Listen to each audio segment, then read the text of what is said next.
Good evening, West Orange. This is Joseph Fagan, Public Information Officer. Welcome to the Township Council meeting for May 16th, 2023. At this time, I'd like to turn the meeting over to Council President Williams. Thank you. Good evening, West Orange, and welcome to our conference meeting agenda. Madam Clerk.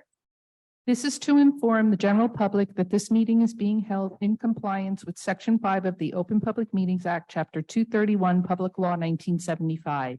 The annual notice was emailed to the Star Ledger and filed in the Township Clerk's office on November 23rd, 2022, and published in the West Orange Chronicle on December 1st, 2022.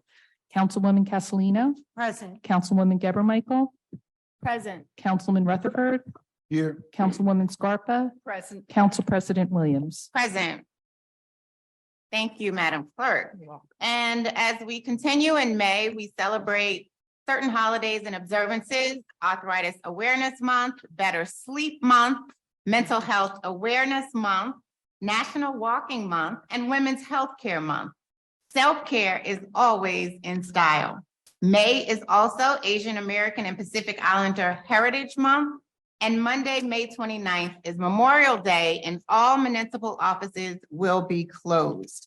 We would like to start off today with the mayor's proclamation recognizing National Gun Violence Awareness Day, which is June 2nd, 2023.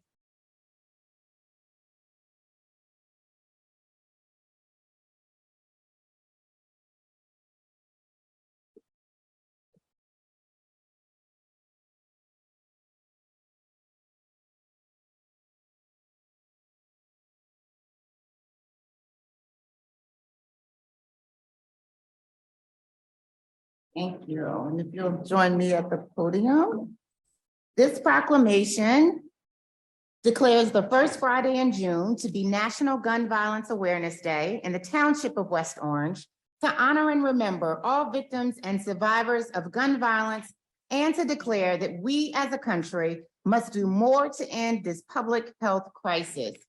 Whereas every day, more than 120 Americans are killed by gun violence, and more than 200 are shot and wounded, with an average of more than 17,000 gun homicides every year. And whereas Americans are 26 times more likely to die by gun homicide than people in other high-income countries. And whereas New Jersey has 439 gun deaths every year, with a rate of 3 deaths per 100,000 people, a crisis that costs the state $5.3 billion each year, of which $168.9 billion is paid by taxpayers. New Jersey has the 32nd highest rate of gun violence in the US. And whereas gun homicides and assaults are concentrated in cities, with more than half of all firearm-related gun deaths in the nation occurring in 127 cities, and whereas cities across the nation, including West Orange Township, are working to end the senseless violence with evidence-based solutions, and whereas protecting public safety in the communities they serve is mayor's highest responsibility, and whereas support for the Second Amendment rights of law-abiding citizens goes hand in hand with keeping guns away from people with dangerous histories. And whereas mayors and law enforcement officers, in partnership with local violence intervention activists and resources, know their communities best, are the most familiar with local criminal activity and how to address it, and are best positioned to understand how to keep their citizens safe. And whereas gun violence prevention is more important than ever, as we see an increase in firearm homicides and non-fatal shootings across the country, increased calls to domestic violence hotlines, and an increase in township gun violence. Whereas in January 2013, Hadia Pendleton was tragically shot and killed at age 15. And on June 2nd, 2023, to recognize the 26th birthday of Hadia Pendleton, born June 2nd, 1997, people across the United States will recognize National Gun Violence Awareness Day and wear orange in tribute. Hadia Pendleton and other victims of gun violence and the loved ones of those victims. And whereas the idea was inspired by a group of Hadia's friends who asked their classmates to commemorate her life by wearing orange. They chose this color because hunters wear orange to announce themselves to other hunters when out in the woods. And orange is a color that symbolizes the value of human life. And whereas anyone can join this campaign by pledging to wear orange on June 2nd, the first Friday in June in 2023, to help raise awareness about gun violence. And whereas by wearing orange on June 2nd, 2023, Americans will raise awareness about gun violence and honor the lives of gun violence victims and survivors. Whereas we renew our commitment to reduce gun violence and pledge to do all we can to help keep firearms out of the hands of people who should not have access to them, and encourage responsible gun ownership to help keep our families and communities safe. Now, therefore, be it resolved that Mayor McCartney of the Township of West Orange, New Jersey, declares the first Friday in June, June 2nd, 2023, to be National Gun Violence Awareness Day. I encourage all citizens to support their local community efforts to prevent the tragic effects of gun violence and to honor and value human lives. Mayor Susan McCartney. Thank you. Yes, yes. Sure.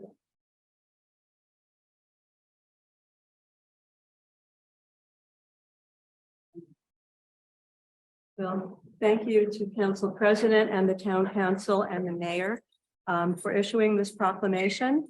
My name is Claire Keels. I live in West Orange, and I am a volunteer with Moms Demand Action for Gun Sense in America. And on behalf of the Essex County chapter of Moms, again, I want to thank you for giving us this time and issuing the proclamation. As we have heard, National Gun Violence Awareness Day is an annual event that takes place on the first Friday in June and marks the beginning of Wear Orange Weekend. Orange symbolizes the value of each person's life, and we wear it to honor those killed, wounded, or impacted by gun violence, and to demand a future free from gun violence. As we all know, 2022 was another deadly year for America's gun violence epidemic. And in the first half of 2023, the impacts of this public health crisis have continued to devastate communities and families across the country. But as incidents of gun violence have grown, so too has the movement to stop it. We continue to educate, raise awareness, organize, advocate, and rally for safer communities. Together, we can build a future from gun violence. We've just heard a lot of statistics, and I appreciate that. I will give you just a few that we want to highlight because these are the types of things that people don't focus on, the ones that don't make the media and get the extensive coverage.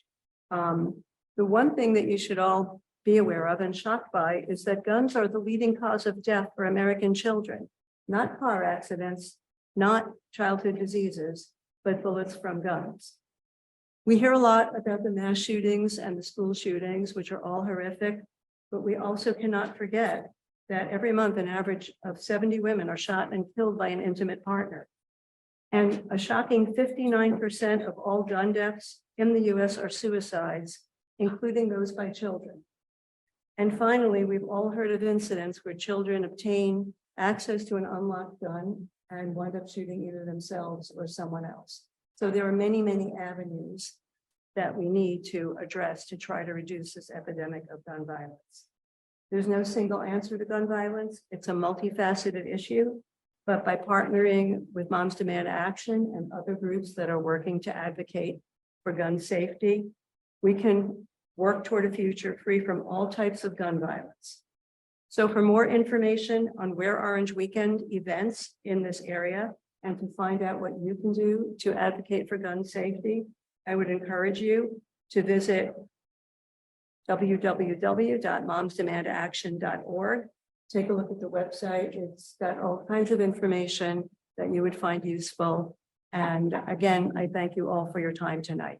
Thank you. Can I ask the representatives, members of Wearing Orange and others to please come forward, and myself and my council colleagues will take a group photo. Thank you.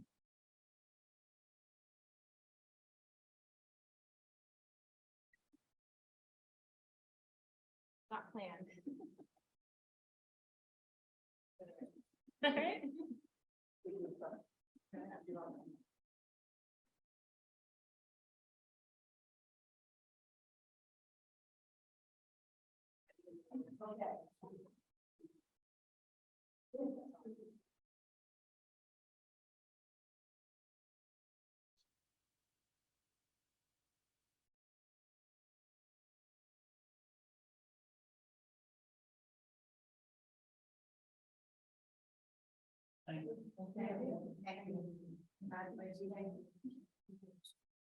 Thank you for your service and your commitment.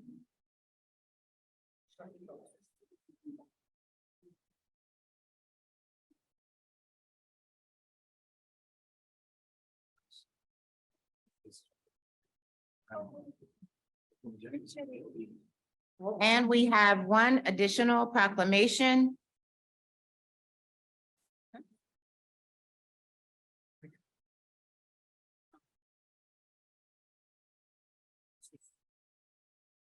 That's old. Yeah, that's old. That's from. And now we're going to do a proclamation on food allergy awareness. Is there anyone here for, all right. Excellent, excellent. Thank you.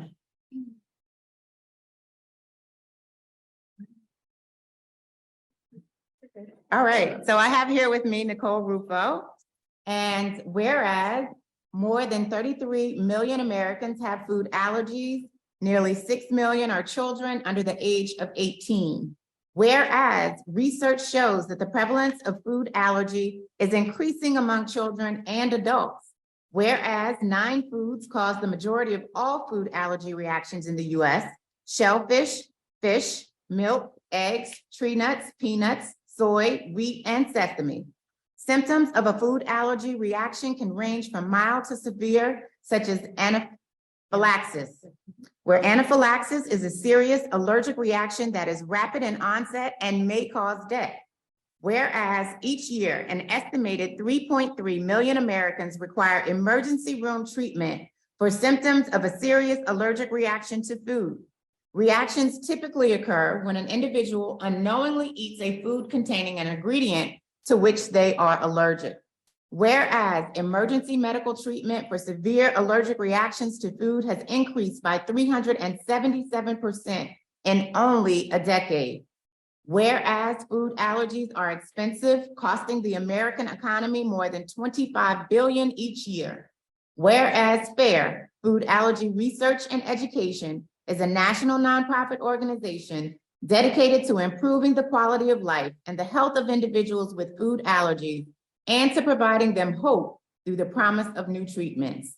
Therefore, Susan McCartney, Mayor of the Township of West Orange, New Jersey, does hereby proclaim May 14th through the 20th, 2023, Food Allergy Awareness Week in the Township of West Orange, and encourages the residents of the Township of West Orange to increase their understanding and awareness of food allergies and anaphylaxis.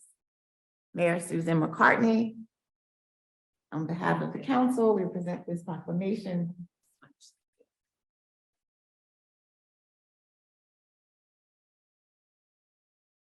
Thank you. Good evening. Thank you so much to the town council and to Mayor McCartney for this proclamation. I am a parent. My name is Nicole Rufo, and I have 3 out of my 4 children have life-threatening food allergies, which is, as you can imagine, quite difficult to manage. I think it's really important that we learn a little bit more about food allergies, because any of us can encounter someone who's having a food allergy reaction, possibly for the first time. So as you heard in the statistics, it's a lot of children who have food allergies, but we are seeing a rise in adults who are gaining their first allergic reaction later in life, in their 40s, 50s, 60s, and something is changing in their body. For me, my child's first allergic reaction was a horrific experience involving a fire truck, because we were kind of in the middle of nowhere, that radioed to the ambulance. that things were looking very bad, and he was only 18 months. So obviously that's very scary. But luckily I was a school teacher and I had been very trained by the nurses and also parents of students in my class who had food allergies on what to look for. So, the fact that he started to go limp after he had peanut butter for the first time, the fact that he was breathing differently and starting to throw up was a red flag for me. Luckily, the ambulance came and was able to administer the epinephrine, which is the life-saving drug that you need to take in an allergic reaction. Then it's a hospital visit. And then we became owners of 2 auto injectors, which we have to carry around for 2 per child. So you can imagine I carry 6 auto injectors, which are in my purse, some of them, for each child everywhere I go. And they also have sets at school to protect them for any in-school reaction. I'm really thankful for the West Orange School District. In the last couple of years since the last time that I made a proclamation, we partnered together to do a lot of advocacy work so that we actually have a food allergy management policy, which was not in place, which is a very scary thing, to have inconsistencies in the classroom. So that was put in place a couple of years ago. And, there's still always need for parents advocating for children with food allergies. And I just wanted to tell you just some things as, West Orange residents that you can do to help in the food allergy world. So if you're throwing a party, having an event, anyone at your house, you never know when someone's going to come over and tell you that they have a food allergy. So things that you can do is you can just read ingredient labels. Just start by looking at ingredient labels when you have them in your house, washing your hands before you prepare food. Some people think that you can wipe your hands with the antibiotic gel, but you actually have to wash your hands with soap or water to get the protein of the allergen off your hands. Preparing on a clean surface that's been, sterilized, using clean and separate utensils, cookware, or dishes for different things that you're cooking, and then also label ingredients. So let's say you do know that nuts are a common food allergy and someone might be coming with a nut allergy. Just if a salad has nuts in it, a little sign next to it that says contains nuts is helpful. And then the biggest thing I would say is if you don't do many of that, keep the food labels. At a party when you're shoving chips in bowls and you're getting stuff ready, you might throw them all in the trash. Just keep them in a little corner in your kitchen until the party's over so that if anyone asks, hey, can I see the label for those chips or the label for that cake or the label for the cupcakes, you just have it available. So those are things that are helpful. Some symptoms to look out if you see someone having, and this is very difficult because I think it can also look like asthma, and that's why it's so hard to know. But the rule is administer epinephrine if you think the child or adult is having an allergic reaction, because of all the deaths that have happened in the allergy world in the last couple of years, usually it's that the epinephrine wasn't injected in the right amount of time. And if you don't inject it in the right amount of time, the body starts to shut down and cannot be revived. So if you see shortness of breath, wheezing, coughs, if they're faint, pale, weak, if they're saying something feels weird in my throat, my tongue feels like it's growing, if they have hives or redness on their body, vomiting, severe diarrhea, all of these things pretty much mean inject, and then always inject. And it's basically a needle right now, currently, the auto injectors, and you have them sit and inject it right into their thigh. And it seems a little overwhelming, right? Because we don't inject often to people, but they are coming out hopefully with a injector that will be like a nasal spray that will have the epinephrine through the nose, and they're going through trials right now. And I think that would be much easier to administer on someone else or on yourself. But you inject and then you call 911 and hopefully an ambulance comes or you get to the hospital, but it's necessary for you to go to the hospital. And then the second epinephrine can be if the first epinephrine is not working and you're not seeing the results of the adrenaline basically happening in the body. And that's why we have 2 auto injectors in case one fails or anything happens. So thank you so much again for learning these little tidbits about our food allergy families. There's a lot of families as you heard in Council President, her remarks of the proclamation, that there's about 1 in 13 children right now have food allergies. So that might be 2 per classroom. It's a lot to manage for the schools, a lot to manage for families. And, we just thank you for the community, people who, maybe wash their kids' hands before if they've had peanut butter, before heading to a playground, little things like that we can do to help our community. So thank you so much. Thank you. Can we join you for a photo?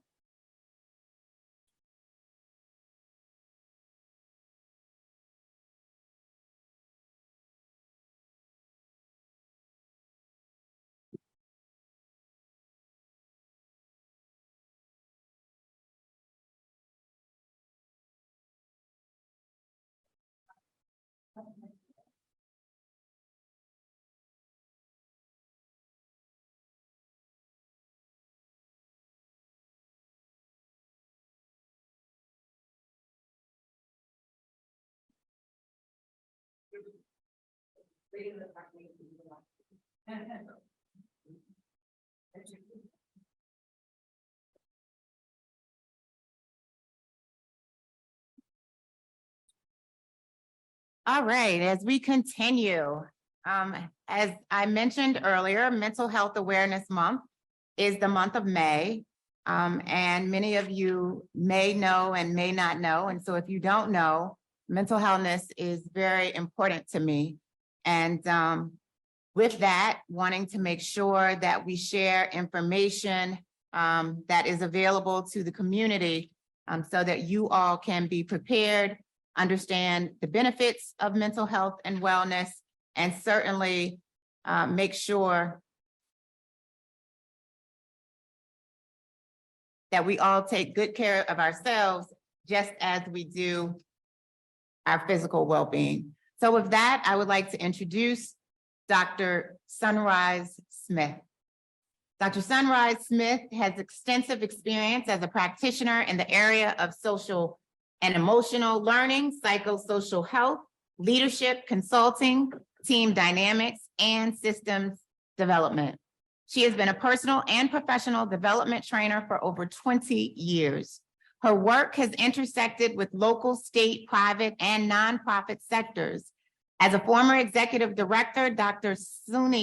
Sunrise, Doc Suni, has built a student support department that oversaw program development for 14 non-academic areas, including mental health supports, discipline, behavior intervention, attendance, and school climate, and more.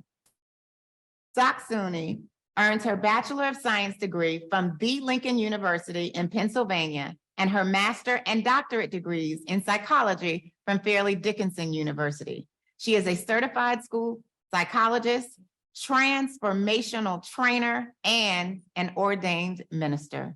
She is the founder of Inspiration Matters Consulting and Coaching, a firm that assists visionary leaders, executives, and organizations in developing strategic plans and team cohesion. And without any further ado, I introduce you to my friend, also my soror, Doc Suni. Good evening, everyone. So I'm so grateful to be here. Really, this is just a fun conversation about how do we normalize mental health. And one of the things that I think we really need to think about is where mental health intersects with community and family.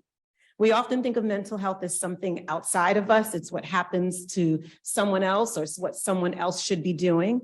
And I think our community in particular, the diversity of it, the beauty of the landscape of our community requires that we all kind of come together and look at how do we approach supports for family, our young people, in a more cohesive manner. And so one of the things I wanted you all to think about this evening was, what are the ways when we look at West Orange, what are the ways that we can connect with one another? Research shows that mental health, right, how we treat one another actually affects our health. It actually affects how we treat our children. So when I think about when I go for a walk, I live at 134 Old Indian Road. I've lived in West Orange for 18 years. I'm the proud mother of 2 West Orange students, one who's graduating and one who's a sophomore, both track stars. I think of when we walk as a family, how many people do we see through the community, right? You're constantly walking. On a day like today, I was driving here and I saw so many families. We as West Orange residents should start looking at our community as a way of connecting. Mental health is part connecting. When you have interpersonal relationships with people, it actually makes you healthier mentally. So how many of us walk through the community and not just walk, but actually connect with the people you see? There's a hush that comes across the room, right? Because many times I've walked and there are times when my neighbors don't speak. I always speak. So as residents, we need to ask ourselves, are we connecting or are we just sitting in a silo? Doesn't mean you have to stop and have a full all-out conversation, but it does mean as human beings, we should look at each other, because when you look at each other, it actually changes the structure of your brain. It actually changes how you feel. It actually can shift in a moment what you're going through. So you may actually go for a walk and you're having a tough day, but you walk by your neighbor who's walking their dog and they smile. all of a sudden the brain recognizes that something has changed. And all of a sudden you don't realize that your brain chemistry has to change. So one of the things we want to think about is how have we navigated our interpersonal spaces with other community members? The second part is when we think of West Orange, I think it's one of the most beautiful communities in the state of New Jersey, right? Would we all agree? It is picturesque. We have parks, we have golf courses that we can look at.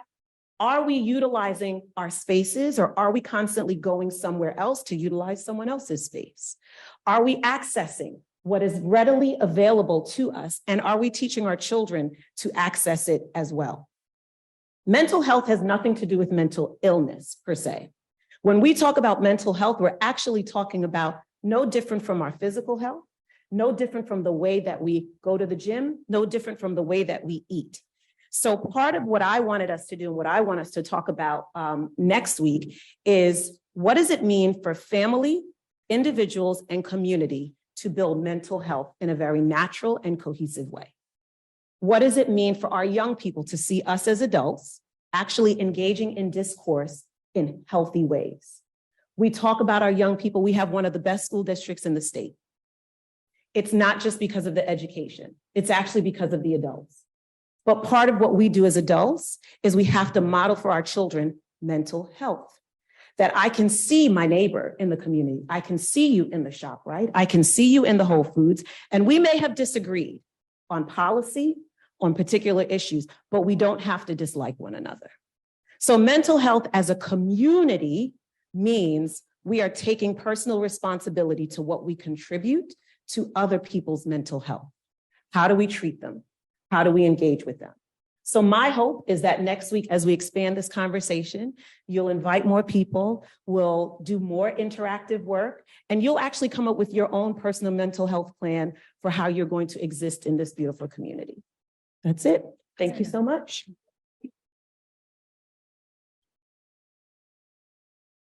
Thank you so very much. Very well said. Thank you.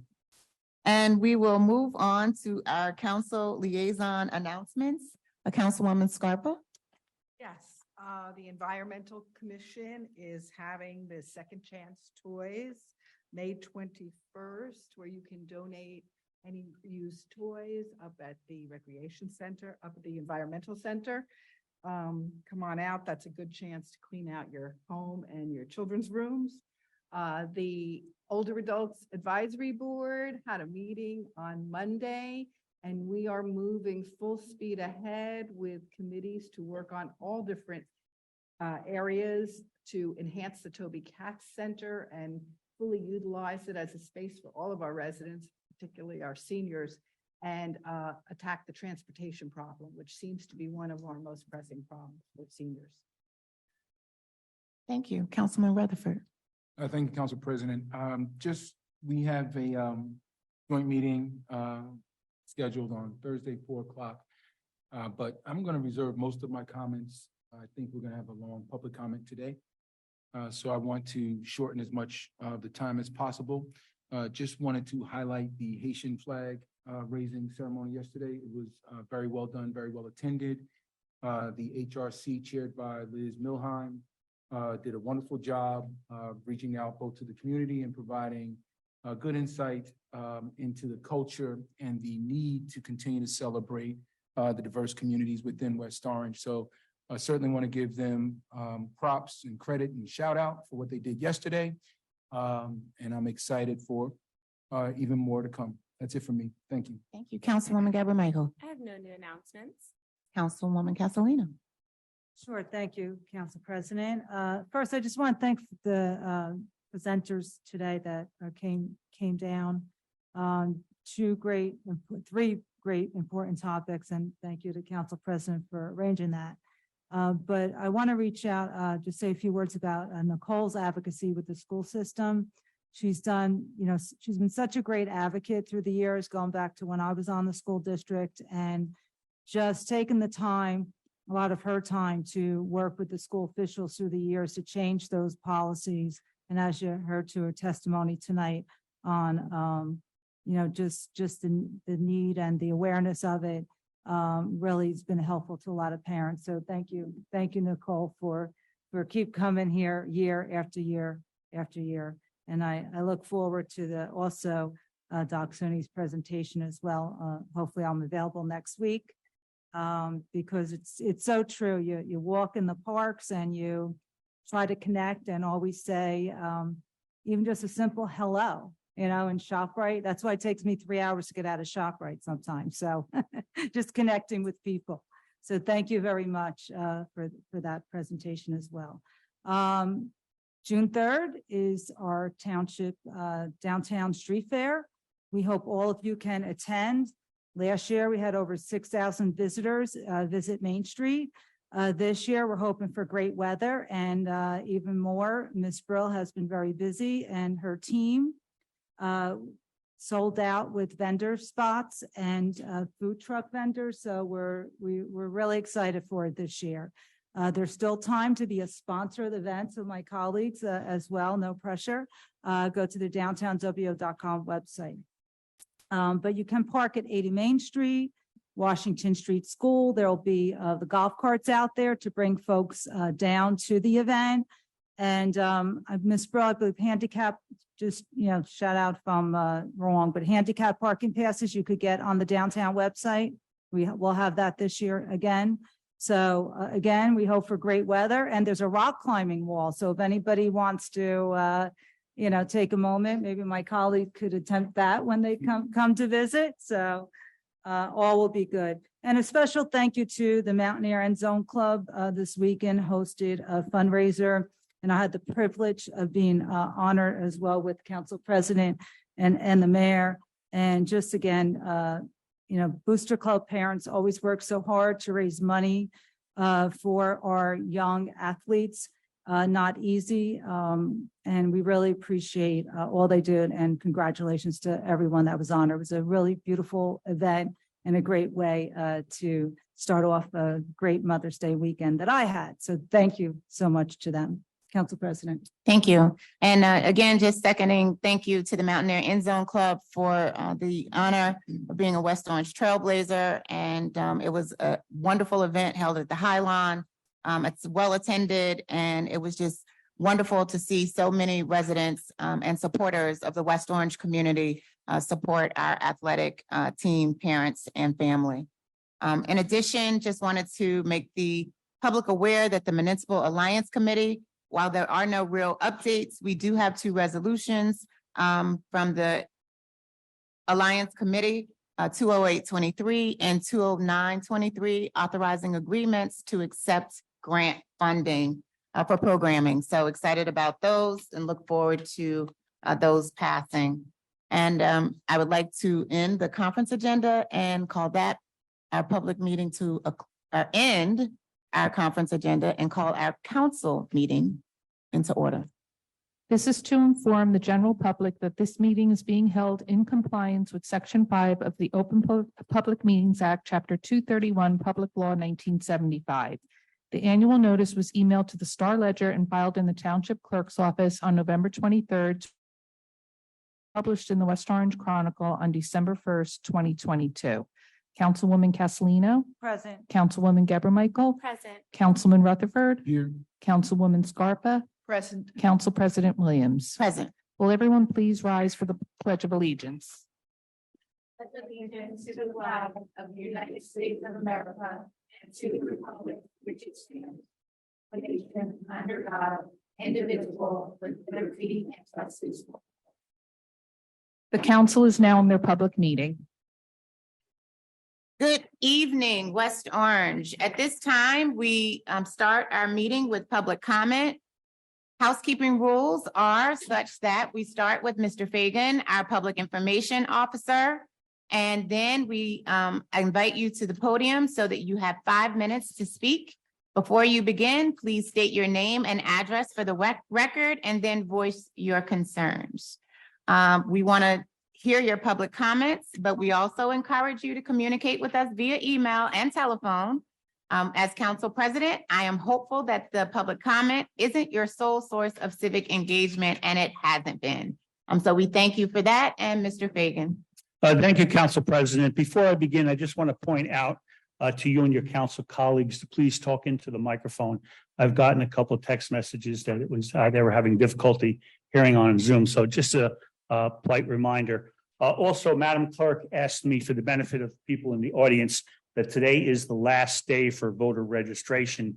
Of course, this won't help the people at home, but there are forms here at the on the desk if anyone should need a form for voter registration. I'd like to start.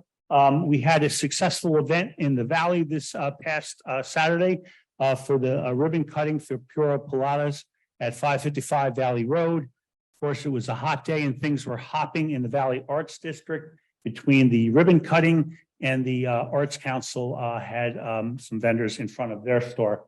Also, as Councilman Rutherford mentioned, the Haitian flag raising was yesterday afternoon.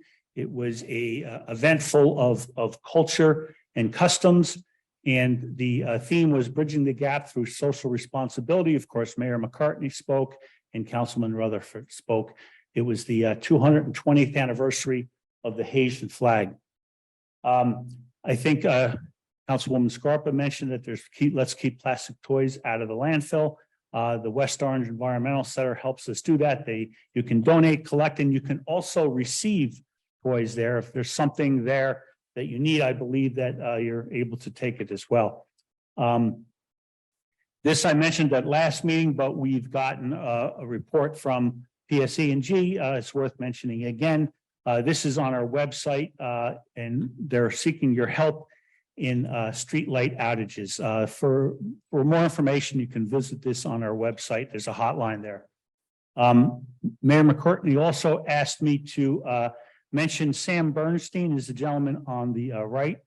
He's at the annex for the West Orange Public Library, and he's volunteering his services, helping people access the internet through computers. Also, the West Orange Police Department will be participating in the National Click It or Ticket campaign from May 22nd to June 4th, 2023. That does not mean that you have to wear your seatbelts just during that time period. You should always be wearing your seatbelts, but they will be enforcing it during that time period as a participant. Also, the fire department has a blood drive coming up on June 24th. I mentioned this well in advance because you need to sign up at redcrossblood.org and enter WOFD to schedule an appointment. Of course, donating blood is very important. This information is on our website. So if you don't get it here, don't worry about it. You can check out our website at westorange.org. Finally, I'd like to report on this kiosk, which was completed last fall by a Howard Ross Jr. As an Eagle Scout project. The final component has gone in, and that's the Eagle Rock Crystal Lake Park sign. That's in a reproduction of an original sign that dates there to 1910. So come on up. It's a good place to learn about Crystal Lake history. Very cool. Also, our Memorial Day program is officially complete. That will be on May 29th here on the steps of Town Hall. And our theme this year is remembering the 160th anniversary of Gettysburg.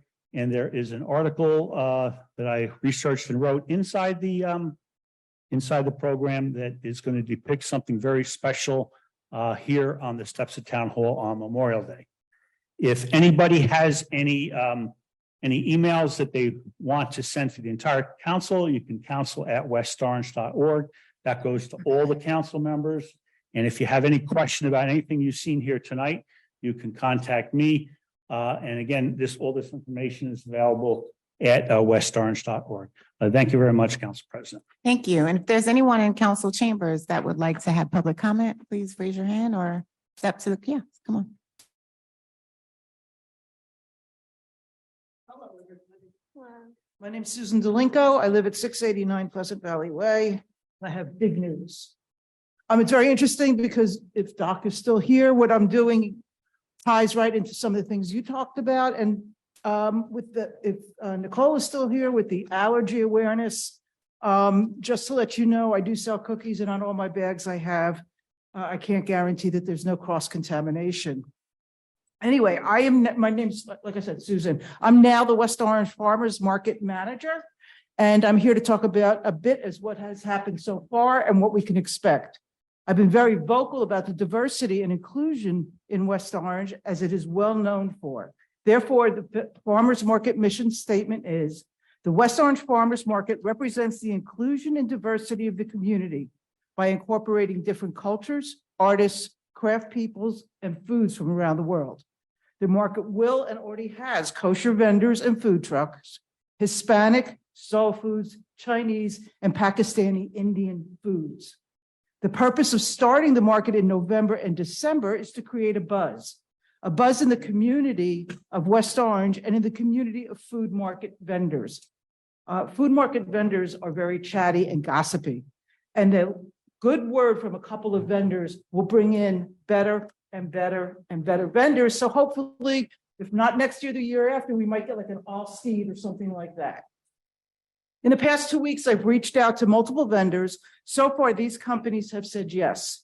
Three Daughters Baking, Belgian Soul Food Truck, Camille's Cookie Cafe, Eclectic Cakes, that was the mug cakes, Foodery Kosher Supermarket, Gimme the Goods Baked Goods, Jersey Spirits, Jewelry Art by Talia, Just Like Nona's Italian, Kariba Farms, many of you may remember that from the last farmers market, Kosher Gourmet Mart, The French Dad, Melts and Soups Truck, which is grilled cheese and soup, Perez Paletas, Rain Bao Food Truck, which is bao buns that will be stuffed with different fillings, Rosie's Empanadas, Rolls and Curries, Saltwater Finds, which is gifts, Vivian O'Neill Design, again gifts, and Wicks Confections, which is baked goods. The farmers market will be at OSPAC on Sunday, November 5th, 12th, 19th, 26th, and December 3rd, 10th, and 17th from 9 a.m. to 2 p.m. I will also be offering some of our talented students in town a free spot at the market to showcase their talent and work. I look forward to working with Mayor McCartney, John Gross, and the rest of the West Orange administration to making this a wonderful event. And if you have any input, thoughts, or know of any vendors or food trucks, please reach out. Thank you. Thank you. Anyone else? Public comment?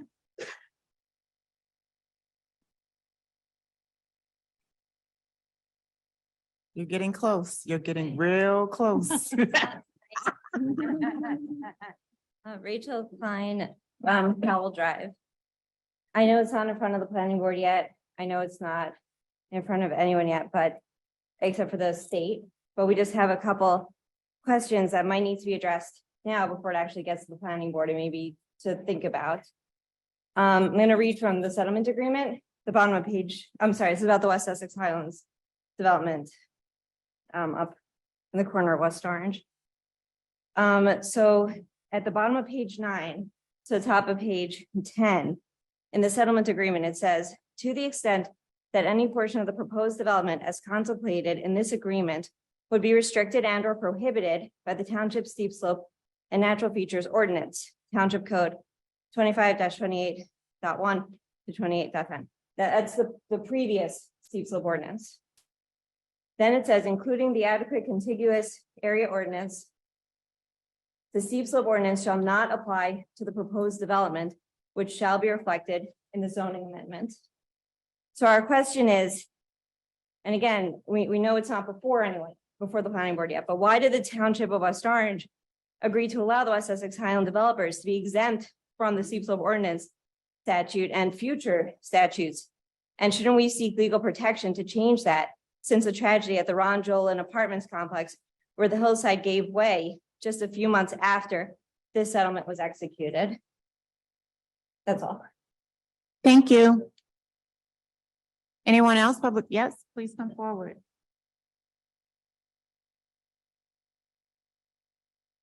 Good afternoon to the council. Ronald Slaughter, and with 70 Haggerty Drive here in West Orange. I have several questions, but before I begin with those questions, and hopefully council can address them at some point, it's really impossible to believe that the home of Thomas Edison is trying to turn the lights out in his own municipality. What I mean by that is We continue to do business like we've been doing it in the city of West Orange. That is the definition of insanity. We sold the library. I'm asking how much was the cost of that? Who did we sell the library to? If in fact the library was sold at a price that you can't even buy a home in this municipality, that's injustice. And Dr. Martin Luther King said it best, injustice anywhere is a threat to justice everywhere. At this particular moment, after the ongoing of COVID-19, how can any municipality consider raising taxes by 16%? Yet that's what we're trying to do in this wonderful city of West Orange. I also want to know from this council tonight, is the CFO and the BA the same person? If in fact that's the case tonight, that's very rare in the state of New Jersey. It's very rare in the world at large. So some examples I want to list out to you. What needs to be, first of all, I'm asking for a forensic audit of the finances of this municipality. 60% proposed tax increase does not make sense. Reverend Slaughter, I'm sorry, can you lower the mic that's? Lower the mic down. Yes, Is please. that better? I want to make sure you hear it online. Okay, you hear it. You got it. I listened to the tape, man. Also, separate them. That better? Yes, All right. thank you. Cool. Thank you. Y'all still got my clock ticking. Oh, thank you. You're so kind. Okay, is this better? All right. Thank you so much. As I was saying, there needs to be a forensic audit of the finances of this municipality. The 16% proposed tax increase does not make sense. The largest departments in our town, namely the police and fire, which I'm in major support of, have the lowest head count in decades. So where's the money going? We have contracts in this municipality without including not to exceed clause, which allows vendors to run up ridiculous bills without oversight by the town council. Our review of no contracts compliance with the law at all. So multiple township properties without getting an appraisal using the competitive process. Its value without swings. And the list goes on and on. This community since 2011. Municipalities, it's rare. It's not sold. That's not what we're suggesting tonight. But it was rare that the town council is around since I was a high schooler. That's rare.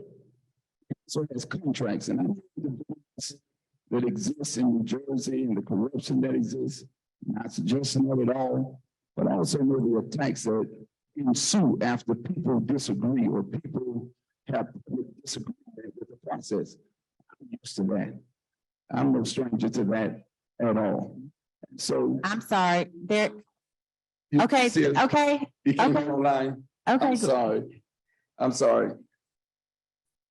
Thank you. Yes. Thank you, thank you, thank you. Please don't interrupt, please. I understand, please. We heard you. Thank you. Okay. And so I stand back and I probably go to the comment section of the Zoom if I'm allowed to put the notes there. I'm just calling for transparency.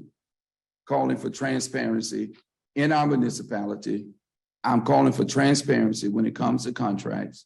And I want answers to the question concerning the old library. What was the cost of sale for the library? If I'm hearing correctly, $500,000, you cannot buy a home in West Orange for $500,000. I would have bought the library if you were selling it for that much. And I could have used that, quite frankly. And so let's be fair to the citizens of this municipality. We cannot afford a 16% hike. And all of us that have been in business, or all of us that have been around at some particular moment, we know 16% is not the goal. They really want to get at 7% or 8%, and then be able to say that they save you on the budget side. So what I'm calling for is equality. I'm calling for fairness. I'm calling for justice. And let's not let this get out of hand so that the state doesn't have to come in here, the DCA department, and we start calling for investigations to transpire. There are more smarter people in here than y'all realize that live in this municipality, and there are people with connections. And regardless of the attacks that can come as a result of it, I'm here to say tonight I'm built for it. I've been down the road. Google works real well. Google Ronald Slaughter. I'm here to stay. Thank you. Thank you. Anyone else? Public comment? Yes, come forward.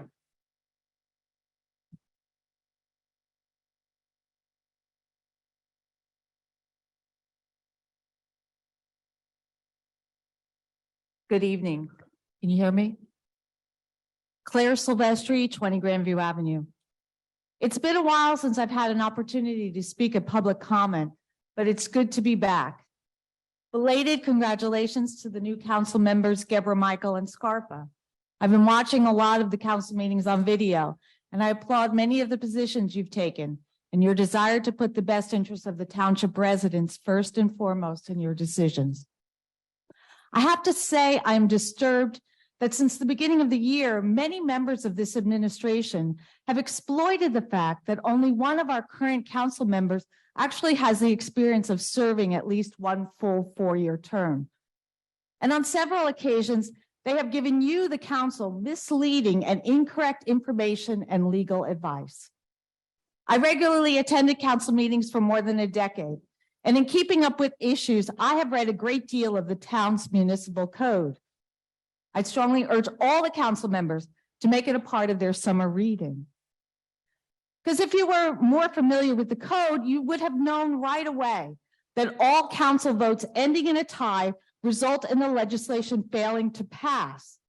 That our code doesn't allow for the mayor to break tie votes except in one exception. And then there's the most recent issue regarding Councilwoman Scarpa's request to have her legislation placed on the agenda. Where on earth did the town clerk and Mr. Gross come up with this idea that a council member needs the support of 2 other members to get something on the agenda? I'll note that at the last meeting, Mr. Kaiser did not join in on that farce because he knows that what they were saying was flat out untrue, having assisted at least one former council member in getting legislation on the agenda on multiple occasions. Which brings me to an item listed on the agenda during matters pending, the proposed resolution of no confidence in Township Attorney Richard Trank. Council members, please don't mess around with toothless legislation. Contrary to what you've been told by legal counsel in these chambers, the municipal code gives you the power right now to remove any council officer for cause. Here is the clause, Article 2, Section 7.3b, that talks about removal. You also have the power of the purse. You can use it to refuse to authorize any appropriations until the administration starts treating you with more respect, providing you with accurate information, and negotiating with you on important issues rather than trying to steamroll things through you. Finally, I encourage all of you to put the administration on notice and question everything in the 2023 budget at your upcoming workshops. As the previous speaker spoke, I find it disgraceful and a dereliction of duty by the mayor and her administration to present the council with a budget featuring a 16% tax levy increase without giving you complete information and viable recommendations for reducing the increase. According to that darn municipal code again, the mayor is charged with presenting a reasonable budget. Using one-time funding, i.e. COVID grants, to pay for regular operating expenses is totally irresponsible budgeting and something I find hard to believe that Mr. Gross actually would have done. But what really doesn't make sense is the line item of $690,000 for debt service. Just a few months ago, residents were advised the debt service on Rock Spring alone was $700,000 a year. And what about all the other bonded projects in town, like the Crestmont property and the Prism properties in downtown redevelopment phase 2, for which we authorized bonding in the neighborhood of $20 million. I recall in supporting that bonding back in 2021, Councilman Rutherford claimed the town wouldn't be holding on to those properties for very long. But could someone please give us an update on where that stands? And exactly how much the town actually is paying in debt service on all of these properties this year? Thank you, and I look forward to answers to my questions. Thank you, Ms. Silvestri. Yes, come forward.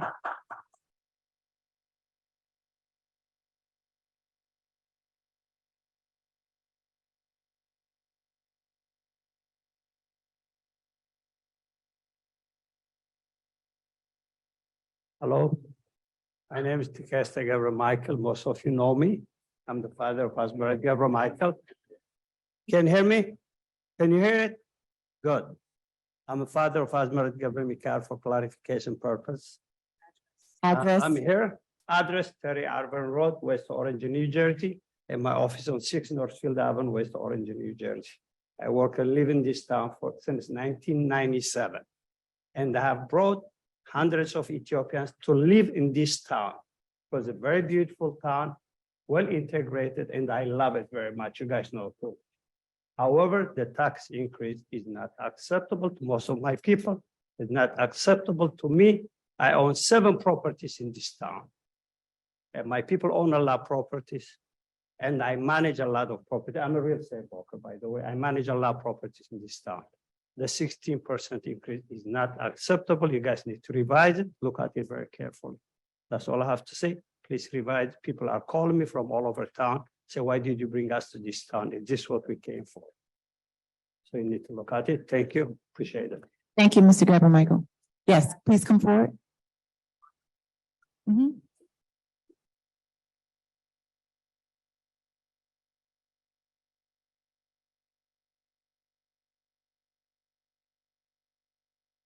Hi, Linda Kuchkowski. I live at 7 Thorn Terrace. I'm sorry, we couldn't hear your name.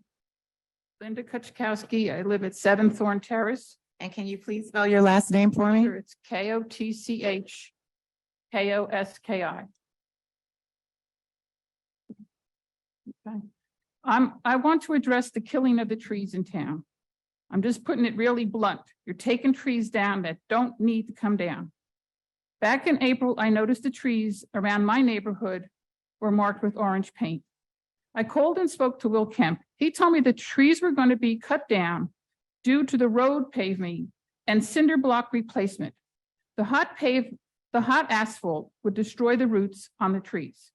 I was shocked. I told him I've seen many roads paved without removing trees. He asked me, do you want trees or potholes? I said, I want trees. I called 3 more times to Walt to inform him that the cinder blocks were replaced around 5 years ago on my street. I said to him, you're wasting money for replacing cinder blocks that were already there. When I called again, this time he told me that the trees were diseased. So now I have two different scenarios he's telling me. I was shocked to learn that so many trees in my neighborhood were diseased. I also said many of the trees, I said one of my trees might be diseased, but not both of them. So in May, on May 8th, the trees were cut down. They're cut down all around my neighborhood. I am devastated by this. I'm not happy with it. I think the town did a big injustice for us. These trees around my neighborhood, they were 50 to 80 years old, long before I was even there. There was no need to cut down as many trees. From what I understand, in my direct neighborhood, there was 22 trees destroyed. And that's just in about 4 or 5 blocks around my neighborhood. I feel that this is disgrace to the town. The town has these signs up that we're a tree-friendly town, which is definitely not true, because you're cutting down these trees for no reason. And now they also have more trees coming down. There's trees that came down in Degman Park. There's trees that are coming down up near the wetlands. There's trees being destroyed all over town. This is a disgrace. We need trees. We need trees. I called the mayor a few times, 3 times to be exact. I emailed her.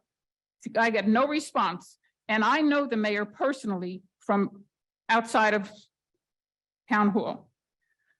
She answered me, and I also put it on Facebook. She answered me the day after my trees came down. That's when I got my answer from the mayor. She couldn't even bother to call me and explain anything to me and even hear my regards about the destruction of the trees. Now, my house is completely empty. I have my trees have been down now for the week. It's a disgrace. It's nothing but, the neighborhood looks disgusting with no trees. It looks disgusting. And you should all be ashamed that anybody voted for that to be done and to have those trees taken down. That's not right at all. Thank you. Thank you, Ms. Kukowski.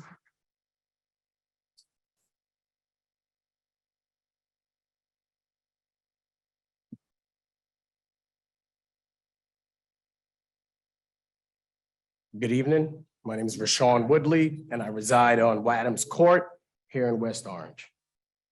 I have a couple of questions that I pose to the council, and I hope that we receive answers that are, acceptable. If the answers are not acceptable to the residents here, I ask that every resident here call 855-672-8477, as well as email comptroller, COMPTROLLER, tips@osc.nj.gov. That's to report government fraud, waste, or abuse. So what I'd like to ask the council here tonight is, how long has the city attorney or the township attorney been an attorney? How long do we plan on keeping him as attorney? I believe the years are 1998 and now it's going to 2026. I just want somebody to answer that question. I'd also like us to address whether or not we are awarding contracts without including not to exceed clauses. I'm also wondering, are we awarding no bid contracts in compliance with the law? I'm also wondering what our evaluation and appraisal was for when we purchased Rock Spring, and what are we doing about that property?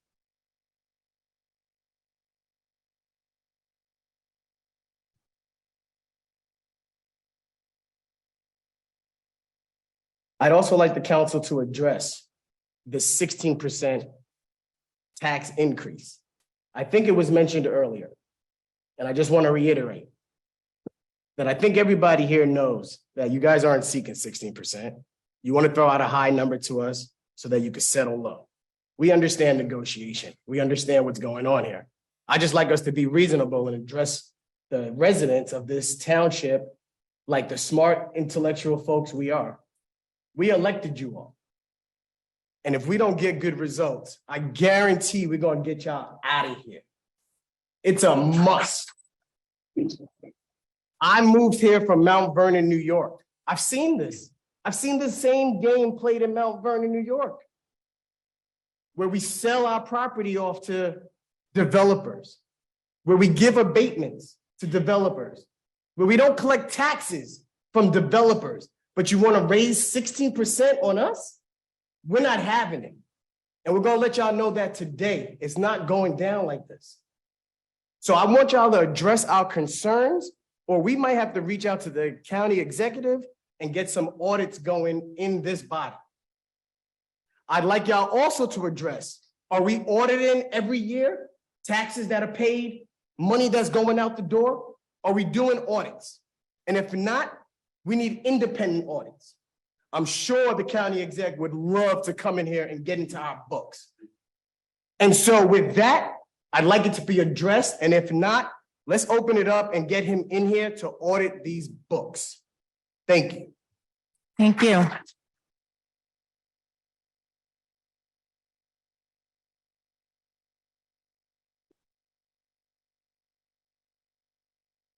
Good afternoon, everyone, council, administration. I didn't intend to speak this evening. And I'm going to take a moment of personal privilege to address Can you council. state your name and address, Senator please? Brown, apologies, former councilwoman, Corwell Circle. I'm going to take a moment of personal privilege to address you, council president, and your direct tone with me. I asked a township employee, which this administration hires and pays to manage the public comments on Zoom. This is a public meeting, whether they are here physically present or not. I asked him to do something, and he did this.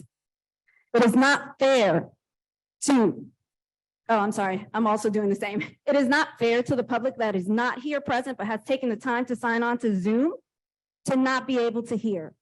You were rude for no reason at all. I went through the proper channels and he did this. I'm sorry, I'm not going to stay silent when the public is silenced. So, and also, Council President, to your initial statement that emails are welcome.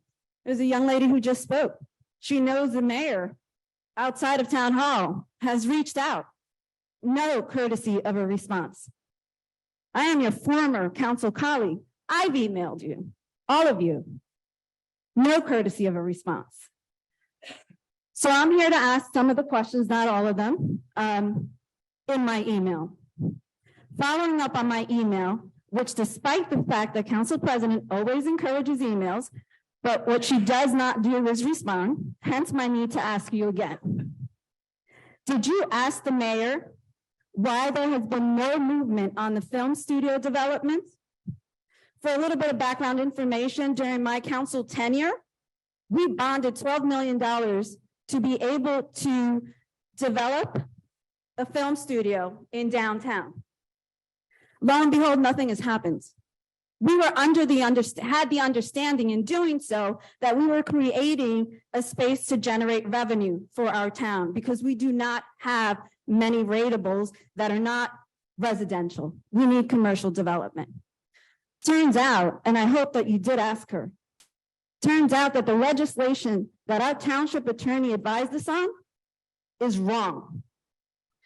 The legislation for the studio film development is for content creator, not film studio development. And I will publicly apologize to everyone here and on Zoom in West Orange that we made that decision and that vote with the wrong advice of council. The mayor did not know.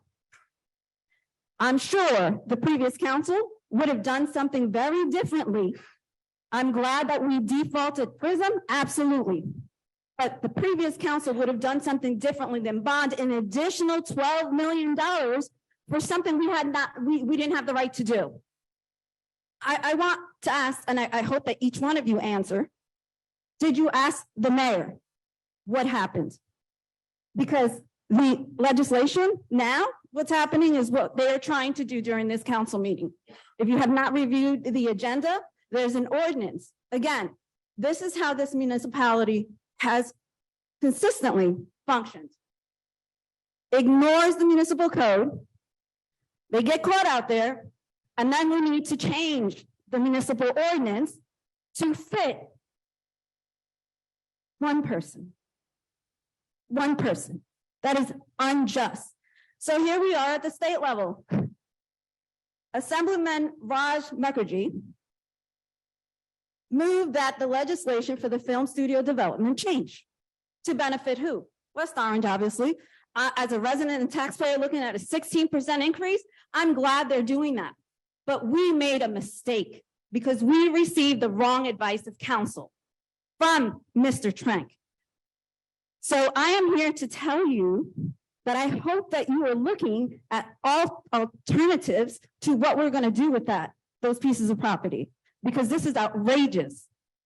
So Assemblyman Raj Mukherjee moved it, and we have our own assemblyman that lives here in town, Assemblyman John McKeon.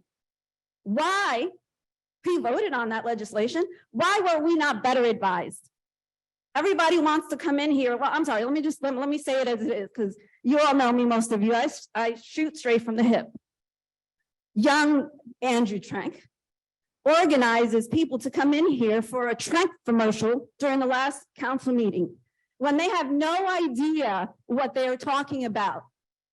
Mr. Trank also should not be sitting in this seat. We've yet to hear why we don't have new township attorney, and he cannot be counsel. Can I just finish the sentence? No. To everyone else. No, I said yes. Okay, I'm sorry. I said yes. Listen, we came off on the wrong foot, so I thought that's where we were. What I'm saying is that I know, and I've heard in this chamber that Mr. Trank gets to stay because he's the law department director. But the ordinance also says that the law department director shall be, not could be, maybe, shall be the township attorney. This council has not approved that contract. This administration needs to understand that they have to follow the guidance of the governing body. Thank you. Anyone else for public comment? Council President, just as a point of clarification, I do not have control over the microphones.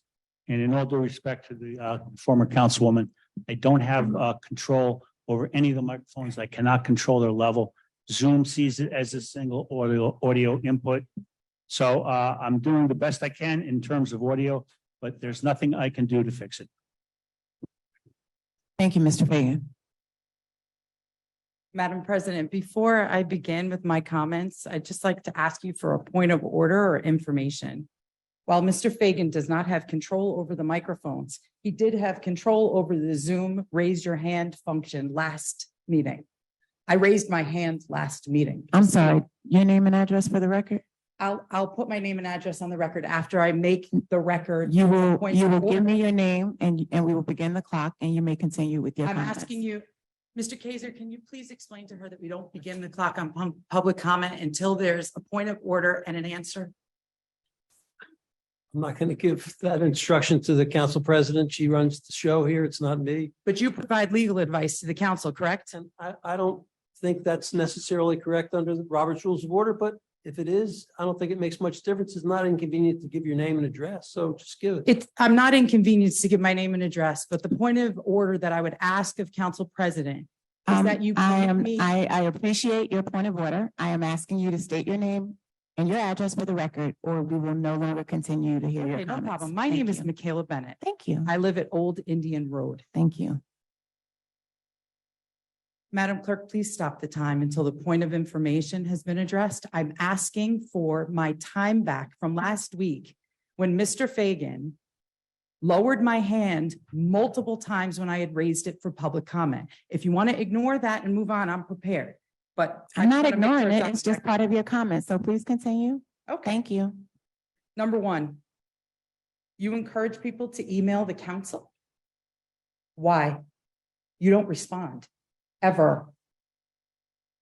Number two, why does this council continue to permit a non-renewed attorney to act in any capacity here in this town? Number three, why did you permit our CFO to become the BA in violation of our municipal code? Number four, why haven't the attorneys corrected that error of theirs? Number five, why doesn't Bagels by Jarrett have its certificate of occupancy? Who is providing Janice Gary Adams with her legal advice in that case? Is it Mr. Gross, who believes that window treatments are contemplated in the municipal code? Is this why he's given Janice Gary Adams more than a $30,000 raise in the current budget? Where is the legal advice with that issue? Or is it the attorney's lessons? Or is it in the attorney's interest to permit unlawful actions in this town, to force people to bring action against this town? Why is Mr. Trank the purchaser of that land purchased from Crestmont? How is that permissible? Number seven, Council President, if you attended the mayor's infomercial regarding West Essex Highlands in your official capacity, why on earth would you respond to a resident concerned about being taxed out of town with your real estate business card offering to help her when it's time for her to sell? Number eight, why won't the administration afford the township council unconflicted legal advice? Are you afraid of what that advice might offer?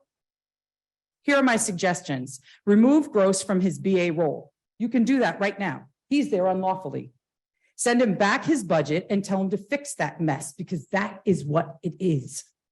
He has plenty of time to fix it. He's resigned from Dover and has plenty of help now. Investigate the mayor for taking B&E bribes. Thank you, Councilwoman Scarpa and Councilwoman Geber Michael. Even now, as you're being threatened, please hold the line. Wait, my apologies. And Councilman Rutherford, thank you. Please hold the line. Hold the line for truth. Hold the line for honesty, for what is right, because we are all watching. And they are behaving as dishonest people do. Dishonest people point the finger at the righteous, hide behind fake accounts, and spread lies. Thank you for doing your job. Lastly, I'll leave you with the legal definition.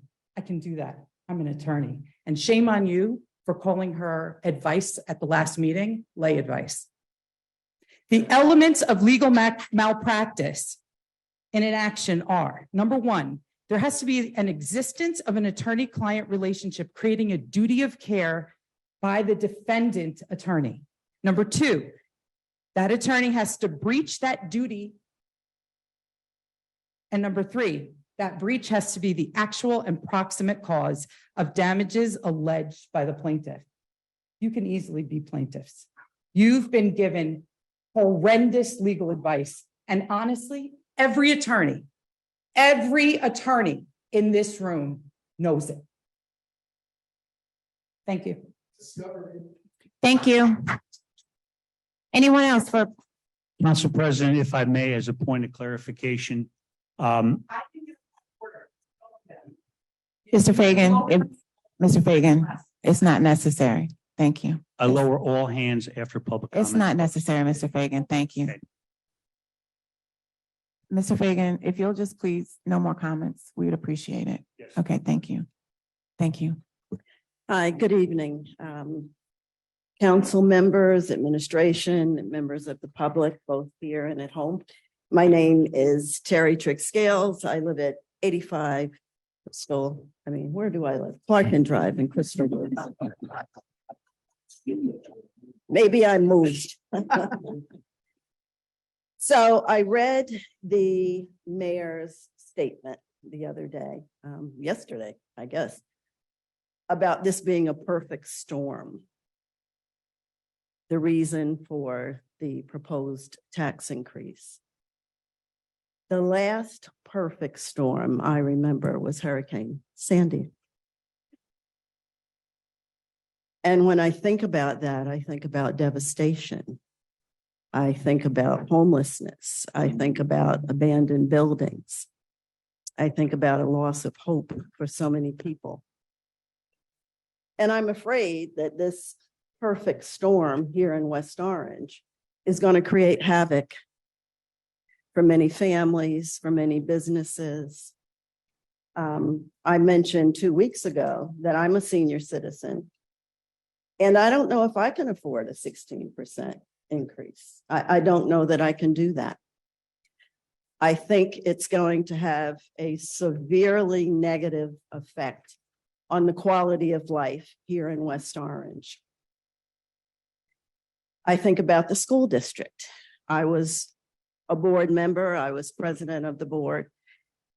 When I first moved to West Orange, we talked about the beauty of the small class size. We had 16 and 17 kids in the classes. That's no longer the case. With what I think is overdevelopment, we're going to watch our class size get to the point where teachers are going to have a hard time differentiating instruction for all of the kids and all of their individual needs. I think we're in for a bad time. I do hope that the 16% is really, a shill or whatever we want to call it, to then come in with something much lower, as some of the gentlemen have suggested. But please, please think long and hard about the implications of what that can be for the quality of life here in our town. I live in Crystal Woods. I'm concerned about flooding. I'm concerned about trees coming down as well. And my broken record is I'm concerned about traffic. All of those make West Orange a place that could change drastically. The flooding in town, and and it's not just West Orange, it's Montclair, it's other surrounding areas because of the climate change. We're getting floods where we never had them before. Is our budget going to address that? When we talk about trees, we have a lot of aging trees. Are they going to be replaced? We're building. What are we doing for the infrastructure to address all of these additional residents that are going to be moving into town? I just implore you to think deeply and hard about the quality of life here and the future of West Orange. Thank you. Thank you, Ms. Scales. Anyone else in chambers for public comment?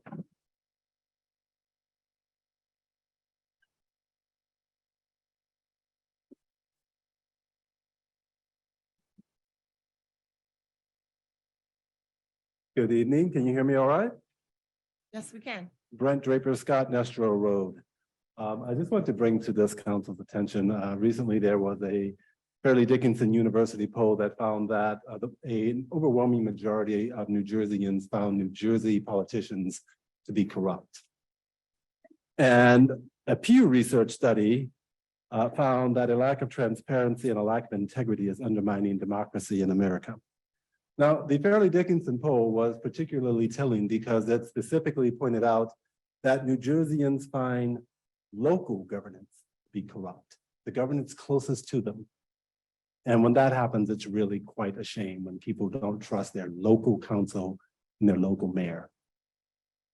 In West Orange, from this administration and the last, we have seen time and again, the mayor spending public monies and then hiding the results.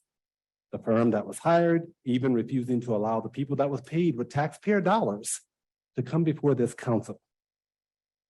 This is not 1973.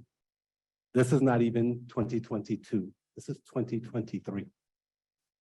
To the council, as the body that controls the purse strings, I applaud your determination for accountability. As legislators, you have the right to withhold funding for departments, including the town attorney, all personnel and projects, unless and until you have all the facts and you are satisfied with those facts. I teach graduate studies in business and leadership. Among my courses are communications, ethical leadership, something sorely lacking in West Orange, systems, and transformational leadership. I want to invite Mayor McCarthy, whom I have met personally and consider to be a very kind person, to break with the policies of the past on being non-transparent and become a transformational leader. Step outside of your comfort zone or your insular bubble and meet the new people who have recently relocated to West Orange. After 20 years on the council, Susan McCartney received only 30% of the vote in the race for mayor. You do not know all the people in this town, and clearly all the people in this town who know you didn't vote for you. Reach out to this council, whom there is a majority that you do not seem to know or want to find common ground with. Do not use social media to attack them and attempt to intimidate them and make them look bad with half-truths and lies. The scripture reads, Proverbs 26:11, the King James Version, as a dog returneth to his vomit, so a fool returns to his folly. Mayor McCartney, you are not even a year into your term. Use this time to become a transformational leader. Break with the past, engage in transparency, find common ground with this council. Reach outside of your comfort zone and meet the new people and wake up to the new day in West Orange. Thank you. Thank you, Mr. Scott. You running. I'm sorry, can we turn off the air? Yeah, it's freezing. Really cool. And it's loud. Cynthia Hadley Bailey, Hickory Road. You gotta run up here because everybody's just going up. Good evening, council people. Good evening, West Orange residents. This is my second, you hear me?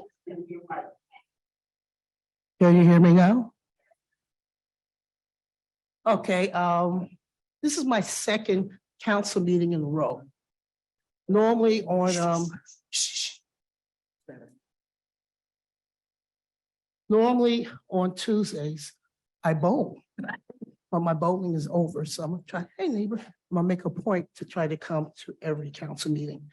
I have to say that the last council meeting, I was very disappointed in some of the comments and some of the behavior. Behavior of some of our council people and people sitting up there. My mother always told me, play nice in the sandbox. If you're not happy with somebody, there's people here that's on the council, maybe some of us to feel that they shouldn't be there. Well, you know, too bad, because we had the people in West Orange that put them there. So we have to show each other some respect. That's all I'm saying. Show each other respect. If you disagree, well, you have to agree to disagree. Don't be nasty and don't be rude. And especially one particular person is Asma Rec.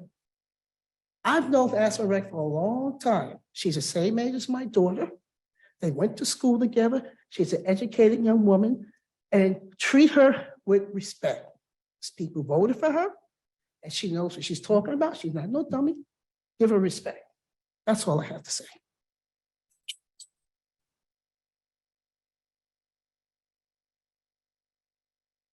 Thank you, Ms. Bailey. Anyone else in council chambers for public comment?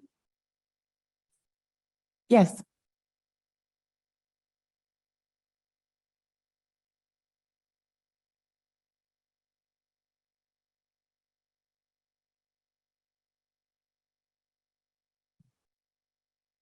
Sheila Lefkowitz, 703 Pleasant Valley Way.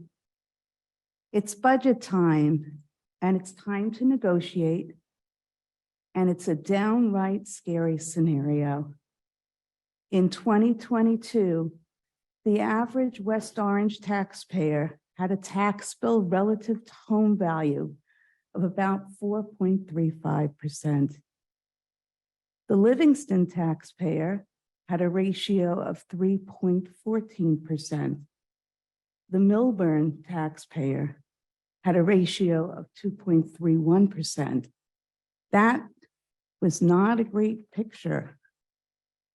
Now it's 2023, and there is news that the municipal portion of our West Orange taxes is set to rise to 16%. Some questions we need answers to as we negotiate are: one, what does each department of our government propose to do to cut expenses? Two, what grants have we received? Do we expect any additional grants? Three, will we consider a salary freeze and a hiring freeze? Four, will we sell a golf course to Essex County to reduce our debt? Five, how do our department heads and employees plan to do more with less? On January 20th, 1961, John F. Kennedy addressed our nation. Let us never negotiate out of fear, but let us never fear to negotiate. As we explore our options, we look to our government leaders and workers to be brave and creative. We ask you to think of things outside of your comfort zone for the good of all citizens of West Orange. Thank you. Thank you, Ms. Lefkowitz.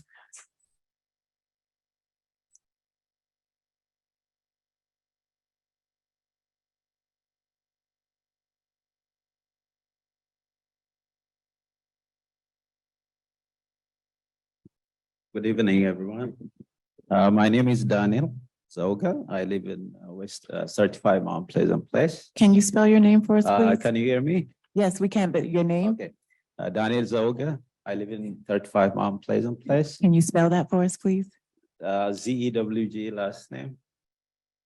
I'm a chemist by profession. I lived in West Orange for more than 20 years. One thing I love about West Orange is its diversity. As we see here, it's nice to see diverse faces in the council. While it's lovely to see, diverse community, that one thing I don't like about West Orange is, if you ask me, is the property taxes. And the fact that the city is considering to increase taxes, I think is a very bad idea. And increasing taxes should not be a solution for everything. Some people have said it already. Increasing taxes is a bad idea. And while the city is diverse and we'll have to, living here, we didn't elect the mayor as well as the council members to increase taxes and make life harder on us. And that should not be considered. It's already high, and I don't understand why you're considering to increase taxes on us. The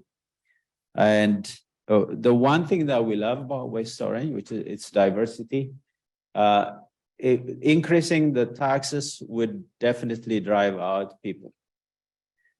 People who have less income, middle-class people, will leave the city. And I hope that wouldn't be the intention of the council as well as the mayor. Thank you for listening. Thank you, Mrs. Zoog.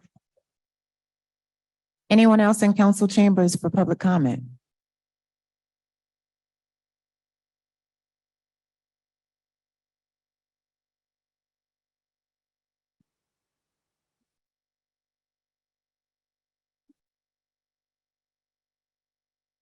Good evening, everyone. My name is Charles Penn. I am not a West Orange resident, so giving you my address would be kind of pointless. But what I wanted to say was— We still need your address. You don't have to give us the number, but just— Oh, this address? Okay, 712 Trotting Road. Thank you. No problem at all. We're here just because Corey and I, unfortunately, have been placed into an unfortunate situation with our landlord that has nothing to do with us. We pride ourselves on our due diligence, and we make sure that we always conduct ourselves with good business. Unfortunately, that was not the case for our landlord. I can't speak on all of the details at this moment. We have sent an email to the council members detailing exactly what happened. What we need is just an amendment to our resolution. We have already found a new property. The zoning, as of right now, is perfectly fine. It's about 328 feet away from the nearest church, about how many feet? Over 1,000 feet away from the nearest school. We just jumped on that as soon as possible, specifically because our June 5th deadline to submit our state conversion application is up and coming. Between the months of January to April, we were purposefully held up by the landlord that we were dealing with. They did not move forward in any way for their part of the agreement. That in turn stalled us out literally for 3 months. We've been ready to move forward with this a long time ago, but now we're up against, the gun, unfortunately. We would just like to present that to the council so that you guys can assess the situation as fast as possible so that we can move forward, so that we can actually accomplish our goal that we have set forth up until this point. I also wanted to touch upon, I guess, just any sort of misconception or misunderstanding of how the businesses that we will have in this, not just us, but other, cannabis companies in this town, how we will affect the town. Number one, we all got into this not to be separate from anyone here. We want to be woven into the fabric of this community. So we don't want to come and be a burden on anything. But on top of that, according to the state and the state's regulations, we can't be a burden. I'll give you an example. If an adult, a legal adult who wants to come into our establishment and purchase some of our products, you have to show your license at the door to come in, number one. Secondly, there is no product to be seen. Everything is going to be taking place on a kiosk. You order whatever you want, then you have to show your license again at the checkout in order to purchase the product. We cannot have windows that can be seen through, so no one walking by can see what goes on in our establishment. We have to have carbon filtration system in the entire facility, even though we do not process anything or package anything in our facility, which mitigates smells. So from outside, you cannot smell anything that's going on. You know what I mean? The proposed property that we have is a corner location. It's 1-3 Washington Street in West Orange. It is the last location in West Orange, right before Orange. We are a separate building. We are not connected to anything else. Yeah, we just wanted to present this because, like I said, we have to move forward. I'm sorry that I had to say this on a night where so much serious stuff is happening in this town. But this is our livelihood and we're doing this for our families. So I must present this at this moment in time. Yeah, that's all I have to say. Thank you. Thank you. Good evening, Council. Corey Dishman, Llewellyn Avenue, West Orange. I'm just here to simply request or respectfully request an amendment to our resolution, just simply to reflect our new location. You guys know us. We've been vetted by the task force. We've been vetted by the council. Our application in its entirety was already approved by council, by task force. Nothing has changed about us. Nothing has changed about our business model, about our values, about what we do within the community, for the community. Nothing has changed at all, except our location. I'm just pleased, I'm begging you, do not allow a greedy landlord to control our fate. 3 years of hard work and sacrifice has been put into this. To now be at the point where landlords' unrealistic demands and predatory practices are now going to prevent us from achieving our goals. By not allowing us to amend to a new location, you are indirectly supporting those predacious, predatory practices that this landlord and many others have displayed, not only in this municipality, but across the country. Help us fight this. You can help change the narrative. There's a reason why there are not many people like us in this industry already. Just begging. God bless everybody. Thank you, Mr. Dishman.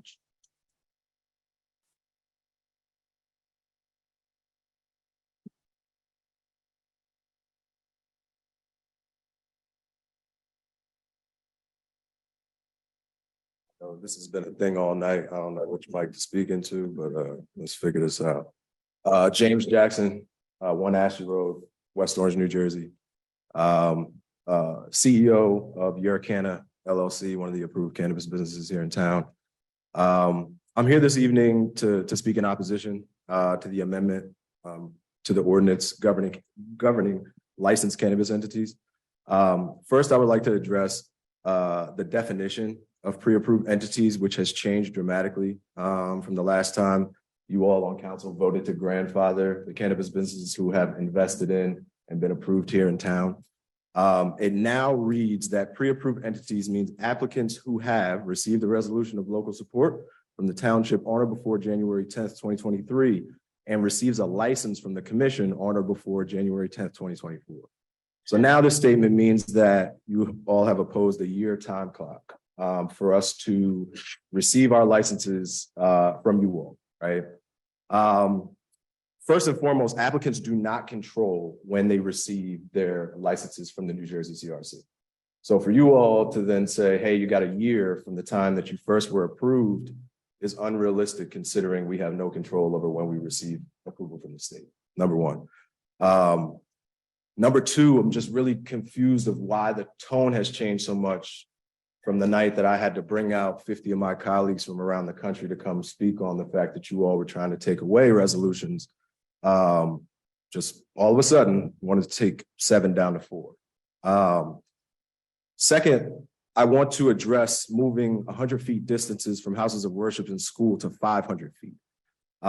With cannabis businesses being limited to industrial B1 and B2 districts with very, very, very limited commercial inventory in the township of West Orange, it makes it near impossible for cannabis businesses to find a place to do business. I want to know how we got to 500 feet from 100. I know you all were discussing 200, which I think is absolutely reasonable, but 500 feet in our condensed town, a township of this density makes it very hard. And I know just a couple examples, because I did a little bit of homework and I did a little bit of measuring this week. The liquor store on Washington Street is less than 500 feet from Washington School. Let's be clear. The church, 80 Washington, is 336 feet from Washington Liquor Store, from the liquor store on Washington Street. Our Lady of Lourdes School, 328 feet from Liquor Lobby. Our Lady of Lourdes Church, 129 feet from Liquor Lobby. Our Lady of Lourdes Church, 160 feet from Llewellyn Park Bar and Grill, which is a recent approval, right? Because I know many people will say that all these things were grandfathered in. Not that one. Our Lady of Lourdes, 182 feet from Oak Barrel Pub. Esperanza Christian Church, which I know is for sale and is no longer functioning, touched at the time Brown Bear Pub. Shared a wall. Okay. I know a lot of people may ask, why I am concerned, because my business has been approved at the location. I'm concerned because I care about the success of the industry in this town, right? I'm concerned because I hear about my friends at the library get displaced from their location and are now forced to look for another location, but could possibly have to deal with not being able to find a location in others because of the change distances. You also have to understand what they spoke about is true. The predatory practices of landlords is real. This is it's a dream. When you get your actual license, it becomes reality and people start getting very greedy. So I would just see to really rethink that and to be fair across the board in relation to where liquor stores are, which have far more access from children. Specifically, I sat on Washington Street around Let Out today and watched well over 20 kids going to Washington liquor store to get snacks. You cannot go into a dispensary to get drinks, snacks. You get your license is presented at time of entry. Your license is then presented again at time of checkout. Your bag is sealed. You cannot access that before you leave the premises. This is a highly regulated, over-regulated industry. I understand it's new. I understand it's a little scary for folks, and we need to figure this out together. But I don't want you all to continue to make decisions in a vacuum that are detrimental to the cannabis businesses here in town that have invested in town, right? I do respect all of you and the decisions that you all make, but you really need to think about that. And look, a town that desperately needs tax revenue, as a resident, we went up 16%. When tax revenue goes up, what do you need to find? You need to find when taxes go up, what do you need to find? New tax revenue. Your time is up. Can I finish my statement, please? Sentence. Thank you. You need to find new tax revenue. Maplewood, one location, has received over $500,000 in tax revenue from one location. Cannabis has brought New Jersey $550 million only from 6 months of sales last year. You're talking about a town that desperately needs tax revenue. Allow the process to play out. Allow these businesses to open. Stop trying to make it hard on us. Work with us. And we have tremendous and substantial tax revenue that we are bringing to this town. Thank you, Mr. Jackson.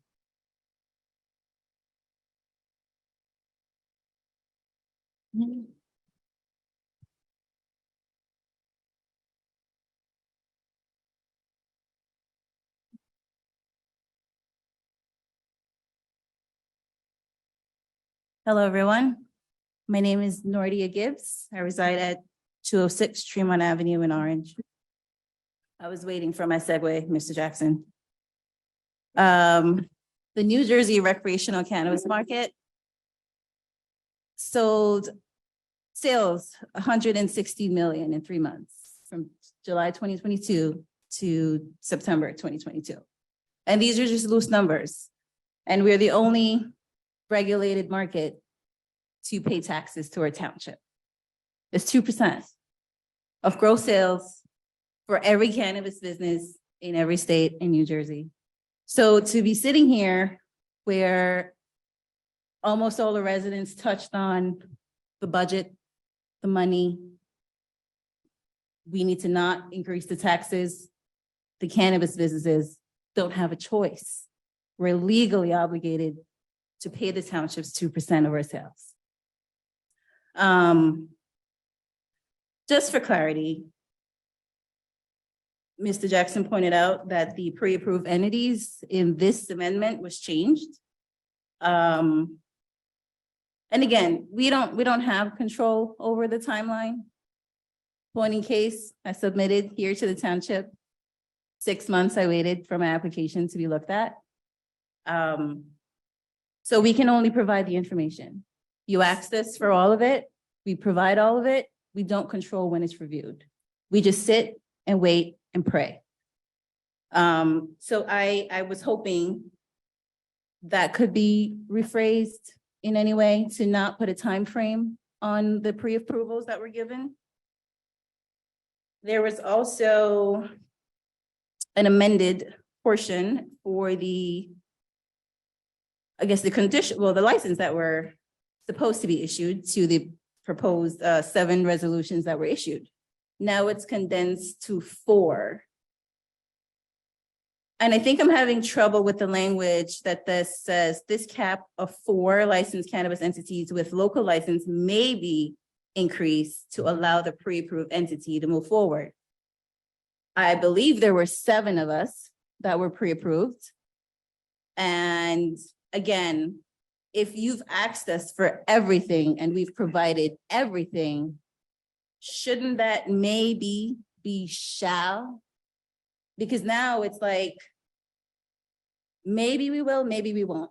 That's not clear for me as an investor. And like everyone else, we have a lot of money tied up into even getting the process started. So to come back to a maybe increased to allow the approval, it's still too hazy for me. And I just wanted to point that out as an investor. While we're so close, we're still so far because of the changes like this that happens, because of the landlord that recognized that you were going to have a successful business because you're committed and changed their minds about the lease, like because of things that we can't control. So we're just asking, just for clarity, stick to what you said. We've stayed, we've rallied, we've turned up, we've showed out, we've showed our commitment. Just let us finish with no hiccups. We're almost there. It's gonna be good. But I hope we don't vote on this tonight, or at least change the language to really include the 7 that were pre-approved. Thank you. Thank you. Yes, Ms. Rose, yes.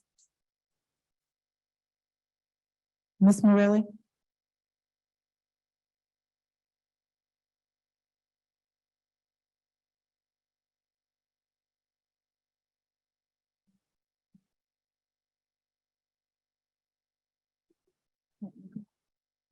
Rosary Morelli, Ralph Road.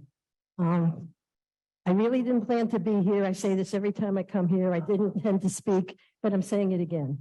So I'm an elderly senior citizen. I'm entitled, and I'm not dressed for it.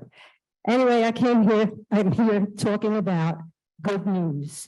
West Orange finally has a senior citizen advisory board. I want an applause for that. It took a lot of blood, sweat, and tears. And also, I'm good at networking. And if you know Italian Catholics, we have a saint for everything. I invented a saint for this board, and it helped. So if you want a saint, Roz Wright worked for you. She's going to convert.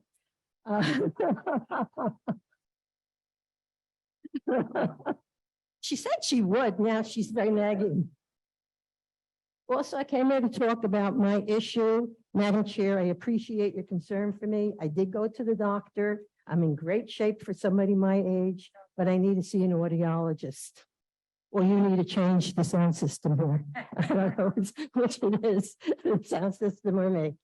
But anyhow, all I can say is, my closing statement, we've been fighting for seniors to be able to age in place. Sadly, if a 13, 14, whatever percentage increase in taxes, what comes to fruition, I don't think that's going to happen. And that's very sad. I'm embedded in the community. I'm one of them. And there's a lot of concern, sleepless nights, people not knowing how they're going to pay this kind of money to live here, which is very sad. Thank you. Thank you, Ms. Morelli. Anyone else in council chambers for public comment? Mr. Fagan, would you please allow our Zoom audience to have public comment? And if I may, before you speak, I just want to let the public Zoom audience know that now is the time for you to raise your hands to get into the queue for public comment. Please do not wait until someone else has stopped speaking. Go ahead and raise your hand using the raise your hand icon on the Zoom function. I'm sorry, before we begin to the Zoom audience, there was one other person who had their hand raised.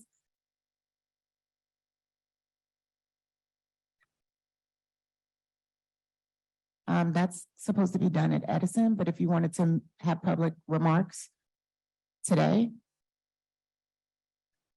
so you're more than welcome to come. We don't have a proclamation today. That's at Edison. Can you come to the microphone? Okay.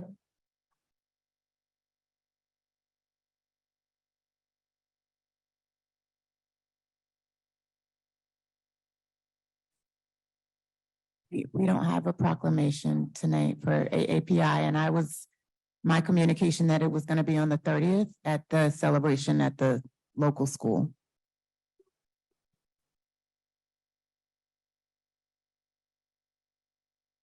Okay, on the 31st. Okay, our apologies for the misunderstanding. Okay, Mr. Fagan? Yes, Council President, we have Anthony Puglisi. Welcome to the meeting. Please state your name and address for the record. Good evening. This is Anthony Puglisi, representing County Executive Joe DiVincenzo. I'm sorry I couldn't be there in person, but for the third straight meeting, I was kind of double booked tonight, so I made it onto your virtual meeting. So thanks for having me. Just three things very briefly. One, we have already transitioned our COVID mobile vaccination unit into a regular health unit. Several council members and the mayor were present when we had that kickoff with RWJ Barnabas Health, who we are partnering with. And that partnership is key because we're able to offer additional health services, screenings, information, and referrals through that partnership. So if you go onto our website, we've altered the button that says vaccination locations, and it now says mobile health locations, or mobile health unit locations, sorry. And that will be updated on a weekly basis. And of course, our website is EssexCountyNJ.org.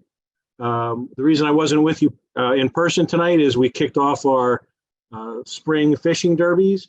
I was in Orange Park tonight. There is a fishing derby at the South Mountain Recreation Complex next week. The complete schedule is available on our website. And then finally on June 3rd, from 8 a.m. to 12 noon at our Public Works facility in Cedar Grove, we are having a paper shredding event for Essex County residents. Once again, June 3rd from 8 to 12. Thank you. And if you have any questions, feel free to reach out to me. Thank you, Mr. Puglisi. Justin Morricone, please state your name and address for the record. Welcome to the meeting. Thank you very much. I appreciate your time, Township Council. My name is Justin Morricone. I'm with the law firm Morricone Flowers.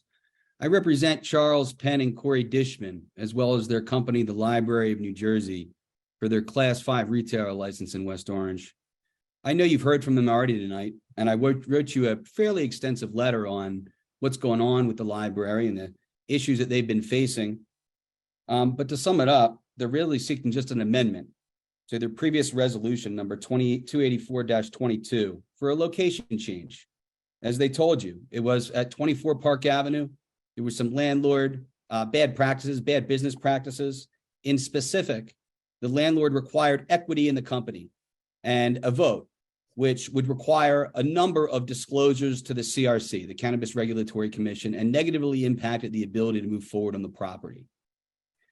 Nonetheless, Mr. Dishman and Mr. Penn moved quickly, and they secured another property at 1-3 Washington Street, right in West Orange, and I think they described it for you. They came to terms agreeable very quickly, and they've been negotiating the lease. They're ready to enter into it, and we are ready to submit our conversion application to the CRC. We literally have all documents prepared. I've been working with them for years on this, and this is the last piece of the puzzle. So we would like the council to consider the letter that we wrote you, consider an amendment to the previous resolution already given, and to recognize these predatory landlord practices and the unfair prejudice that's resulted for companies like you've heard, like the library. As a pre-approved entity as defined under the new proposed ordinance by West Orange to Chapter 25, Section 24.2 of the revised general ordinances of the Township of West Orange, it would require these setbacks, and I think we've talked about that a little bit already. I mean, you've heard it. It requires 500 feet from the property line of any school building and 500 feet from the property line of any house of worship.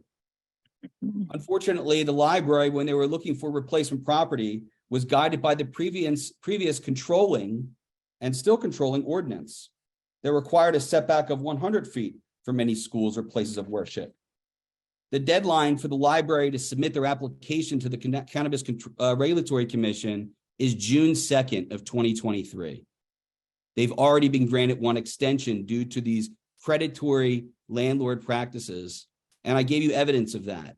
It's been recognized by the Cannabis Regulatory Commission specifically, and we've disclosed all of the records relevant to it. So the library would like to reconsider the resolution and amendment to the application for a new location at 1-3 Washington Street. We believe it meets the setback requirements of the controlling ordinance that's in place now, and that would be a wonderful location far enough away from any schools or places of worship to not impact the town in any type of negative way. I think you've heard a lot of the positive things that can result, including the tax issues that you've been discussing tonight. Finally, there's a public comment to that amendment to Chapter 25, Section 24.2. We believe it's in the public interest to comment on the setbacks specifically, not just for the library, but for all the cannabis companies. We request that the ordinance contain an exception for undue hardship suffered by pre-approved entities, and that the setbacks be curtailed to a more reasonable requirement that existed in the controlling ordinance. Based on all of this and what you've heard tonight, and through no fault of the library's own, the evidence has demonstrated that the library was subject to harsh business practices. It resulted in placing its compliance with the resolution that you approved its business in West Orange. As such, it requests, first, an amendment or a hearing to the West Orange Resolution number 284-22 for a location change in West Orange from 24 Park Avenue to 1-3 Washington Street. Second, the proposed amendment ordinance should contain an exception for undue hardship by pre-approved entities. And third, the proposed setbacks in Chapter 25, Section 242B2 and 3 be curtailed to a more reasonable requirement that existed in the previous controlled ordinance, and certainly one that the library has been operating on since it received its resolution. Thank you very much for your consideration, Council. We look forward to moving forward with you and doing business in West Orange as the library. Thank you, Mr. Marconi. Sasha Kademi, welcome to the meeting. Please state your name and address for the record. Excuse me. I just started having a coughing fit. My name is Zasa Academy, and I live at 4 Dawes Avenue. Dear Council President Tammy Williams, I ran into you at the informational session Thursday for the mayor's informational session for the proposed apartment buildings on the wetlands. I couldn't place you at first because I've been looking at you over Zoom for 2 years. So you introduced yourself and handed me your President Councilwoman's card, excuse me. I shared with you some of my worries concerning this town's overdevelopment and budget burden on the taxpayers. The main worry being that this proposed 16.8 property tax hike, 16.8% property tax hike will force me to leave my cherished home of 30 years. Simultaneously asking if it was rude, you handed me your real estate broker's business card. Now, I know the question was rhetorical, but I'm here tonight to answer it anyway, because in the moment I was so shocked at the coldness and how mercenary that act was that there were no words. It was beyond rude. Not just a harmless faux pas. Coming from a public elected official, it showed your immediate instinct was to profit off my demise. It showed a callous disregard for the welfare of this town's residents that you were elected to serve. More than rude, it was offensive in the deepest way, as if this budget crisis could present an opportunity for a windfall for your real estate business. More than mercenary, it was a blatant conflict of interest. Now, John Gross, I am looking at you. Last council meeting, you said you told a blatant misinformation. I feel you had a reason for the lie that you told, that the reason the trees were marked orange on orange paint were to be saved. So I emailed you immediately and asked you for clarification on this misinformation to the public, and you ignored me. You misinforming the public like that gave away that you may be directly involved in this. Maybe you're driving it. Were you gaslighting us long enough 2 weeks ago so that you could destroy the trees in the couple of days following? Why? Why destroy the trees? I want to know how much of this, the town will be spending to cut down these trees. I want to know that if you did this in the expeditious way was to get free grant money to replace the curbs that don't need replacing. How is this benefiting our town? Or is it just benefiting you?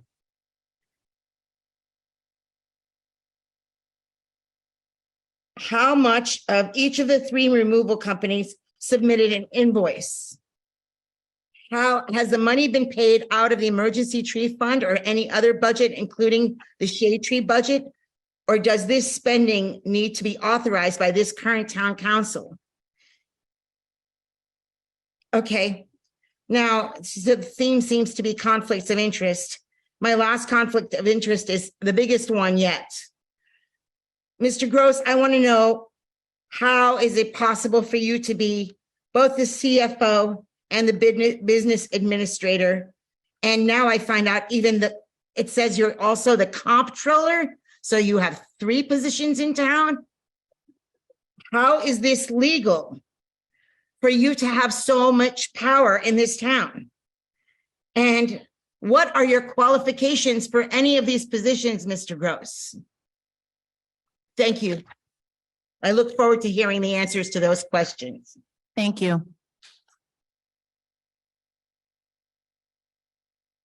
The person who entered the meeting with the letter L, please state your name and address for the record, your full name and address for the record. Welcome to the meeting.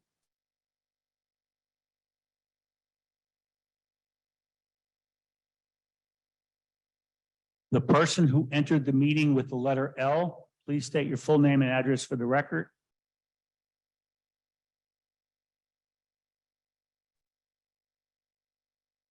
Hello, good afternoon. Are you able to hear me? Yes, please state your full name and address for the record. Yes, Linnea Irvin, 58 Haggerty Drive. I'm sorry, can you repeat your name, please? Linnea Irvin, IRVIN. Thank you. I will keep it brief as I've been on the line for an hour or so with my hand raised. One, I will echo the sentiments that a 16% increase is predatory.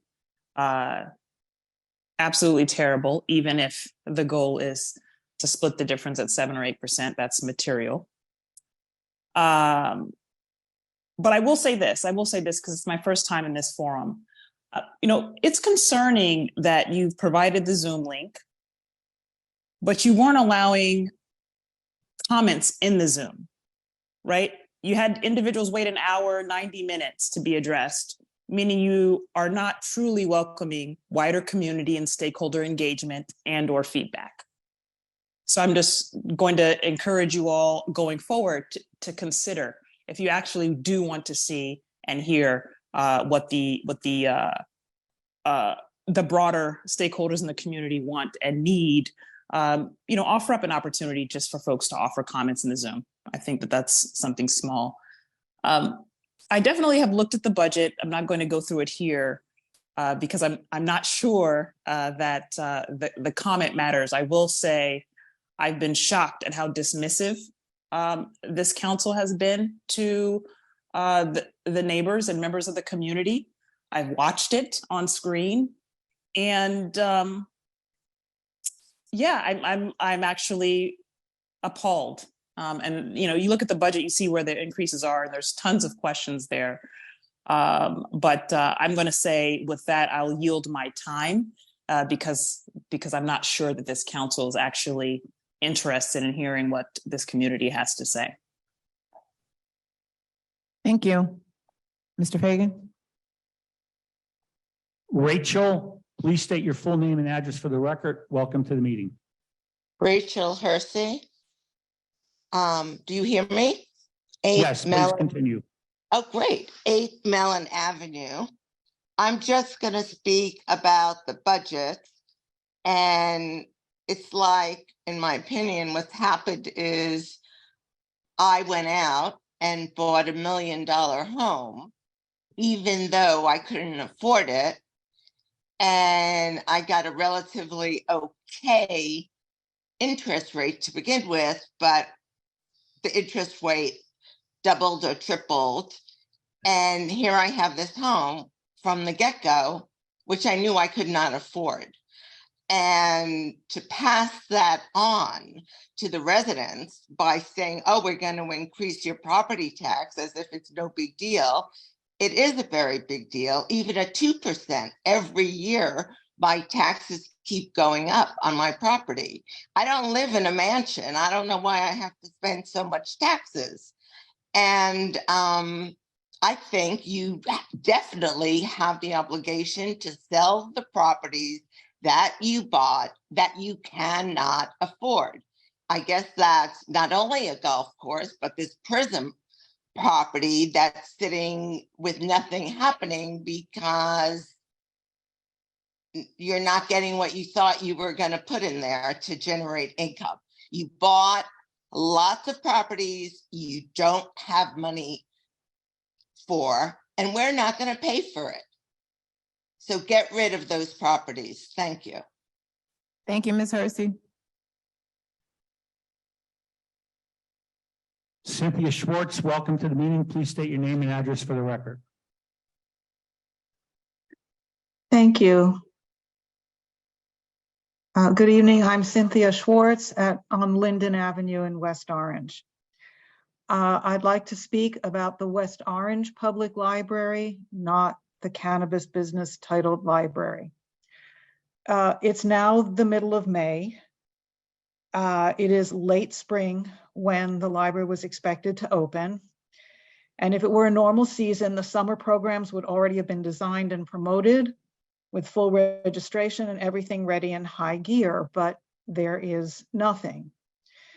And the new library is not ready to open. I went to the building in the middle of this afternoon, and there is nothing going on. No one is working. It is not ready to open. There is no furniture, no shelves, no equipment, no materials, no exhibits. It is simply silent.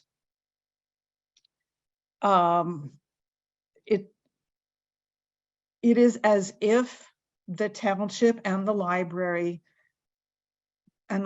board dissolved the library, because if it's not going to open, and that's the reason that I'm speaking tonight, because the council does not meet on these issues again for another month, then the effective dissolution of that library is illegal.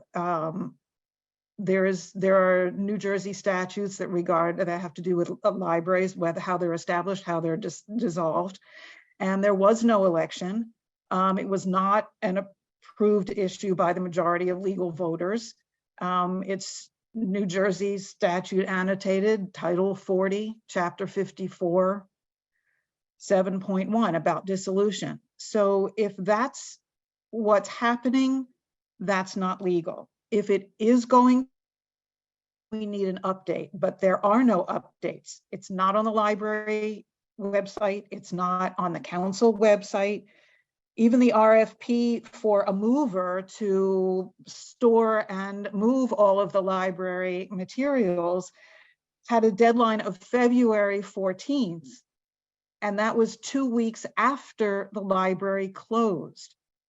So there is no planning here, and it's really unconscionable. I am a librarian by training. I have a specialty in competitive intelligence, which basically means for these purposes that I'm a professional researcher. Public libraries are anchor institutions. They're mission critical to community life. The library is the town square, and the West Orange Library Board of Trustees, and by extension, the council, have basically dissolved the public library illegally. It needs to turn around. We need to have those dates about when it will open. It's not even clear who is responsible and who can get things moving.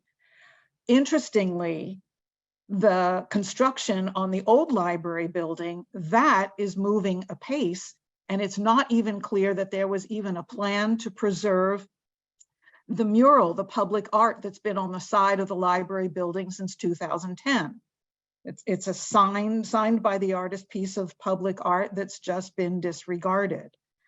I believe the council and the library board need to answer these questions, and we need to have an answer and a plan before the end of June. Thank you very much. Thank you, Ms. Swartz. Todd DeBove, please state your name and address for the record. Welcome to the meeting. Thank you. My name is Todd DeBove. I'm at 10 Burnett Terrace. Thanks for the opportunity to speak. I really wanted to address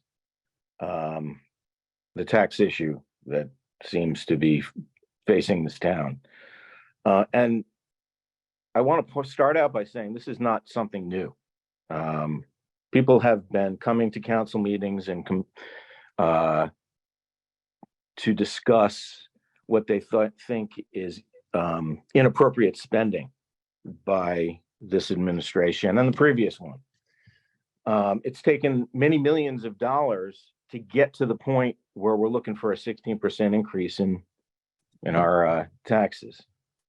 And lots of decisions that have been made between now and then to get us there.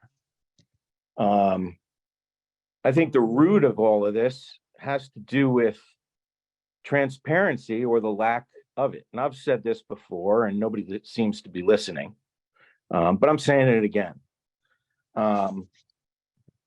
This administration presents things to the council and to taxpayers with barely the minimum information that's needed to make decisions or to know what the issue is about. For us to have to ask for appraisals on every transaction and never get them, but hear about them anecdotally is unconscionable. Our tax rate, somebody else said said earlier that our tax rate is 4.35% as of 2022. That's correct. It also happens to be the second highest behind only Irvington in Essex County. That too is unconscionable. What's really happening in this town is that the real estate taxes, as they drive up, are going to they're not going to, but they already are reducing home values. That's how it works. Many people probably don't see that because houses are being sold with multiple bids and over asking prices. But the reality is that valuations in this town relative to our neighboring towns are not great. In fact, they're pretty bad. And the lack of transparency taken by the administration in introducing initiatives is what's got us here, because decisions are being made without the proper information. And as is also typical with this town, things are done at the last minute with no time to think about it. I think now is the time. This town is at a turning point where you won't be able to go back if you don't fix it now. So I think some serious soul searching needs to be done for spending in this township and for how things are done. Process is just as important as how you get to the end. And sometimes it's actually more important. Fiduciaries understand that concept.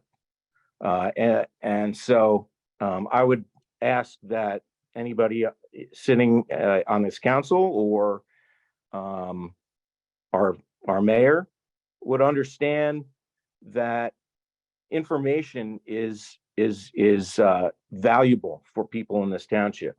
And all we ask is that we get full information. The future of the town is really hinging on this taking place. Thanks for the time. I appreciate it. Thank you, Mr. DeVoe. Sally Malanga, welcome to the meeting. Please state your name and address for the record. Sally Malanga, 57 Ridge Road. Good evening. West Orange government needs to function as a government, not a private club. We cannot rewrite ordinances to fit the employment needs of the town attorney and the CFO. The council is urged to vote no to the combination of John Gross as business administrator and CFO, no matter how the administration finagles the language in the resolution. The council is urged to deny Richard Trank payments, as he has been a very costly, embarrassing experience to West Orange. He must go so we can detox our legal department. Dare I say, we need a new CFO so we can clean our books and our processes as well. The Daughters of Israel application, which would have saddled West Orange taxpayers with 163 luxury apartments with no property taxes paid by the owners, was at the zoning board on May 11th. Ella Slifka, 91 years old, told the zoning board she lived next to the Daughters of Israel since she moved in 50 years ago, was a teacher in our schools all those years, and faced the prospect of a large apartment building in her backyard. The zoning board's response, quote, "Our hearts go out to you, Ella." And then some turned and voted to permit the project. But they didn't have enough votes and the application was denied. This was because 3 members of the zoning board cared about the residents and voted no. So I'd like to thank council members Scarpa, Rutherford, and Gebermichael, who appoint responsive people to our boards. In addition, there's a person being considered as an alternate member on the zoning board. I know the man, he's an upstanding citizen. I've heard that the administration has attempted to discredit this person rather than meet with him. That antisocial behavior diminishes this administration's reputation even further. I hope there is no public discussion about that. Another way this administration is not responsive to residents is in the latest healthy street tree slaughter. In the name of money and speed, residents' healthy 50-year-old trees were cut once again for curb and sidewalk repair because the administration doesn't know how to both negotiate for residents and keep the grants for street paving. Homeowners lost their minds, their property value, their shade, and flood control in exchange for straight curbs. I am calling for this council to add a one-sentence resolution tonight that states, quote, "There shall be a moratorium on cutting healthy street trees until a policy can be written to address sidewalk and curb repair." The problem is there's a resolution on the agenda, 2771-23, which is a bond for $8 million more for street improvements. Unless cars are falling into sinkholes, this can wait. This should be voted no and delayed until such time as the budget is under control and that moratorium is firmly in place. There's also 212-23 for Wheeler Road street improvements and 205-23 for a grant, again, the same thing for the Morris, Sussex, and Hunterton Road improvements. I urge vote no until the administration gets this grant process correct and doesn't deprive us of public safety in exchange for straight curbs. No grant should be submitted until proper language is added that street trees will not be cut. I'd like to conclude by saying some words are not worth 2 cents unless they're backed up by actions. Other words are worth millions when they are acted upon with good intentions. Thank you. Thank you, Ms. Malanga. Jonathan, welcome to the meeting. Please state your full name and address for the record. Hi, good evening, everyone. I'm Jonathan Redwine. I'm at 10 Cobain Terrace. Wow, lots of really important and really immediate issues.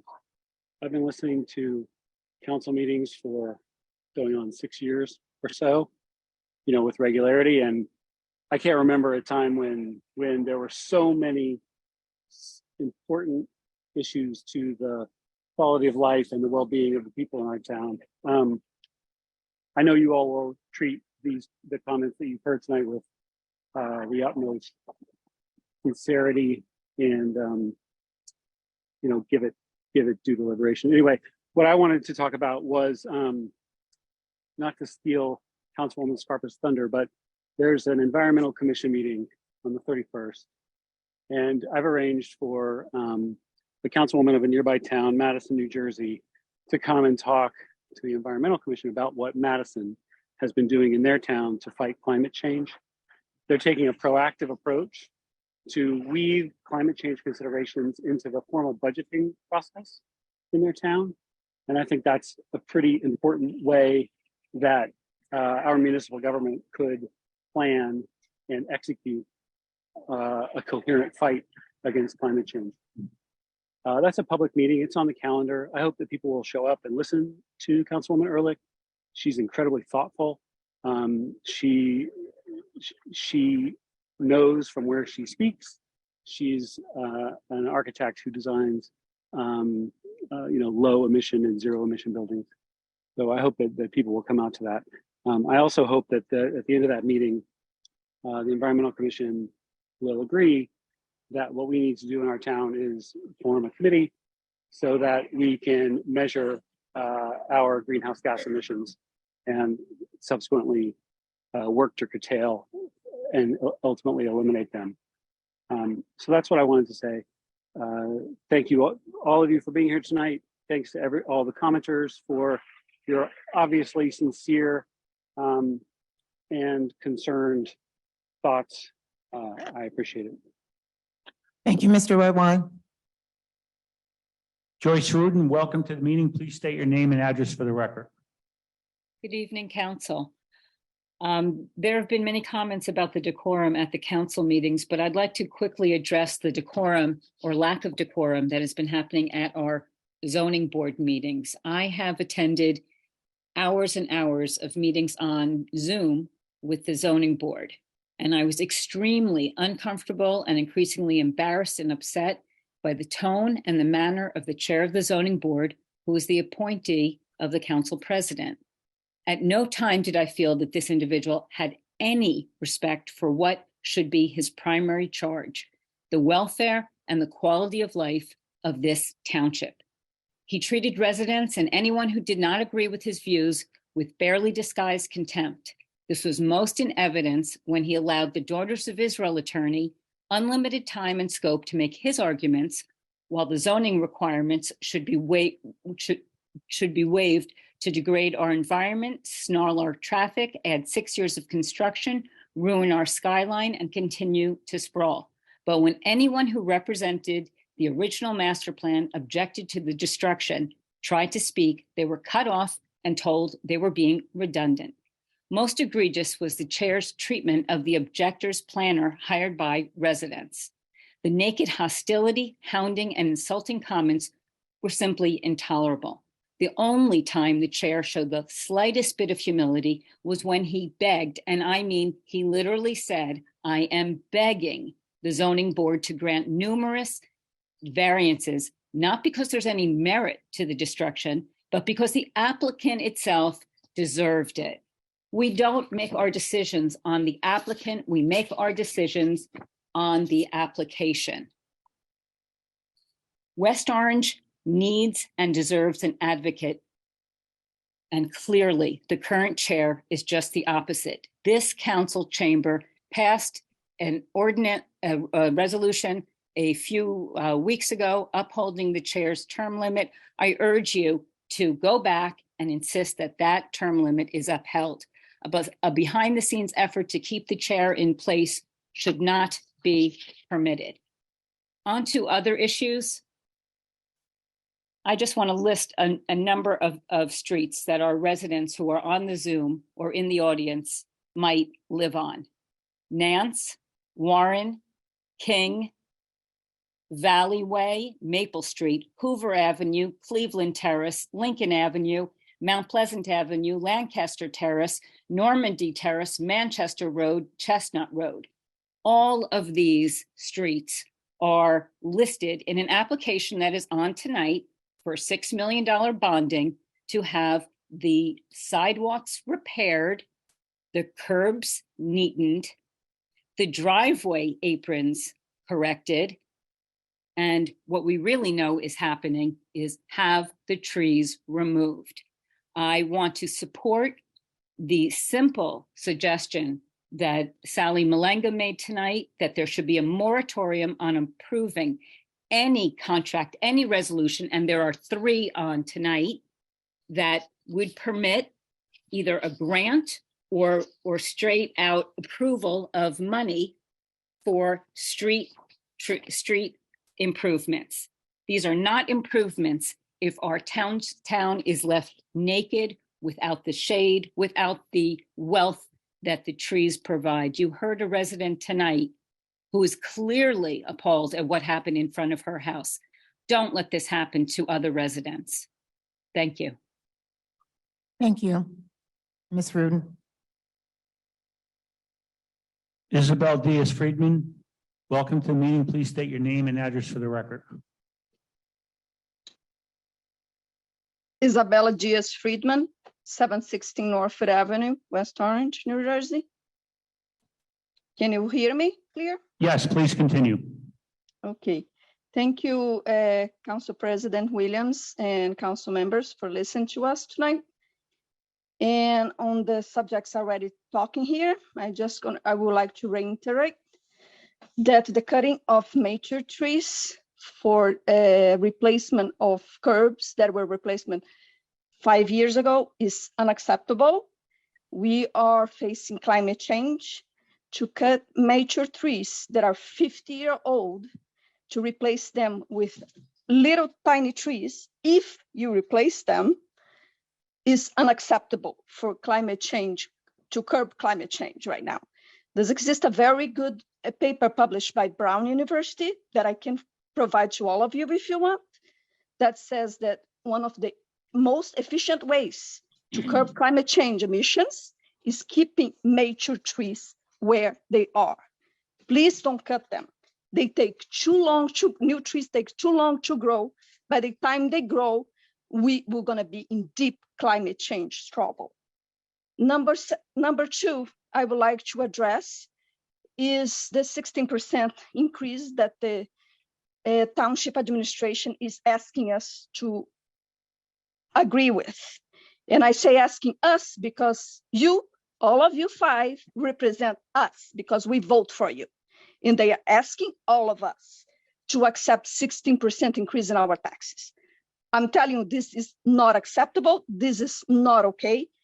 The majority of this town is made of immigrants, middle class and lower class people. This is not okay. We cannot live with taxes raising that much.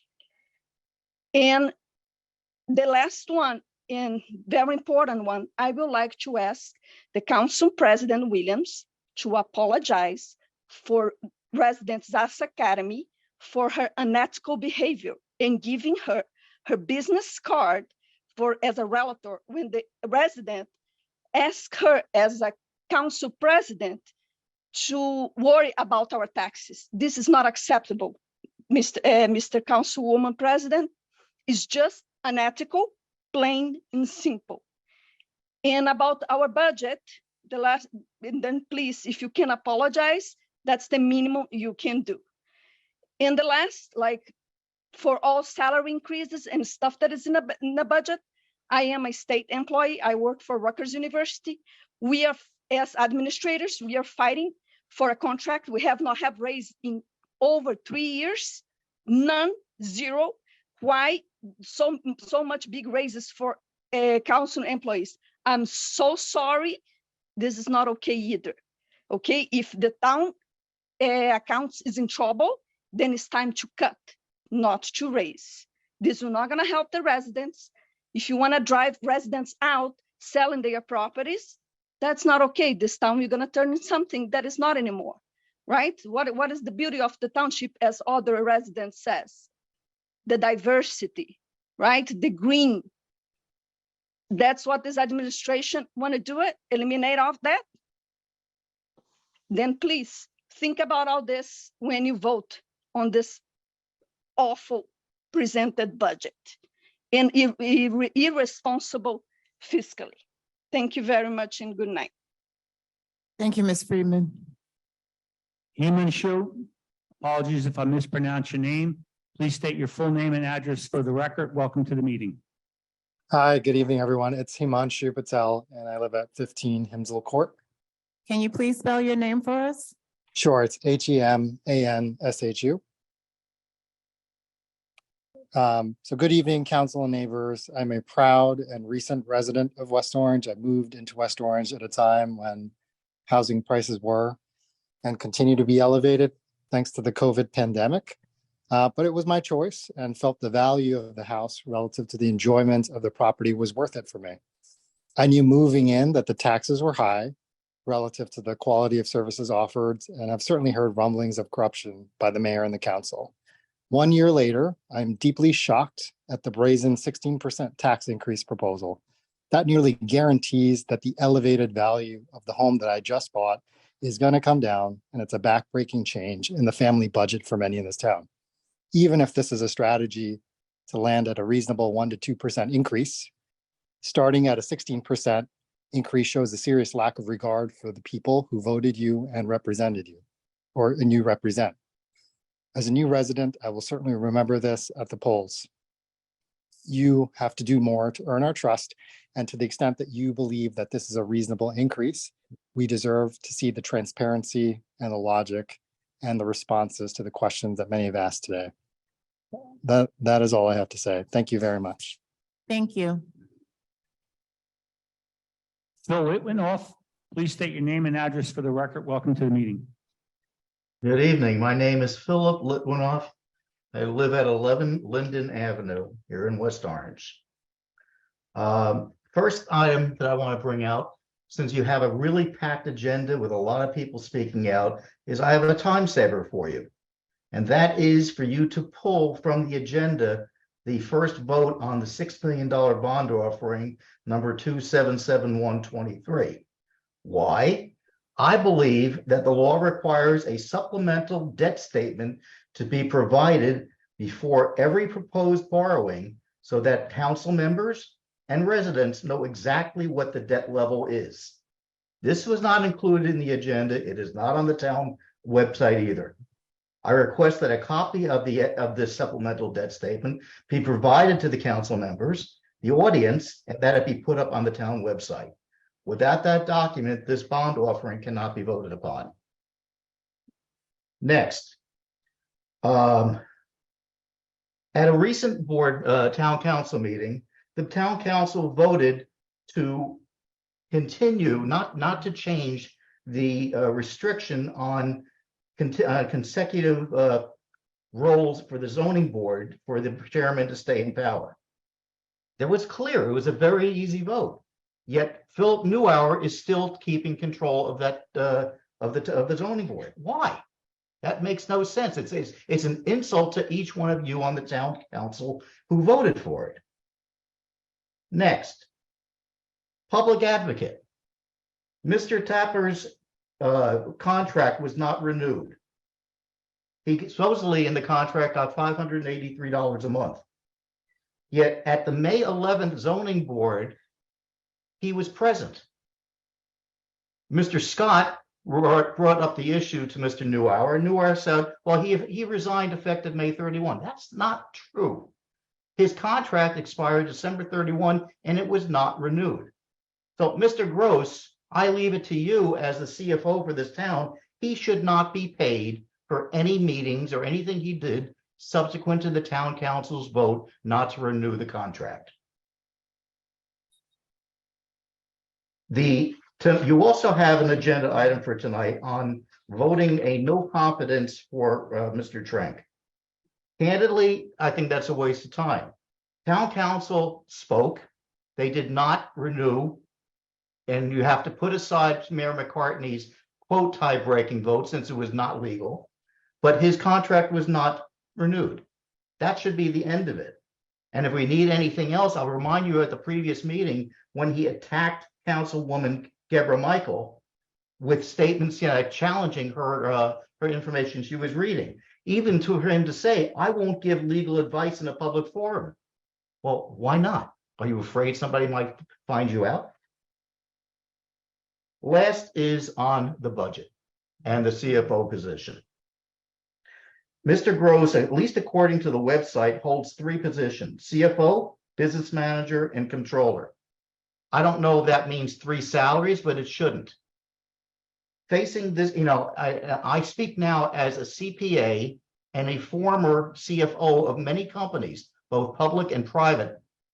If I had gone in with a 16% decline in a budget, I would be fired summarily, no question. This is a disgrace for this type of a budget to be presented. And I would just suggest that you put in a zero-based budget and basically throw out what you've done to date and redo it starting from ground zero. Then maybe we'll get some reasonable numbers. And to Councilwoman Castellino, your comment at that last meeting was disingenuous. Well, you could forget a 2% increase. That's just not going to happen. Candidly, that's not the attitude that our elected officials should have. Thank you for listening to me. Thank you. Don Castillo, welcome to the meeting. Please state your name and address for the record.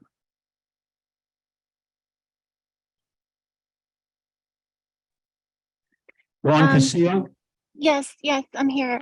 Good evening, everyone. My name is Dawn Casio, and I'm at 48 Johnson Road. And thank you for giving me the opportunity to speak this evening. And I'm just one of the residents that's, very concerned about cutting down the trees in the town for road improvements. I know, the roads do have to be redone and paved. I know Johnson Road is pretty horrible, but I just ask that if there's any way we can really maybe relook at the trees that are marked to come down and really just take a second look at them and really see if they definitely have to come down. I think it's worth it. I know we've had a lot of neighbors just like so upset about all these trees coming down and people in tears. And it's just, it's just been very upsetting to the neighborhood. And if there's anything, any alternate things that can be done, that would be great. And I just really like to thank Councilman Bill Rutherford and Councilwoman Susan Scarpa.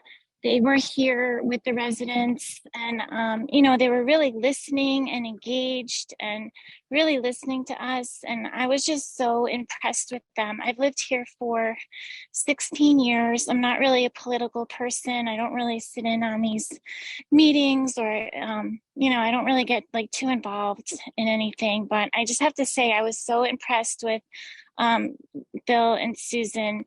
It was really refreshing to just see the town government and just see these two officials really working with residents and listening to us. So I just really like to thank them for their efforts and for being here. It was really great to see.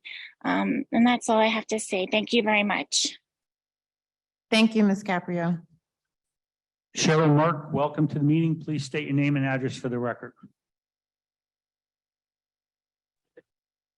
Hi, can you hear me? Yes, please continue. Okay, great. Thank you. So good evening, Town Council.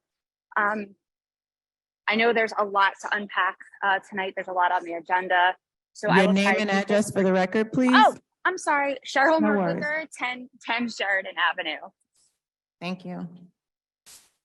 So I just wanted to touch on just a few items that have come up and just a few of my own that I want to bring to the Town Council's to put on your radar. But I wanted to first just speak to the cannabis. I actually want to thank the gentleman from the library who spoke. Not only did you educate me on some of the nuances with the business, everyone knows I am not a proponent for cannabis being in the district. I'm a huge supporter of all of our children and their well-being. But to hear that you were taking the initiative to meet the requirements, the 500 feet, the 300 feet from a place of worship, that was really means a lot to myself and other parents in the community who do have those concerns, and not dwelling on the fact of, liquor stores that have been in those locations for God knows longer than I've lived in West Orange and been alive. So I appreciate that. And while I would like to see the ordinance be the 1,000 feet that the federal government requires, I can appreciate and hope that the town council will continue the 500 feet. On a separate note, I know the budget itself does look overwhelming. Having been on the Board of Education, it is a daunting task. It is not easy. It's not easy to make decisions. And I'm sure most folks know this, that a lot of what goes into our budget is from the school district, and a lot of our taxes being raised is because of the school budget. And since as a district and as a town, we don't want to lose any of our landscape in the education world, so the things that we offer, some of these things have to be taken into consideration. And I believe the breakdown actually only is, and while it's not great, it's only really a 6% increase. And again, not something maybe even my parents who have lived in this town for over 50 years can afford. But certainly I don't want people to be misled and thinking it's a lot higher than what's being put out there and put all over social media. I have known the mayor for a long time, since I was a little girl in West Orange. I have not heard her ever really speak an unkind word of anyone. So for anyone to come on or speak at the podium tonight to say that she said or attacked anyone, I'd be hard pressed to find that. She's a wonderful woman. She does a lot for our town that goes unnoticed, that doesn't get said. This past weekend, herself, Councilwoman Castellino and Councilwoman Williams were all recognized as legendary women of West Orange. So congratulations on that. It means a lot because you put a lot of time and effort into this town. On a separate note, I do want to also recognize our West Orange Police Department. I don't know if folks are familiar, but with May being Suicide and Mental Health Awareness Month, South Carolina's governor was writing into law or submitting Gavin's Law, which he unfortunately lost his son to suicide. And what we're dealing with now is predators who are basically reaching out to our teenagers and threatening to release pictures. They lure them in as an attractive person, and then they're basically extorting money from them. And it's causing a lot of our students and our young children in town even to have to deal with these, the stigma and being scared that something will get out about them. And so our West Orange Police Department has been dealing with this type of issue. I know myself personally that there are kids in our town who have experienced this. And the West Orange Police Department has been providing a really safe space for those children to come out and speak freely. And while they're having a hard time finding the folks that are doing this, I would like our town council to look into introducing something like Gavin's Law to help those children and protect them and their families from this type of thing happening. So if the town council could look into something like that, I would think it would make us a forefront runner for protecting our children and their mental health, because it's driving a lot of children to have suicidal thoughts. And that's just not something that sits well with me. So again, I don't want to keep everyone on, but thank you for listening tonight, and I appreciate everyone's time. Thank you, Ms. Merklinger. Jared Seltzer, welcome to the meeting. Please state your name and address for the record.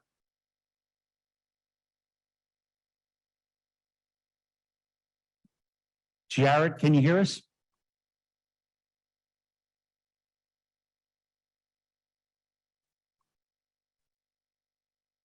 Hello. Yes, Jared Seltzer. Jared Seltzer, Bagels by Jarrett, 451 Mount Pleasant Avenue. I've decided I'm not going to speak tonight, and I would like to thank Scarborough, Germichael, and Rutherford for standing up for this town. And I'm going to hold my thoughts and comments till another meeting. Thank you. Thank you, Mr. Seltzer. Council President, I think we have a record 116 people on Zoom call. Thank you. Currently, there are no other hands raised.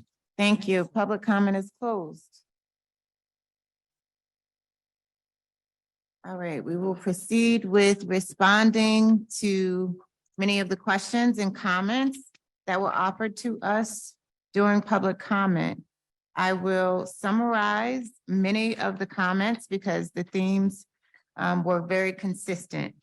Cannabis, taxes, seniors, trees, zoning, climate change, and mental health. The CFO, the public advocate, CFO/BA, some criticisms of the administration and how they function. So as it relates to the issues that we have on the agenda, I typically ask that we reserve our comments until we get to that item on the agenda, and so that we are not speaking 2 and 3 times regarding any particular ordinance or resolution. Firstly, I'd just like to thank the public. Overwhelmingly, 106, that is the record for 2023 of Zoom participants. So thank you all to those who have taken your time out of this evening to engage in public discourse, to stay attuned to what this administration and your members of your township council deliberate and discuss issues on. Thank you for those of you who are here in our council chambers for coming out this evening.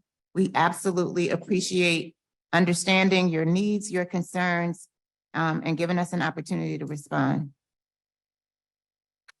So as far as taxes are concerned, I can certainly summarize my personal response. It has not changed.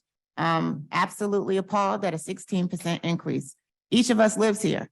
None of us want to see a 16% increase, and we were flabbergasted, just as you are. Hopefully, when we have our budget hearing on Thursday, May 18th, we will be able to go line by line and consider where we can cut. Not opposed to a zero-based budget when you present to us a 16% municipal tax increase. It's unacceptable. We all agree, we've all stated that. So to blame us and to consider that we are willing and supportive of that type of increase is absolutely not how any of us feels, but I'm going to speak for myself. I certainly don't support that. I have stated to the administration that I thought something different could have been presented to us. And I quite frankly don't feel that it's the council person's job to reduce the budget. That is why we have financial officers. That is their responsibility to produce something to us that is fully vetted and is reasonable to every constituent who lives in this community. Cannabis. We'll discuss cannabis when we get to the ordinance. I will state that I am not pleased with the ordinance, and I will discuss my frustrations as we get to it. But it was not a presentation from 5 people who had an opportunity to weigh in. It was something that was presented from a particular council person who indicated that she had support for the changes. I was not even aware of the 500-foot increase and certainly do not support anything that is going to injure the entities that we have already approved. Seniors, always concerned about our seniors. Thank you, Rosary Morelli, for your continued advocacy on seniors' behalf. We are all going to grow old at some point and live in those shoes and circumstances. Certainly one of the things that I have brought to attention is certainly I'm concerned about the impact of the increase, but for our seniors who are on a fixed income, who are already struggling, who are already having concerns with food insecurity, making decisions on whether or not you buy food or you purchase your medicine, it's unacceptable. And it's something that we seriously have to take into consideration. Climate change, thank you, Mr. Redwine, for bringing that to our attention, your advocacy, and making sure people in our commissions and departments are educated and have information. As far as the West Orange Public Library is concerned, we do have a location for a computer lab open at 80 Main on the 2nd floor, but we certainly would like to have an update on the progress at the library. And certainly I do encourage some type of update being put onto the website from the administration so that we can keep our residents aware. Totally agree. My children participated in the summer reading program, and I know that it is very important and an activity that a lot of our residents engage in. So we do need to understand where we are and how that is going to impact residents as school ends. As far as zoning and trees are concerned, trees, certainly we're all concerned about our trees. We have asked the question, how can we reconsider paving our streets and curbs? And what I do continue to suggest is the trees that are being removed and the street paving that is being done now is from previous years of improvements. So it's not like right now we have an opportunity to review and approve or not continued street paving. Certainly we want to understand what our options are and how we can save and preserve the trees that we have, especially the mature ones.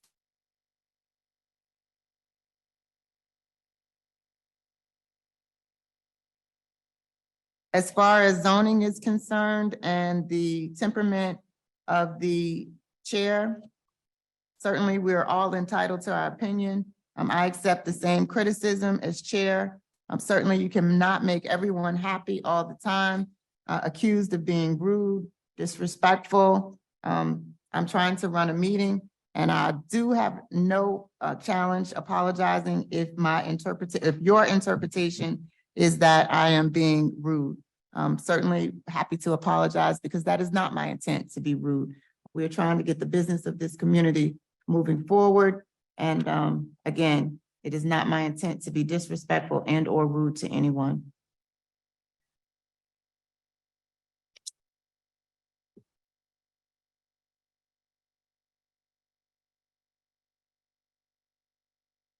Film studio and development. Certainly that is a question that each of us has continued to ask this administration. So when the administration, after our public comments from our elected officials have an opportunity to respond, just like I did last meeting, I will have a list of specific questions that may or may not be addressed so that our administration can respond, and the film studio will certainly be one of those. I think that will cover everything that I can respond to. Again, in the essence of time, I don't find it necessary to call everybody's name and identify who exactly and specifically I am speaking to. This is just a general and broad response, and we would hope to not be here again until 1 or 2 o'clock in the evening. And so I will continue. I respond to emails. Thank you very much. And I would appreciate it if you would not interrupt any of our comments, because it is not the appropriate time for you to continue to talk. Thank you. Councilwoman Scarpa. Okay. Susan Jelinko, thank you very much for your information about the farmers market, and also Anthony Puglisi. Rachel Klein, thank you for all your advocacy on the Highlands. We've spoken many times. I agree with your interpretation. I don't know why we would be developing on that steep slope, and why our ordinance that we've written is not a little bit stronger, and why it's not enforceable. But that's probably a question for legal.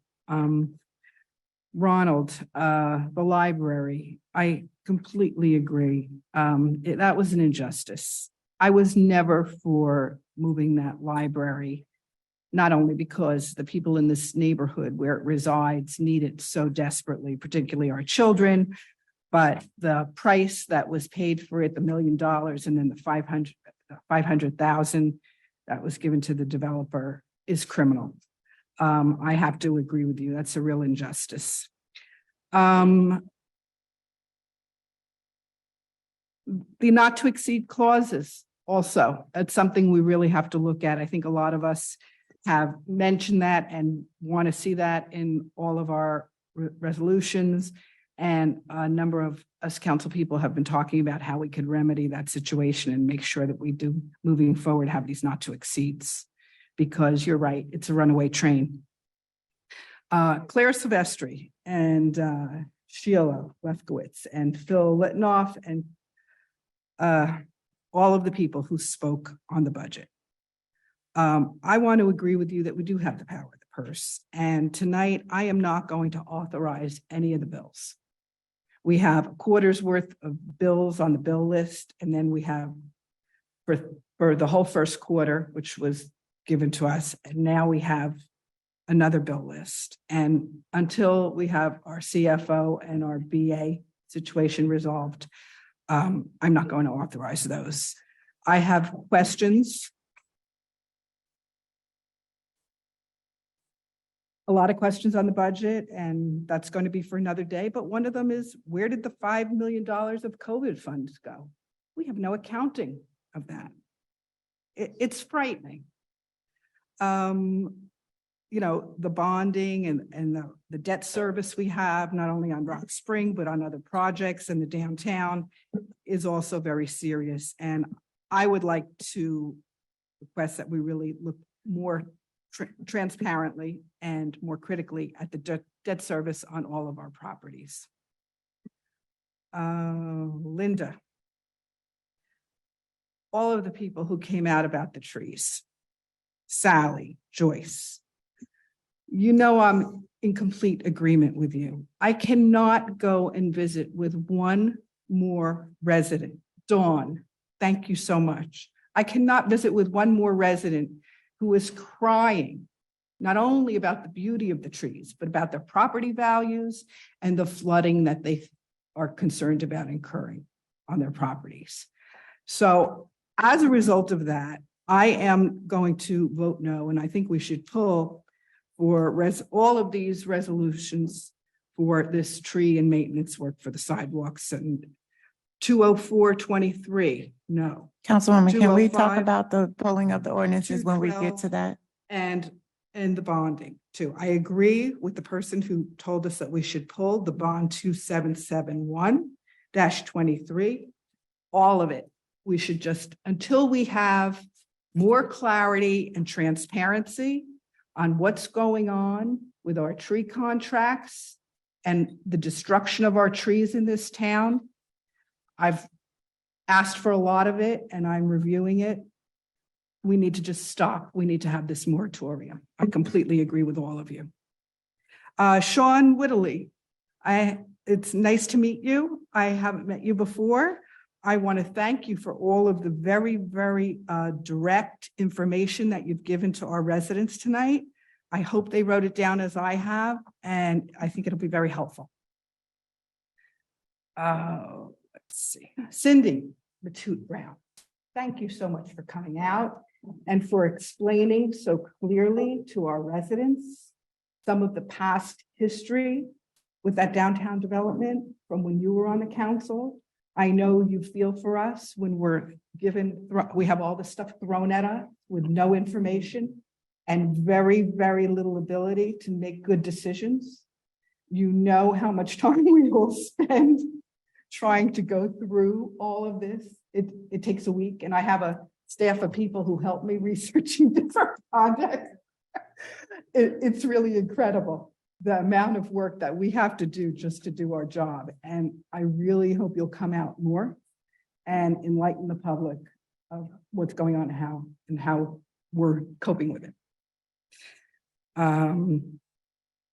Brent Draper Scott, thank you for the article. I found it very enlightening. I think you are absolutely right. There is a lack of integrity and transparency that has caused all of our problems. Once again, that's why I ran. I took no money. I spent $1,300 of my own money to run and to get this seat because I am so concerned about the money in our municipality. And it's going to stop. It's going to stop. Cynthia Bailey, again, thank you so much. Please bring all your friends to the council meetings. Bring yourself and bring more friends. I'm so excited we had over 100 people. I've been waiting to get to the 100 mark on Zoom, and hopefully you can help us fill the chambers a little bit more. Because when everybody realizes that there's a 16% tax increase that's presented with no real effort to get it in play, I think they'll start coming out. And on that note, Mr. Gross, this is the mayor's budget. It is your budget. I've been in business. I've worked on budgets. I've worked with many, many residents who have worked on budgets. It is your job to sit down with each of your department heads and try to figure out where you can economize and where you can cut. It's not the council's job. It's not our job to sit down and figure out where each department can economize. So I request that you take that back and tomorrow or the next day, sit down with all of your department heads. And before we have our work session, come up with something that's more reasonable because our residents deserve better. If I will respond at the appropriate time. Thank you. Let's see, Isabella, we talked about the trees. I think that just about does it. Just wanted to say to Phil, I completely agree with you about the budget being a disgrace and that we should do something that looks more like zero-based budgeting. Of course, all of us who have done this in the corporate world, I think, realize what needs to be done. And that's it. Thank you, Councilman. Thank you, Council President. So I am going to take my time. 2.5 hours of public comment deserves a response. As always, Mr. Fagan, do appreciate your timely an informative presentation. I certainly do appreciate the effort you put into running the Zoom operation for us. Ms. Delinko, I want to thank you for updating us on the farmers market. For those that were not here at the very beginning, 2.5 hours ago, she noticed that the farmers market will be meeting on Saturdays in November and December at OSPAC. Will not be at 80 Main, it will be at OSPAC. So thank you again for your update. Ms. Klein, if I got that wrong, please let me know. Ms. Klein, I want to thank you for your continued advocacy with regard to the West Essex Highlands development. I am disappointed with several aspects of that development. I will say I think it's important, and I've already expressed this to the administration. I think it is important that the administration as well as the town council weigh in with the DEP regarding that particular development. I don't think we should wait until the DEP decides. I think they should know what our posture is. And if our posture is as it's been presented publicly, that we don't want to destroy 6,000 trees, we don't want to impact the quality of life in those neighborhoods, we don't want to increase flooding, then we should say so. And we should use science to our advantage. And not just the data from scientists, but our own data in West Orange. We still have an apartment complex, the Ron Jolin apartment complex, that is vacant because the hillside collapsed. And whether we point to whatever the original source was, it happened as the result of Hurricane Ida. We know storms are getting bigger. They're dropping more rain. Climate change is real. Ocean temperatures are at the highest ever recorded. We were having 90-degree days in May. We have to do something. And so I second your recommendation that we seek legal protection to figure out what we can do about that settlement agreement that allows them to disregard the steep slope ordinance. I can't understand how that could have been done in the best interest of West Orange or West Orange residents. That should not be in that settlement agreement. I was not a part of the council. I am not a lawyer. I had nothing to do with that. But I would hope that we can work together to address it. Because if we don't, and then something does happen down the road, we are all on record right now acknowledging that that is a possibility. And so we should do whatever we can within our authority and power to influence and affect that even after the settlement agreement has been signed. And I will note that agreement was signed merely months before the hillside collapsed on Northfield Avenue. That is a fact that should allow us some level of reconsideration of that settlement agreement or some level of influence with the developers regarding where they place buildings and how many units they have. Reverend Slaughter, Pastor Slaughter, you asked several pointed questions, and I certainly do know your history, and I am happy to answer those that I can. With regard to the sale of the library, that property was sold for $1 million, and then the administration asked this council to give the developer another $500,000 back. The $500,000, is my understanding, would be repaid in 40 years, which does us no good today. And a 25,000 square foot piece of property on one of the busiest corners in town, sold for essentially $500,000. And we did not get an appraisal. And then I'll get back to the taxes, but then we have issues like this and we want to pretend like these things are not connected. They are. There is a history of decisions that have been made over an extended period of time that have led us to the point where 16% is even enunciated. In church circles, we say that's a sin and a shame. And that should not certainly be presented at all. So that's what happened with the library. And to the other commenter, and I don't remember the name off the top of my head, but they were right to point out that the development at the old library site has gone on with great haste. And yet we are still waiting for the new library to open. I'm sure Mr. Smeraldo, who is present with us tonight, will give us an update. Maybe Mr. Gross will as well, with regard to where we stand and when we can expect that property to be opened. You asked, is the CFOBA the same person? It is. I don't know where else that's done. I've asked around. I'm sure there is some municipality in one of the 500 plus in the state of New Jersey that has that set up. But just because someone else does it doesn't make it right. And we certainly do need to separate those roles. There are two resolutions being considered tonight. One would require us to make some changes to the rules to accommodate one person serving in both roles, and one requires us to separate both roles. And I am certainly in favor of separating both roles. I am moved by your comment regarding the forensic audit as well as others. And this is not the first time that that has been suggested in this chamber. Someone at our last council meeting suggested a forensic audit.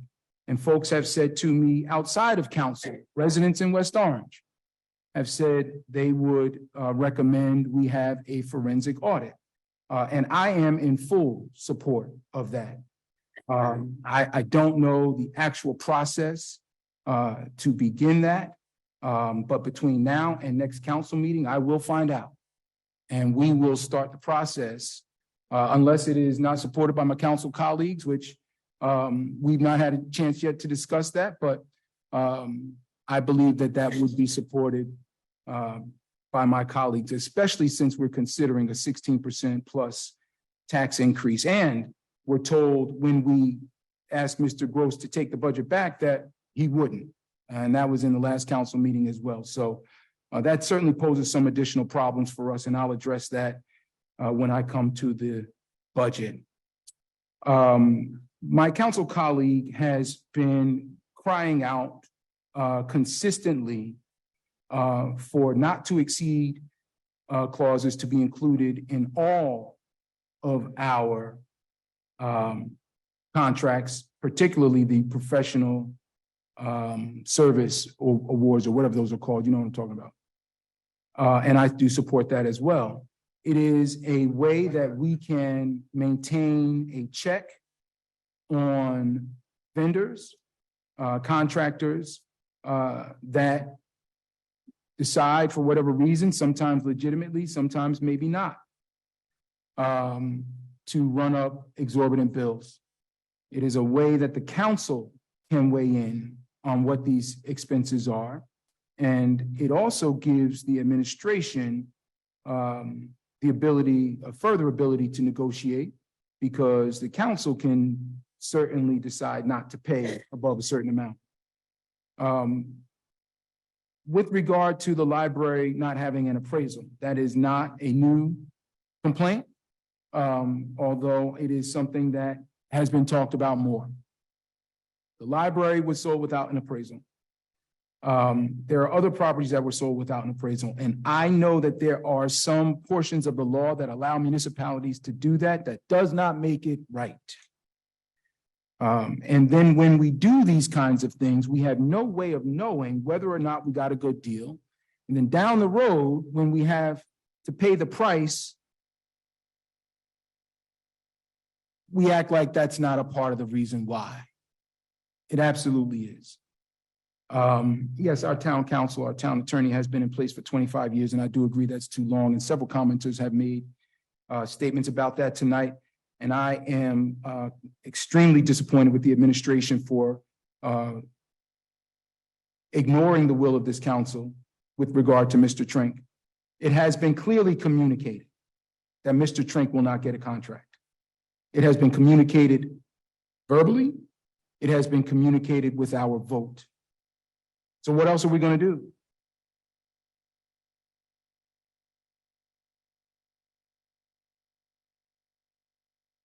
Ms. Silvestri. Yes, we have been given misleading legal advice. You rightfully pointed out that when we took the vote to bond the money to purchase the properties on Main Street, I said in public, in this chamber, in a meeting, that we would not be holding on to those properties long. And that was the advice I got from Mr. Trink. That was legal advice that was given to us at that time, which was given to us, I believe, in an effort to get the support needed to pass that bond ordinance. And here we are now, a year and a half later. We still own the property. We no longer have an interim redeveloper agreement. We're not collecting any taxes, even the modified taxes of a pilot. We don't have a plan B, even though we've been encouraging, and I have personally encouraged our mayor to explore a plan B. I've encouraged the administration to explore a plan B for multiple reasons. And as of today, I am not aware that we've done that. I think we have to be serious about putting out an RFP for the Main Street properties. That doesn't mean the movie studio won't get done. But if in the unfortunate circumstance that the state legislation takes too long to get passed or does not get passed at all, we need to know what else we can do with that property that will generate some revenue for West Orange. And again, this is another issue that contributes to the 16% property tax increase.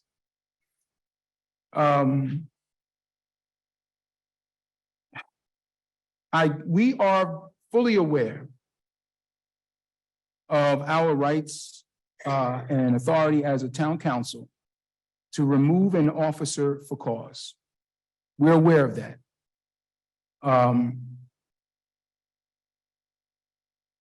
We are certainly capable of engaging in that kind of action. I would hope, for all of our sake, that that's not necessary. I think the relationships in politics, both between the politicians and the residents, leaves a tremendous amount to be desired. And I think we have been acting in ways that has made it even worse. And what some of us have talked about is, at some point in time, we will get through these difficult moments. But the damage being done right now may make it difficult for us to work together down the road, even after this moment has passed. So we do have to be considerate of how we approach difficult decisions and the damage that's being done to relationships and the trust that the public has in this body. And so I'm hopeful that we don't have to do things which would be considered in some parlance the nuclear option, because I do recognize that the people still have to have the people's work done.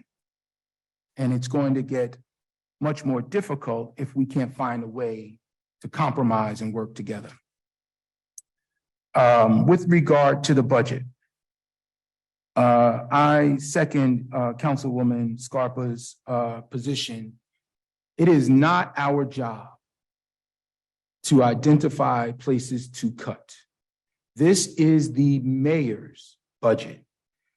Now, while we are capable of doing that, we are not best situated to do so. That decision should ultimately come from the mayor's office. And she should make those decisions in consultation with all of her financial officers and all of her department heads. So I am fully supportive of sending the budget right back and not voting on it at all.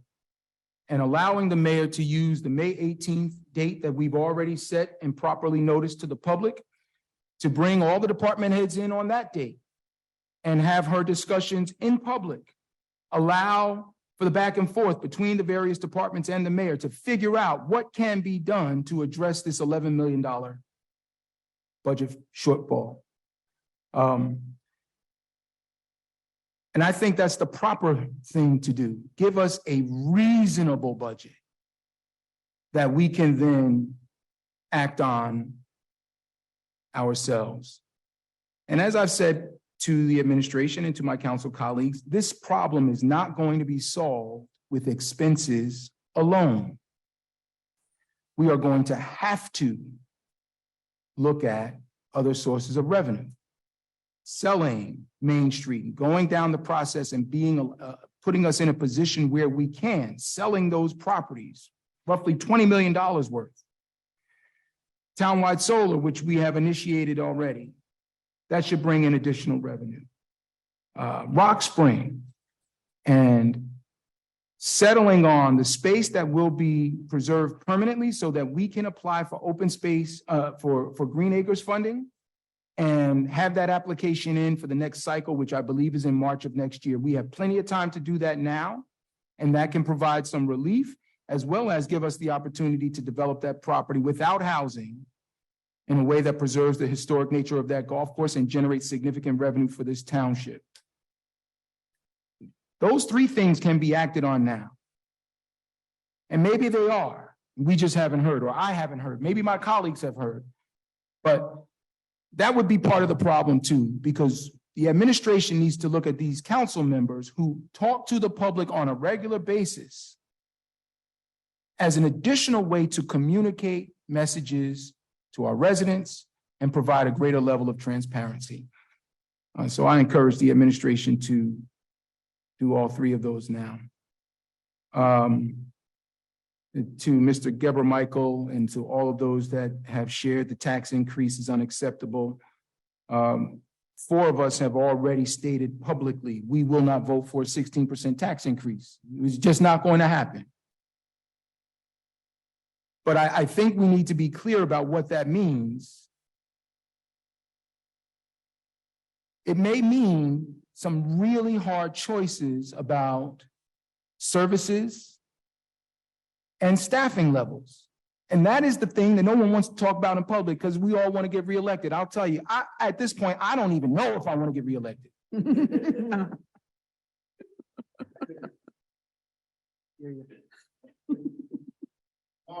If we're going to deal with these issues that we have in a way that will inspire the public trust and get them to support us, even if they don't like the information, it's going to have to be done in public. And that means not just for residents, that means employees.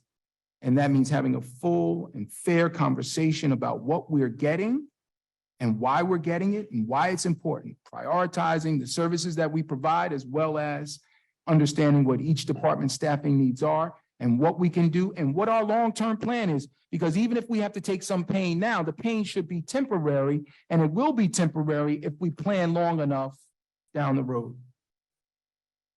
Linda Kuchkowski, I am deeply saddened at how you are feeling with regard to your trees. I saw those 2 big, beautiful trees that were cut down. I'm disappointed that you were given misleading and conflicting information. What she did not share publicly today, she shared with me privately. It is not a secret, so I'm happy to relay it. We've been told in some cases that if a resident wants to keep a tree, all they have to do is say so, and they can keep the tree. But when she said so, the tree was taken down anyway. She did not want that tree removed, neither one of those trees removed. And they were taken down anyway. And the reason was given that the pavement would kill the roots of the tree. And I find that to be laughable, because streets get paved all the time and we have trees along the edge of the streets. As a matter of fact, one of the things that we've talked about as a solution is doing bump outs for the curb or actually paving right up to the tree, which is done in some communities, and the tree lives. Now, maybe if you have a sapling, maybe if you have a small tree, it won't live. But these trees that are 50, 75, 100 years old, they will survive even having the pavement up to their trunk, because it happens in other communities. We can do that here. I don't understand why, especially when residents are asking for it, and we're asking so much more from them. So, yeah, I don't know what happened there, and I'm disappointed with that entire thing. One, I need to know how that was paid for, what funds were used to pay for that tree removal. I was told, I don't know what to believe anymore. People tell me stuff all the time. Sometimes it's intentionally misleading. But I was told it was emergency tree cutting funds. If that is the case, there was no emergency, and that should not have been used. And we need to discuss that. We cannot just choose to use funds the way we want to. Now, maybe I am wrong, and I am not accusing anyone of anything. Let me finish, Mr. Gross. No, let me finish. Let me finish my statement. Mr. Gross. And then you can respond. Not accusing you of anything. A lot of things sound and look one way. Come on. And people try to pretend that they're not. I'm telling you, I'm not accusing you of anything.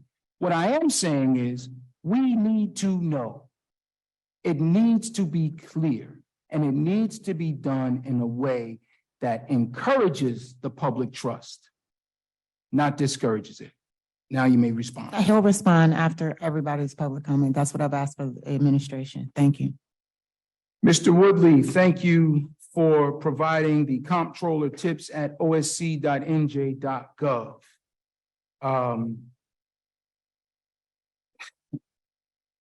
You know, I am deeply disappointed that that even has to be done. I recognize how residents feel about this property tax increase and the lack of transparency around it.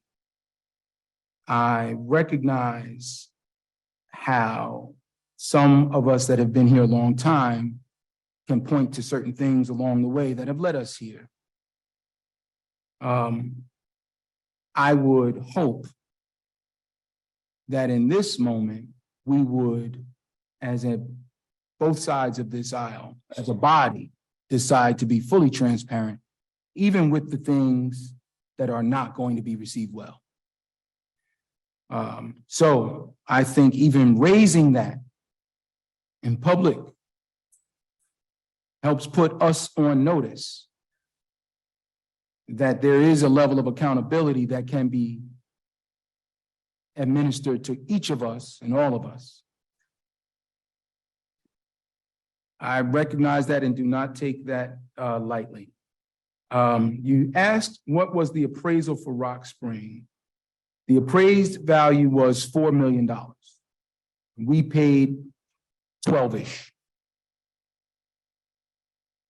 We've discussed that in public in here multiple times. I want to just make a quick comment about that. I am very much encouraged by the new voices that are coming and complaining, because it shows that this is a broad issue for West Orange in general. Now we're being told with this budget increase, or this tax increase rather, that we have to sell things in order to meet it, in order to plug some of the hole. I would hate for us to cut off our nose to spite our face. So I've said before, I did not support the purchase of Rock Spring at that time.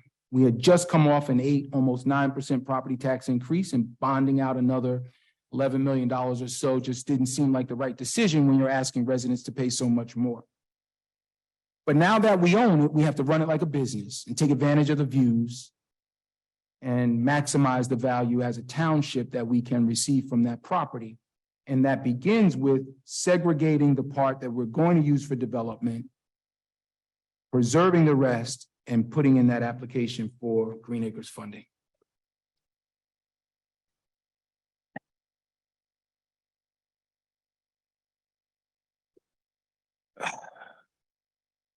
Ms. Matute Brown. She asked a question regarding why is there no movement on the movie studio? I think we've kind of addressed that. I don't think that there's no movement. I think that it's slow movement and we're waiting for what some have called the Hail Mary. If the legislation does not change, current developer will not be able to develop with the tax credits that they need, which means the project won't be as profitable to them and they probably won't do it. I don't know why it's taking so long. I know our governor is on the record saying that he wants to get it done, and I believe that there is support at the state level to change the legislation. I trust that it's working its way through the normal process. I just don't know that we have enough time to wait for that. And so again, I think we need to immediately embark on Plan B. And if for no other reason than to give the administration additional tools when they negotiate with the movie studio folks, should that legislation actually happen.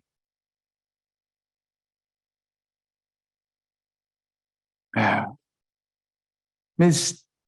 Terry Trigg Scales, I want to thank you for your comments tonight, and I want to thank you for your demeanor. See, she's no longer here, but I think that is the kind of approach we need to take to these kinds of matters. She wasn't accusatory, as some have been. She wasn't inflammatory, but she spoke about the issues and how they affect quality of life. We have to be honest about the level of development and what that means for our infrastructure. We have schools where we cannot fit any additional students. That is a result of the number of residents. It's math. And it's getting worse because we have a pipeline of units that are going to come online at some point, and some portion of them will have children that go to public schools as well. So if we're not focused on solving the problem now, we're going to find ourselves with a similar property tax increase, but instead of coming from the municipal side, it'll be from the Board of Ed because we have to build new schools. And none of us want to pay for that. So we have to do what we can to limit residential development.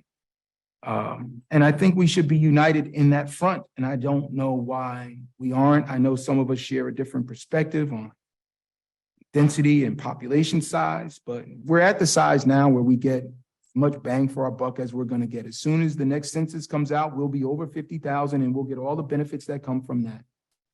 We don't need any more development to reach that number. And like you, Ms. Trigg Scales, I am concerned about flooding, trees, and traffic, especially on that corner of Eagle Rock as we continue to do more development.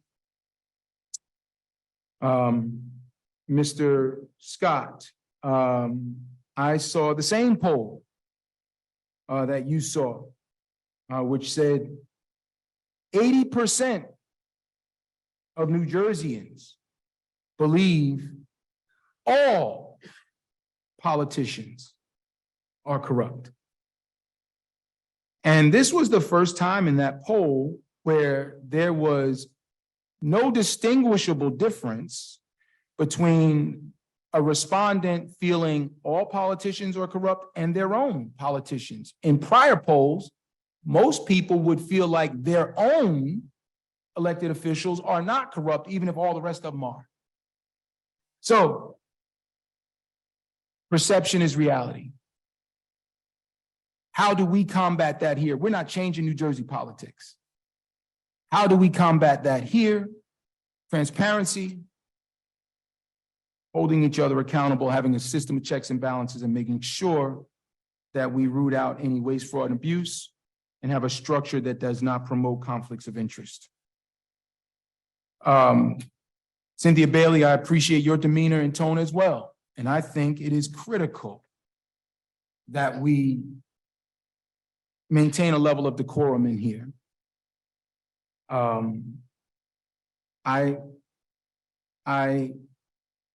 It has not been lost on me personally, as I witness how some members are spoken to. But it has also been pointed out to me by multiple members of the community that feel as if when there's a disagreement with either myself or my colleagues to my right and my left, that they get spoken to in a much more harsh tone than I do. And whether that is actually true or not, whether the intention is there or not, really doesn't matter. What matters is people perceive it that way. And we, for the first time in the history of this town, are run by women. Now, is that how we want that legacy to be written? That when women finally take control, we have a first woman mayor, we have a woman as our council president, we have 4 women as council members, that we decide to be disrespectful to them. So that needs to stop. Now.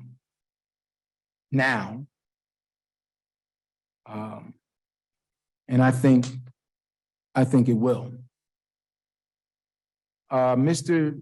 ZEWG, I apologize. I couldn't remember how to say your name.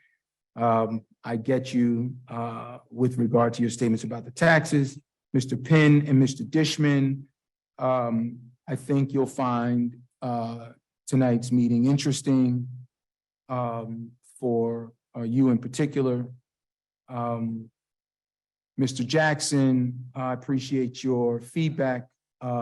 What I will say is 2 things. You know, I appreciate your feedback on the definition of pre-approved entities. I think Ms. Gibbs echoed that as well.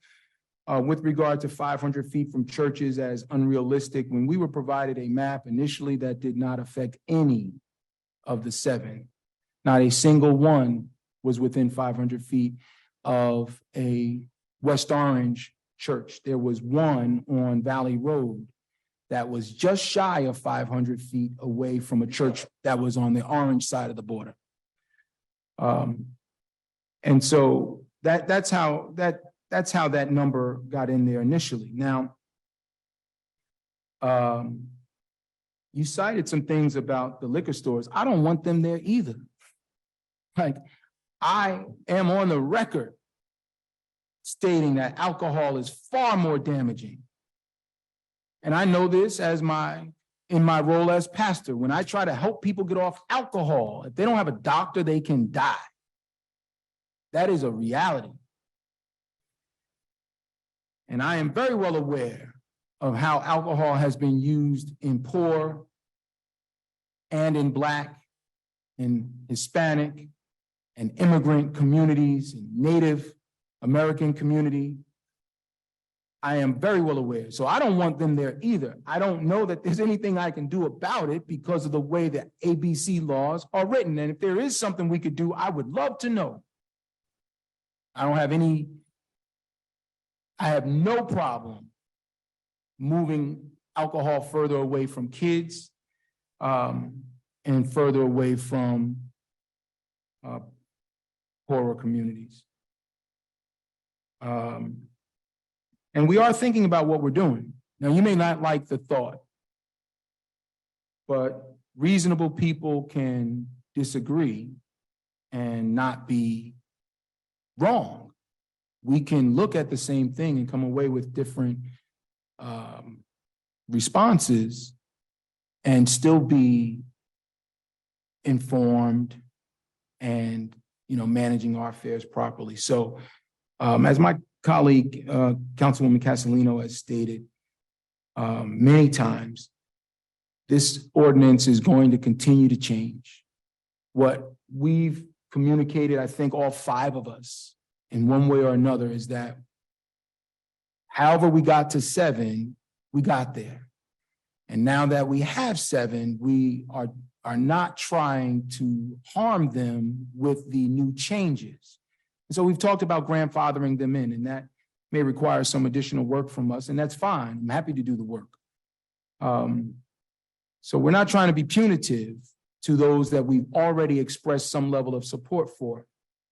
But what we are trying to do is shape the industry in West Orange in a way that makes sense for us going forward, not just with these 7. Should anything happen to one of the 7 and a new owner comes in or someone else wants to apply, we want to have a set of rules for the road that makes sense, not just for those of us that are in elected office or those of you that are in the industry, but for all of the residents townwide. And your continued advocacy is helpful, right? And I want folks that are concerned about other issues to look at how the cannabis companies have come as a united front, and almost every time they have something to say, it is not just one of them, it is many. Ms. Kademi, I'm sorry that you feel that you've been disrespected. You know, we'll do what we can with this budget. With regard to the misleading info on the markings of the trees, I'm sure Mr. Gross will address that. How much is the town spending on cutting down trees? Why are we redoing curbs that don't need to be done? Those are valid questions, and I do expect Mr. Gross will address those at the proper time. Lanaya Irvin. I think that was an interesting comment with regard to the comments being disabled or the chat being disabled in Zoom. I'm not exactly sure why, and there may be something with regard to what we can see or hear versus what you can see or hear, what we can respond to. So I'm not sure, but if there is a way to address that issue, I'm sure we'll have some conversation and figure it out.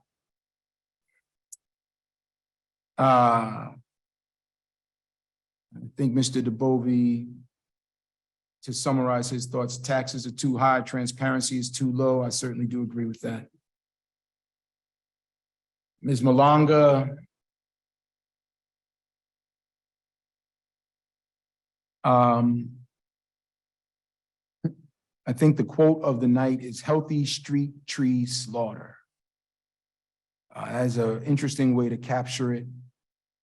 I think these decisions, you know, even when we replace mature trees with new trees, it takes 50, 60 years for them to grow to a point where they are as effective as the mature trees. So, you know, this is a problem that is going to, it's like the gift that keeps on giving.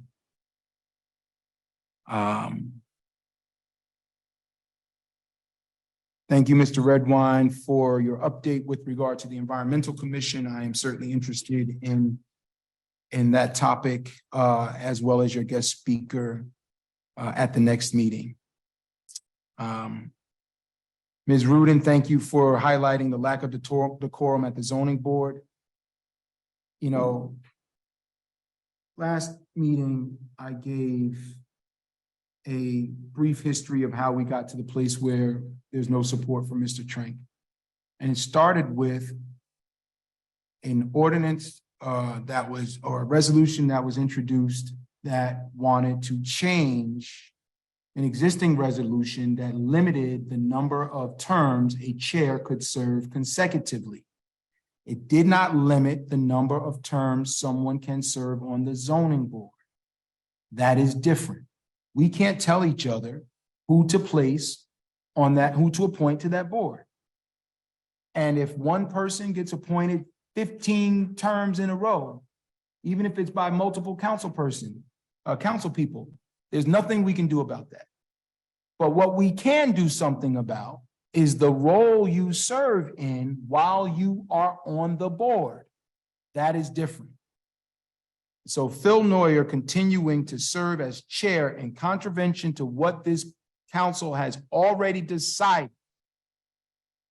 is absolutely ridiculous. It is blatant, flagrant disregard of the will of this council. And it is the reason that we got to this point now with regard to Mr. Trink. Or it is one of the reasons. So that has to stop. And I don't know why we would pick that fight. Just have a vote, choose a new chair.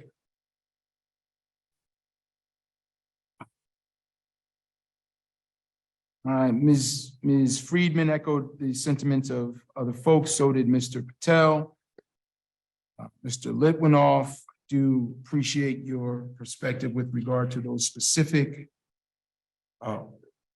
ordinances, as well as the zoning chair.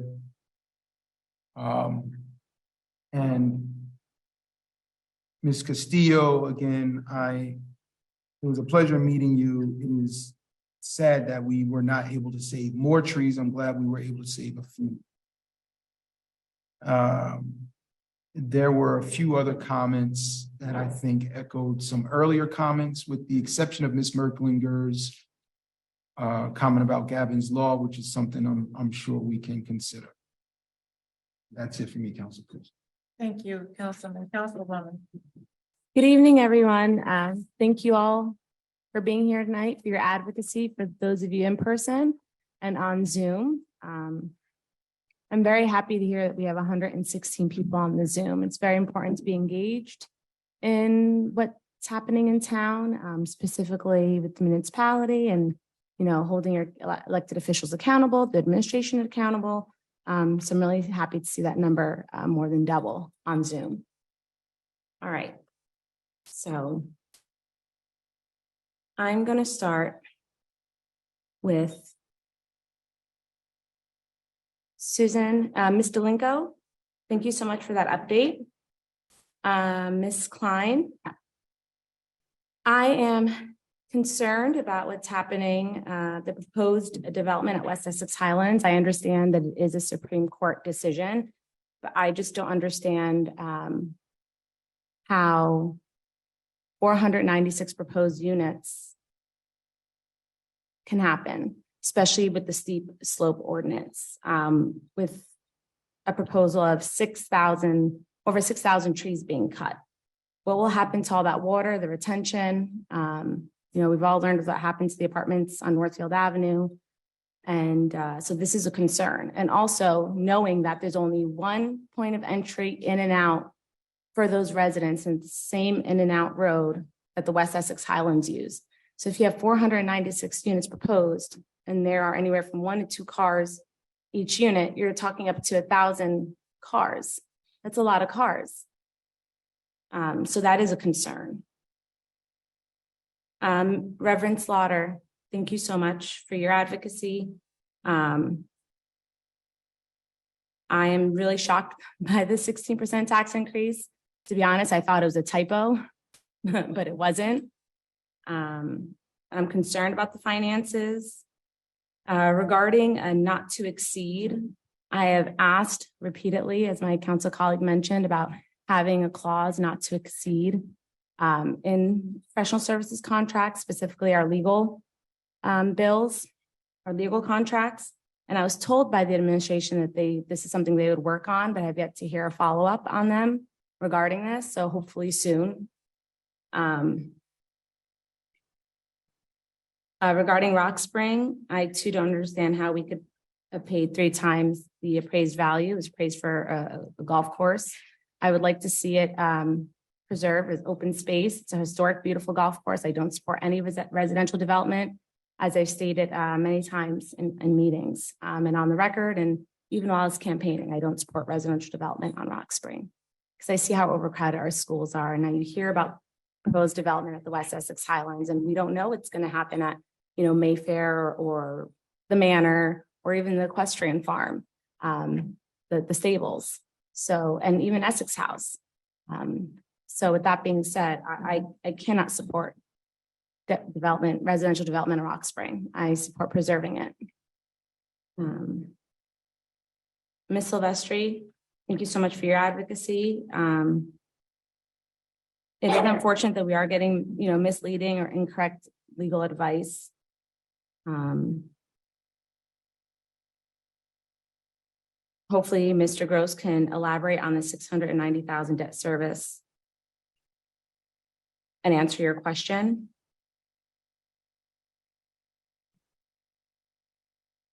And regarding, power of purse, I believe that it's important to do the right thing in government.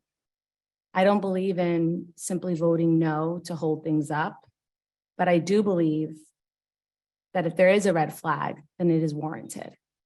There are some questions I do plan on pulling the bill list because I do have some questions. I went through it line by line, and there are certain things in here that don't make sense to me. So I hope to get clarification before approving it.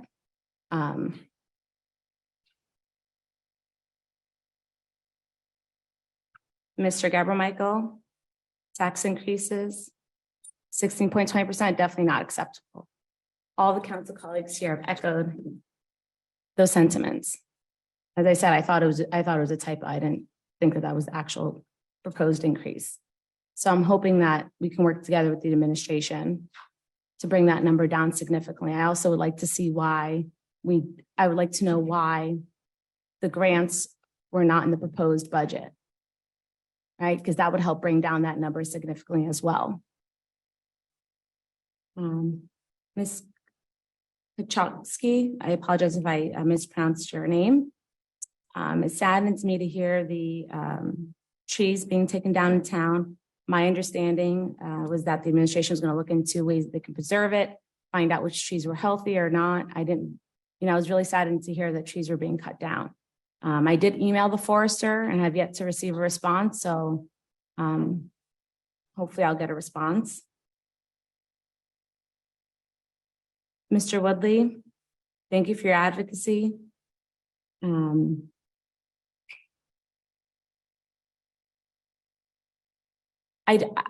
can't understand how we have a township attorney when the contract wasn't approved. We are told by the administration that he's allowed to remain our attorney. Professional services contracts for his firm were not approved as well, but yet in our resolution, we have people in his firm, they're still doing work. So I don't understand that. If you look on the resolutions, 173,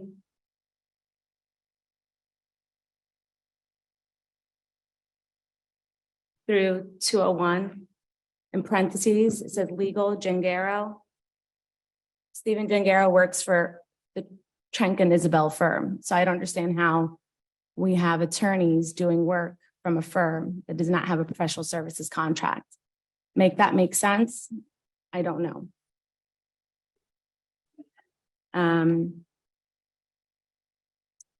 Miss Matu Brown, thank you so much for your advocacy as well. And Miss Michaela Bennett.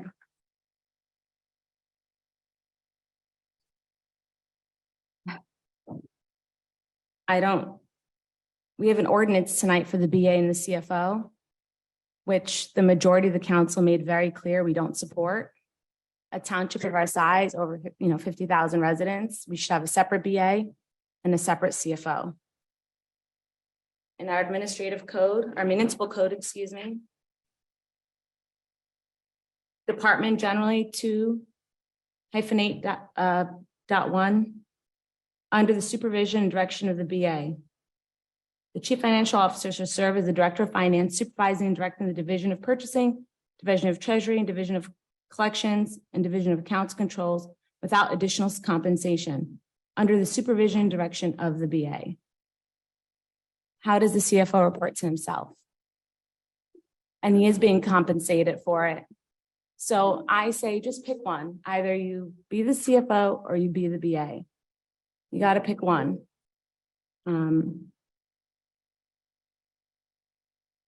Please, guys, please just be quiet in the audience. Because at the end of the day, it comes down to doing the right thing in good government. We can't keep violating municipal code. The municipal code is our law. If we violate the law, then what's the point in having the law? I said this in the last meeting.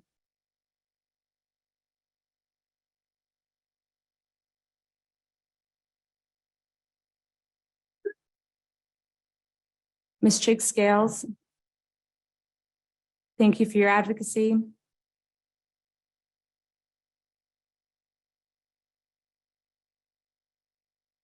I'm also concerned about flooding and trees coming down. Mr. Scott, thank you for sharing that information regarding the poll. Accountability is key. I keep saying, hold us accountable, hold your elected officials accountable, hold your administration accountable. We're here to serve you, the work of the people. Our loyalties to you and not to anybody else. Ms. Hadley Bailey, I want to thank you very much. I was extremely disappointed in Mr. Kaiser and the way he spoke to me in the last meeting, refusing to answer my question when I was simply reading the municipal code, which the township is clearly, the administration is clearly violating, and would not answer my question, and then proceed to say would not give me legal advice. I wasn't asking for legal advice. I was asking about the code and their clear violation, and they won't answer it. Special counsel, 2-9.4, the very first line, special counsel, subject to governing body approval. 2 meetings ago, we had executive session in which the township had special counsel. The special counsel was not approved by the governing body. It's about authorization. It has nothing to do with the state bid threshold, which is what they tried to claim, that they could hire any special counsel because if it was under 17,500, that's incorrect. We have a municipal code for a reason, right? It says right here, subject to governing body approval. And if you go to the end of that, the second to last sentence ends with, and the amount of compensation to be approved by the governing body. Still to this day, we don't know how much special counsel is being paid in that meeting. They did not answer our questions. I never got an email from the legal department. I sent them an email. I still have yet to receive an email from them. So I understand them. I can't understand why we can't get emails. I understand your frustration from the general public when you guys don't get responses. How do you think we feel as elected officials not getting responses as well? And so with that being said, special executive session that night started at midnight. If you knew you were going to have special counsel there for us, why didn't we start executive session first thing? To have the person sit there for hours. Is this person going to be paid all those hours sitting and waiting? I can't approve special counsel's bill because it was the governing body did not approve this person, and we still don't know how much he's being paid.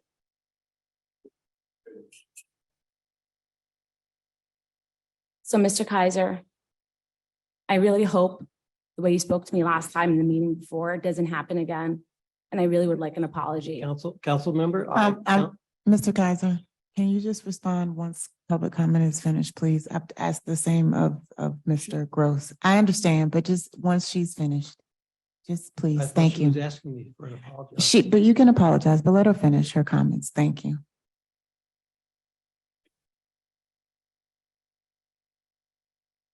Ms. Lechflitz, I do believe with the budget, the departments should go back, go through and remove some of the fluff in there. Because I've been through the budget several times and there's some line items that don't make sense to me where a certain amount was requested last year, wasn't spent, but they're requesting it again this year.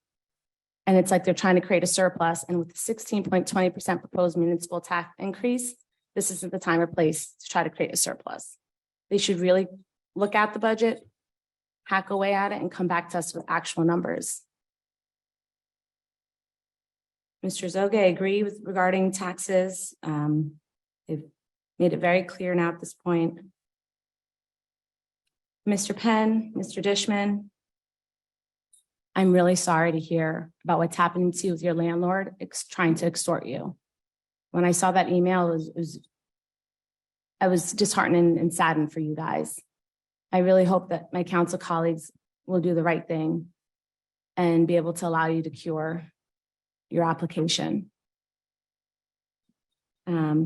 Ms. Gibbs, Mr. Jackson, to all of you in the cannabis industry. I don't support this current ordinance. I don't like that there is a time frame of when you guys can get your license. We don't know what's going to happen, right? You guys are at a stalemate. The state doesn't, when you apply, say, okay, you're going to get this in a month or 2 months. It's whenever the state decides whether you're approved or not. So there shouldn't be a timestamp on there. I also don't agree with the number 4 entities. I've made it very clear in the past. We need to protect the 7 entities who have letters of support. So I'm hoping that we can institute at this point and come together and select a date for a workshop in public with people there so we can work together to finally get this ordinance done. Because clearly just trying to do it from behind the scenes isn't working. Mr. Morelli, I grew up in this town. I'm raising my son here. I hope to God that I can be able to age in place in here and be able to afford it. I echo your sentiments, and I really hope that we'll be able to do the right thing with this budget.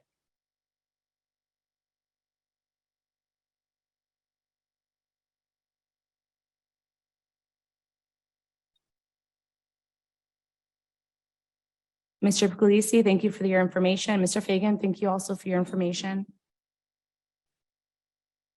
Mr. McCory, you represent the library. I really hope that, again, my council colleagues and I will do the right thing and give them an opportunity to cure.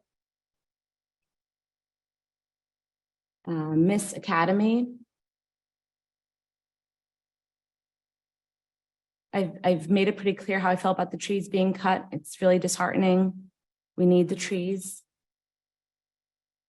I've addressed the CFO BA situation. Ms. Ravine, I'm sorry that you had to wait. And I can't speak to all my council colleagues, but I can speak to myself. It's never the intent to be dismissive to residents. You know, it's our role and responsibility to listen to you, to hear you out. I also have concerns with the budget. Ms. Percy, taxes are too high. Ms. Schwartz, I don't know what's happening with the library. I don't know when it's opening. I hope the administration will be able to tell us. I hope we can get an update.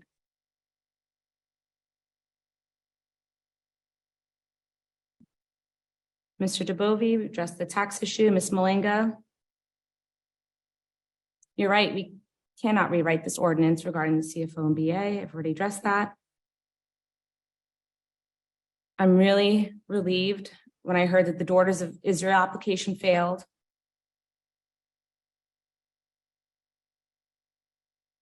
I'm hoping we can do something to address, in your words, a street tree slaughter. And regarding the bond for street pavements, hopefully Mr. Gross can address this. Are any of those dire where it needs to happen and it's urgent, or because I don't think we can justify bonding $6 million right now to improve streets when we're in such a financial predicament. Mr. Redwine, thank you so much for your environmental update. I look forward to hearing about that meeting. Ms. Rudin, I addressed the bond issue just now.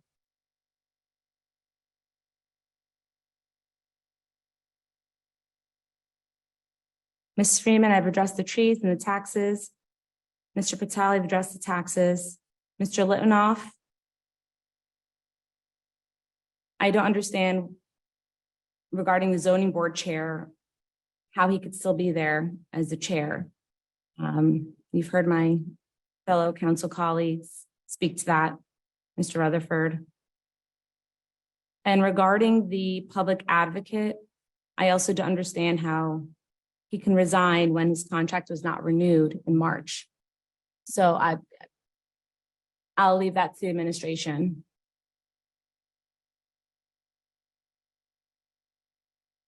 Ms. Caprio, I'm also concerned by cutting down trees, especially healthy trees. Ms. Merkinger, thank you for your comments. And Jarrett, thank you for your comments as well. And that's it. Thank you all so much. Thank you, Councilwoman Castellino. Thank you to my council colleagues. Another tough meeting, folks. And rightfully so. I appreciate everybody for coming down tonight and staying on the air on the Zoom. And I'm sorry that you have to wait so late, but you know, we have a lot of things going on in the township, and a 16% budget is not acceptable. And you know, I've expressed my disappointment to administration about going right out of the gate with 16%. Thursday night, this Thursday on Zoom, we will be going over the budget line by line. This is our budget workshop. Just so you folks know, you could watch it at your convenience. You will not have the opportunity to speak to us because it is a workshop. It's for us to ask our questions and to go over it line by line. But you will get an understanding. You could follow along with the budget book that would be presented on the website. And I do hope that administration does work on this before we get it on Thursday, especially in regards, I know you may not have the grant numbers yet, so you can't put anything in here that you do not have. I also know administration has been working on getting a handle on what the cost would be for the garbage contracts. We don't have a crystal ball when that goes out for bid sometime this year. However, they did overestimate, and rightfully so, because we don't know what we don't know, but I know they're investigating it, and I hope there could be a better number placed on that. So again, well, that's all I'm gonna address. I just hope Mr. Gross, I don't expect you to answer this question tonight, but please have information on the $5 million that we spent on the COVID. I think it's important for our new colleagues and the public to understand. And what else? And that's it. We'll go over that on Thursday. So I encourage folks, you don't have to stay on the call on Thursday, but to watch that meeting. It will be a long one, I'm sure. And I had agreed with Councilman Rutherford. I had wanted the directors to come Thursday and do this as we go along. I think it will go easier and quicker. In regards to the library, I hope the current one here that's being built and already started with Mr. Alpert, that pricing of $1 million that we received for that property, that's getting applied to the new location, and it was 500,000 from the developers fund. It did not come from you directly out of our budget, but that was all determined in a formula, if I recall this correctly. And when Mr. Gross speaks, if you could explain that to the public on how those numbers were determined. This site over here across the parking lot is going to be 65 affordable senior housing units. That was determined from a senior citizen study that the township took part in, that we got a grant for, and it was determined that we needed affordable housing units for our seniors. And so that is why the council at that time thought it was important to move forward with that project. And those numbers were all based, they were run through the state. There was nothing inappropriately done. And to give innuendos that something was criminal there is really just not fair. And it was all transparent. And Mr. Gross, if you could not to stay here late, but if you could just go over the numbers on that project. We only had a crystal ball. And when we bought Rock Spring, wouldn't life be grand? Because we did not know that COVID would be coming. And at the time when we purchased Rock Spring, that property was in demand. Yes, it was appraised for $4 million as a golf course. The reality of the situation with Golf Spring was that it's zoned for single family homes, which was a hot property at the time. So again, these decisions aren't made in a vacuum. They're not, they're not done. We had a public presentation at Liberty Middle School. My council colleague was there. She was supportive of the project as well. And it was very transparent. So again, I wish COVID didn't hit. I wish a lot of things didn't happen. But part of that plan, if you were at that presentation at that time, was all along we knew we couldn't afford it. We were going to have to pay down the bond with the grant that I was hoping we could apply for now, and that we were going to slice out a piece to develop it. Not that I want to develop anything. I don't want to build another apartment building in this township if possible. But unfortunately, we don't always have that luxury because property owners have rights, and we make the best situation possible. And that's why we have the zoning and we have the planning boards. And we hope that government works and it works properly. But again, Rock Spring, when we purchased it, the mayor had a full presentation at the time, and we thought we had a very, very thoughtful plan. Main Street, I've been saying since November, I've been on record when the developers deal expired, that we should go out for RFP to your point, move along the movie studio. And Councilwoman, I agree with you, my former colleague, in regards to the with the legislation on it. But again, I know, and I'll eat my words, and I'll apologize to the governor's office directly. But I know that came from them. Let's just the read in the legislation to get corrected. I know there was I recall something. There was an issue there with them. They thought we could do it. So I don't want to put all the blame. I know the town attorney. We'll have conversation about that later. But to be what's fair is fair. That came from the governor's office, if I recall correctly. So to put that all on him was not exactly not fair, but that's how I remembered it. Let's see here, and to go back to one of the comments, just to touch back on the budget real quick, Mr. Lippenoff, I did not mean to just be sarcastic with, you're not going to get to 2% with this budget. It was being realistic. So I apologize on my tone, but I don't want folks to think, oh, we, jacked up to 16% and we're going to go down and we're superheroes and we're going to get it down to 2%. I don't see that being a possibility this year. And, and we'll go over that on Thursday, line by line, and then maybe folks will have more facts to see what our challenges are and, what we're going to do about that. Ms. Klein, thank you for your advocacy on West Essex Highlands. I went to the presentation, got there a little bit late, didn't get to hear all the speakers.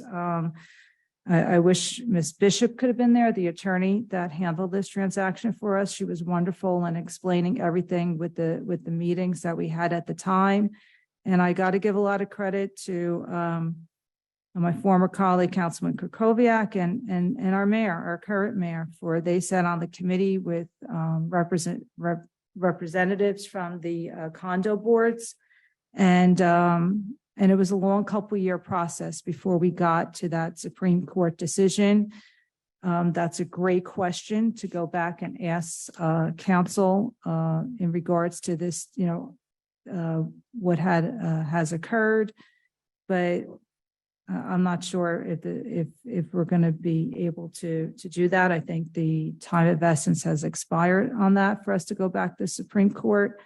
I know there was a traffic study done at the time, and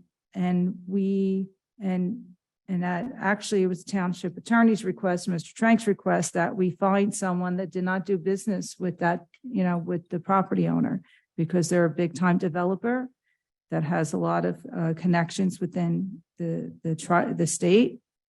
And it took us a while to find a person who had not done business with them in regards to a traffic study. So a traffic study was done. At that point, during the course of the negotiations, don't forget this started at like 1,500 units they wanted to put on the property. The traffic study was done when the negotiation got whittled down or cut to 796 units. And thank goodness that traffic study determined that, that the development could not handle for 796, and that's why I went under 500, which I know is still high and disturbing, but it is what it was. And that's when we had asked the developer, you're going to pay for the traffic light at Oval Road that needs to go in the settlement. So, and we also asked for it to, be geared towards empty nesters, which, has been a request of a few of the projects. No one knows better than me that studied the school demographics for years. I know the school district needs to do another demographic study, speaking with them, and that's going to be a challenge for our new superintendent, who excited to see that we have in place. But again, it's not these developments that are going to drive the school age kids. Our houses, our homes are turning over, especially with COVID. A lot of folks came from the city and welcome to West Orange, but they brought school age children with them. And a lot of empty nesters have moved away, and we have great programs here. Our special needs program is outstanding. And now the school district is putting in, has started phasing in, I should say, a full day preschool program. And that is going to attract parents. That's what's going to attract parents more than the pretty much empty nester apartments that have been being produced. So again, always looking at the numbers. I know we had the trailers around the schools when I was on the school board. In the recent years, the more recent school boards were able to let them go and get off the properties. And now, we'll see what the numbers look like. Last I looked, Redwood and Gregory were lower than in years past. We'll see if that's the case. But again, to have families come here and appreciate our amenities is always a positive, but they really need to look at a redistricting, with all the properties that they have. So that's that in regards to our schools, but thank them because they don't have an easy task. So I wish them well in determining what they need to determine. Our cannabis investors, once again, I've been very transparent in my advocacy for how far we should be from a school.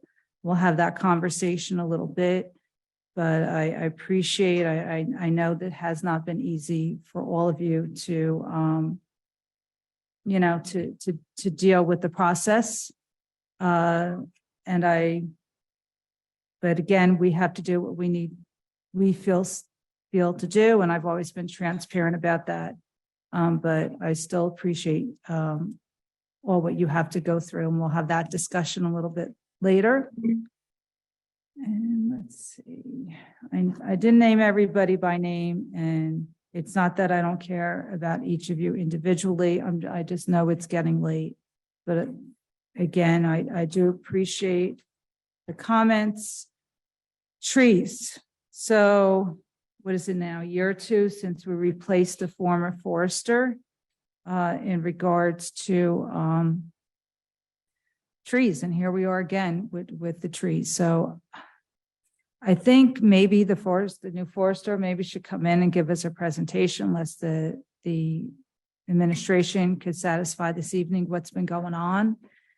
I know I couldn't run out to the neighborhoods the last week. I knew folks were upset, but at the same time, if we have liability, I need to understand that better, why there's so many trees and, you know, what is going on here, because that was the whole, you know, we didn't renew the last forester and now we have a new forester and we're still having these conversations. But again, the bonding for, and we'll get to the resolutions and the ordinance, the bonding for the paving, you know, that should be, I assume, last year's money, not this year's money, in regards to last year's budget, as far as budgeting. After your comments. Huh? After your comments. Yeah, oh, okay, sorry about that. So you could clarify that for the public and my colleagues. So as far as the budgeting is concerned, it has, you know, it doesn't go into effect with this budget that we're going to be talking about on Thursday. However, I know my street is mentioned. My half of the street got paved 2 years ago, and I know the rest of Valley Way has been patiently waiting. They had to wait for public service. They had to wait for the water company. And I know my neighbors will not be happy if we don't move forward and get the streets paved. And I don't think any trees are coming down there regardless. So I would not encourage us to hold up on any of the projects, because also with some of the block grants, if we don't get them done and we hold them up and they're not completed by December, if you don't use it, you lose it, the funding. So we need to be mindful of that as well. I think everything else could pretty much wait until later, but I do want to end on, let me just see if I missed anything. Sorry, folks. I do want to end on a positive note, and that is a couple speakers this evening. Sue Delinko, Farmers Market. Really excited that you're taking this on. It is a monumental task, to say the least, and so we look forward to that coming back. Cynthia Bailey, I appreciate you coming here this evening, and I know my friend Cass in the back, my Rotary friends. I know Jerry Tarnoff led a project. If you get a chance, folks, drive by Pleasant Valley Way, the high school in Kelly, the beautiful flags. Thank you for the efforts of the club. So you could see them presented, which look beautiful. And I want to take note, and I in my opening, going back earlier in the evening with my liaison appointments, Pam Alfaro and her family that you saw the ribbon cutting earlier this evening, Puris Pilatus. And I just want to congratulate her. I didn't get a chance to go to the ribbon cutting, but I stopped there on my way to a family function just to congratulate her. And, you know, here's a great West Orange story. Her family started out with a cart at the farmers market. And now, thanks to the community embracing her as a business owner, she had opened up a beautiful store. So if you get a chance, please go to Valley Road and go visit them. It's a great location, a great product that she's selling, and we appreciate those stories and everyone that came out this evening. And I look forward to administration's comments. Thank you, Council President. Thank you, Mr. Kaiser. Yes, and Councilwoman Gerber-Michael, I do sincerely apologize for any disrespect that I showed. I've known Cynthia Halle Bailey for a long time. She's a very even-keeled, wise person in my judgment, and I didn't realize that I spoke in a disrespectful manner, but if she said I did, then that means something to me. So it was not intended. I never want to show disrespect to a council member. And so I apologize. Thank you. Apology accepted. Thank you, Mr. Gross. You have several questions to respond to. Would you like to respond? And then if there's anything you omit, I will give you a general reminder. Okay. I'll start with my list, and I'll ask you, there's one I want to save to the end, and then you can tell me before that if I've missed anything else. Certainly. Let's start with the capital ordinance tonight. First off, if anyone wants a copy of the supplemental debt service, it's available, and certainly we can provide anybody would like an over request that we can provide it. That was one of the questions from somebody.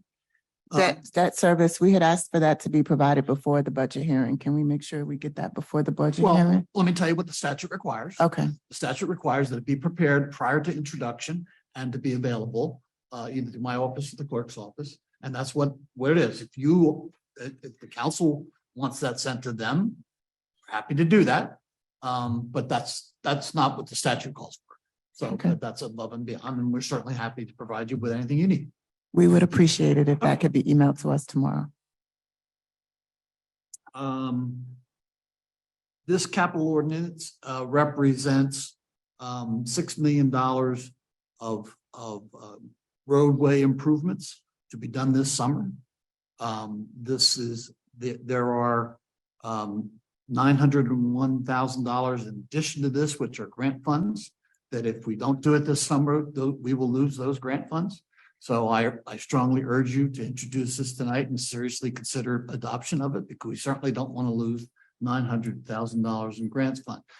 If you recall, last year, we did an abbreviated ordinance in November, December period, because when our original ordinances council was concerned about and did not pass them initially during the summer. So a lot of the road work that was anticipated to be done in those funds should be raised last year and done last year, obviously didn't get done. So we are here tonight with this ordinance for you to consider. This is not the only things that we think need to be done, but these are the things that we need to, that we think number one needs to be done in order to preserve the grant funds. And there is a $2.5 million of 2021 road program that we've been promising to get out on there as well, included in there. So that's what that's in, and that's certainly for your consideration. But just on that, this is money that has already been approved. Has been approved. This is no money been approved. We're asking you to approve it tonight. This is what we would have approved last year, but because we ratcheted it back and we did, we couldn't get it done in time to get it, have it done during the summer. So we didn't ask for it last year. We're asking for it now. So, and we wouldn't have got it because the council was limited last year as to how much they would approve. I remember that. On that 900,000 grant? Yes. Do we have to do all 6 million worth of work to get the 900,000? You have to do $3.5 million. To get the 900,000. Total, 3.5 million total. The other 2.5 million is for a road program that was designed. It's phase 2 of our 2021 program. Again, we have a lot of anxious residents looking for this to be completed. And, it was publicized previously. Like I said, we anticipated doing it last year. Usually what happens is we design it in 2021, it gets named 2021. We do it in 2022. Yeah, we didn't do it last year because we didn't have the funding. So now it's pushed to 2023. So can we cut it back to can we get to those questions when we get to the ordinance, please? Thank you. So West Essex Highlands, the administration certainly is interested in any legal way we can make that a better project. We do have the limitations. It's a court-ordered settlement, and that court-ordered settlement, if you've read it, is very, very specific. So, you know, if there's anything else that the town can do to legally, on a legal basis, to make this a better project, the administration is interested in hearing about that. So, let's see. That's settlement agreement. Audits. If you want to do a forensic audit, I'm happy. We're happy to participate. We welcome it. Our audits, we've had, you know, we do have audits every year by an independent auditor. Costs us about $60,000 a year. In the last 3 years, we've had zero audit comments. So we've done very well. So any other audits that you want to do, that's fine. It's another $250,000 probably that you have to find in a budget to do that. And so I suggest that you certainly talk about what you want to do with that and when you want to do it. But whatever you want to do with that, we're open. Our books are open, so that's not an issue for us.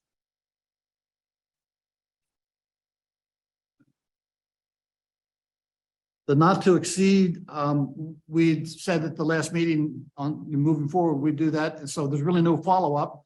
But when we present professional service contracts to you, we're asking legal to include and not to exceed. So I would like them included in the current ones too, the ones we approved in March. We can't go back and change contracts that we've already approved. You can't, you said that there would be no issue with including a not to exceed. In future contracts. We can't go back and revise contracts that have already been approved. I think we can certainly add a not to exceed. I'm not sure how you do that, but we'll talk about it. I mean, I don't mean to, I certainly didn't mean to mislead you. I didn't anticipate that was what you were asking for. And I'm not quite sure how you do that, but we'll talk about it. Thank you.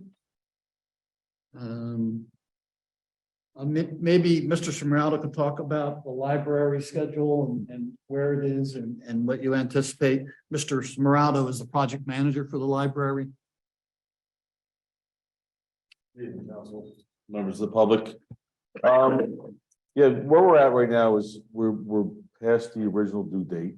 A lot of it has to do with the fact that with supply chain issues throughout what's normal in construction. But I'm happy to report, I was up there yesterday, that we're actually getting closer every day because some of the things that were out of our ability to get finished are now actually starting. Public service, we were waiting for public service to come out and install gas lines. We had no anticipated start date. They started last Thursday. I think they're going to be either done. They were either finished today or they're going to finish tomorrow. I spoke to the foreman. Prior to tonight's meeting, I spoke with our contractor. They're going to probably start by the end of the week, early next week, to start with the water installation, which was another big hurdle for us. Problem is when we don't have utilities into the building, we can't stabilize the environment. And to the question of why some of our equipment, some of our books, things of that nature, which are being purchased by the library, are being held up because of environmental issues internally. So when they're buying new shelving, which also was delayed due to a die machine that broke down. This is what we're being told. So now these shelves are being manufactured. Well, we can't just place these new wooden shelves into our library without controlled environments. Our rooftop units were ordered, I think 36 weeks ago. They're expected to be delivered early to mid-June and hopefully installation by late June. Is rooftop AC? So the rooftop units, the air conditioning units, Thank you. which would help with the thermal balance, which helps with the getting the approved certificate of occupancy. So a lot of the delays are not because of the contractor not performing the work, because if you go up to the library, you'll see that approximately 98% of the interior work is now completed.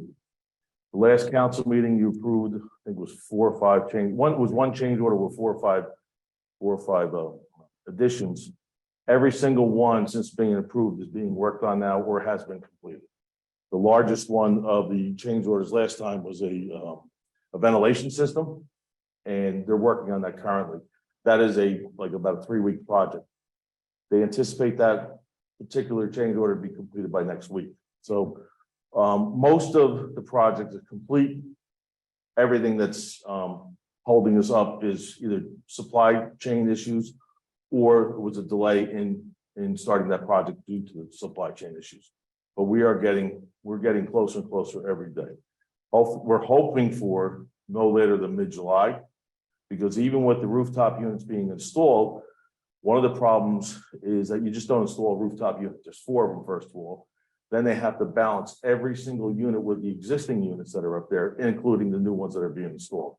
So it's about a 3-week installation, including from setup to installation to balancing. So there's a lot to this project that's just taking a while, but we're getting closer every single day.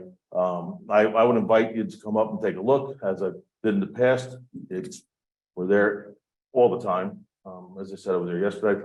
I'll go there in the next couple of days, and so we should be doing well soon. So, can we get an update or some type of update on the municipal website to our residents? In addition, there was a comment from one of the residents that spoke to us being in violation because we have closed the library.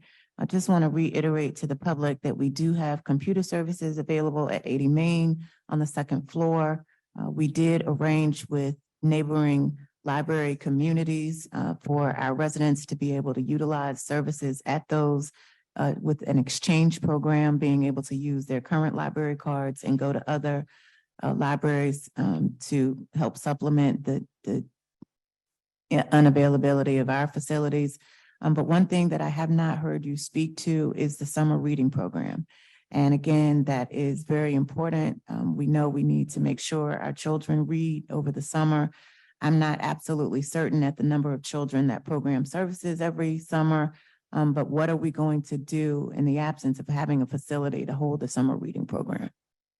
And sure, certainly. Yeah, so involved the Friends group. So I can't imagine, I think it's on the schedule.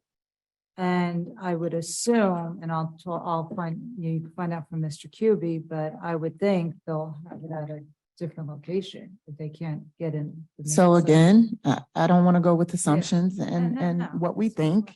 We need to communicate to the public what we're going to do about the summer reading program now that we understand that there's a mid-July proposed date for the library opening. This is very instrumental and critical a program to residents over the summer. Some kids, that's where they go. You know, parents work, they have to have activities to do. So if we're not going to be able to accommodate those needs, or if we're going to make changes, we need to prepare for that. If it's going to be in a different location, that may mean travel. That was something that I know a lot of the kids in the downtown corridor did attend. And in addition to that, again, admittedly, I brought my own children to the summer reading program. So we just need to be able to respond to the needs of the public and give them the information so that we're not making assumptions or assessments or generalizations. We're giving them the facts.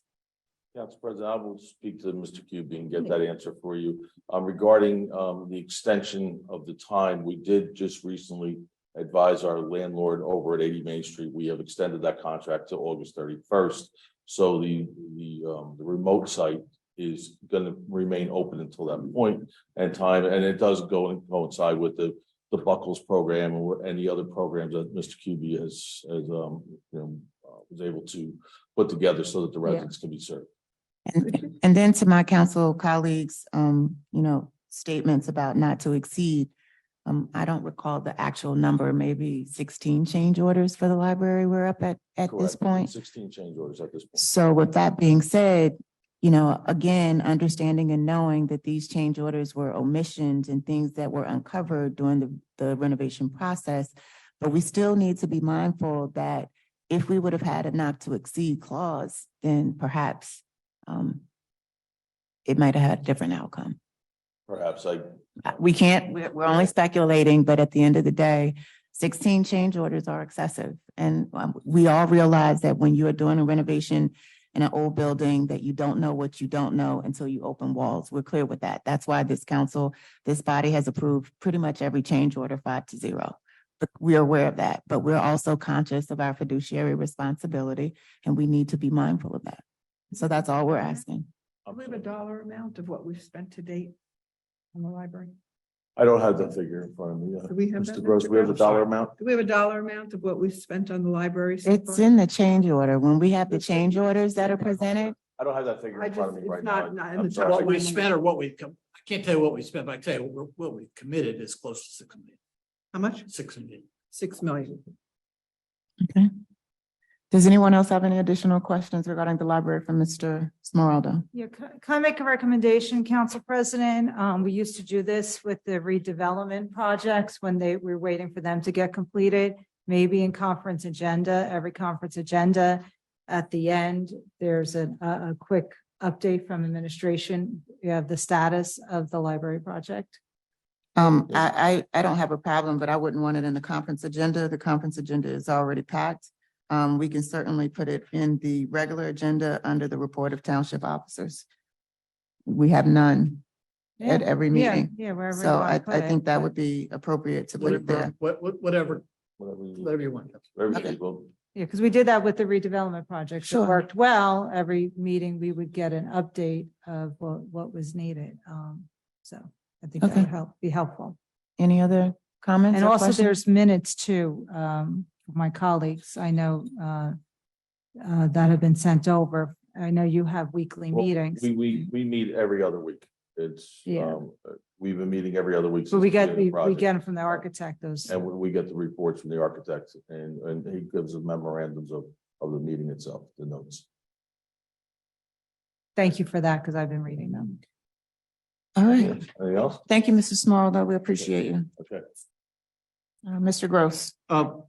So I do want to talk a little bit about redevelopment and where we are with that. And there's been a lot of discussion about it tonight. I can tell you that the mayor is acutely aware and in contact and with individuals regarding not only the current development, but also looking into some alternatives for that.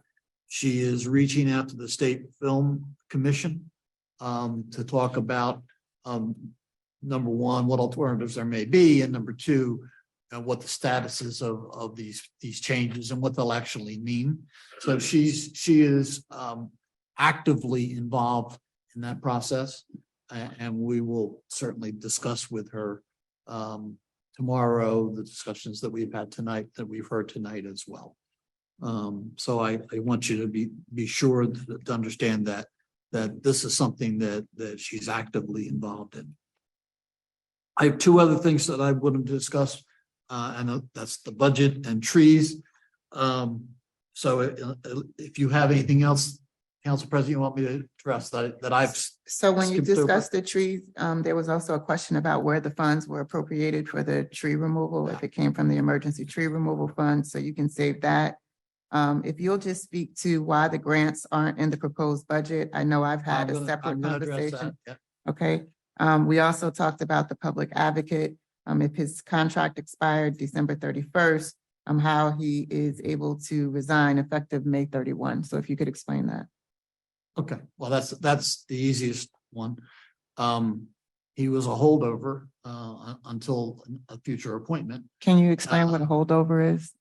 Well, I'll give you my understanding of holdover. There may be more of a legal aspect to that, but basically when a particular professional is not renewed until they're replaced, they typically serve, and that's considered a holdover.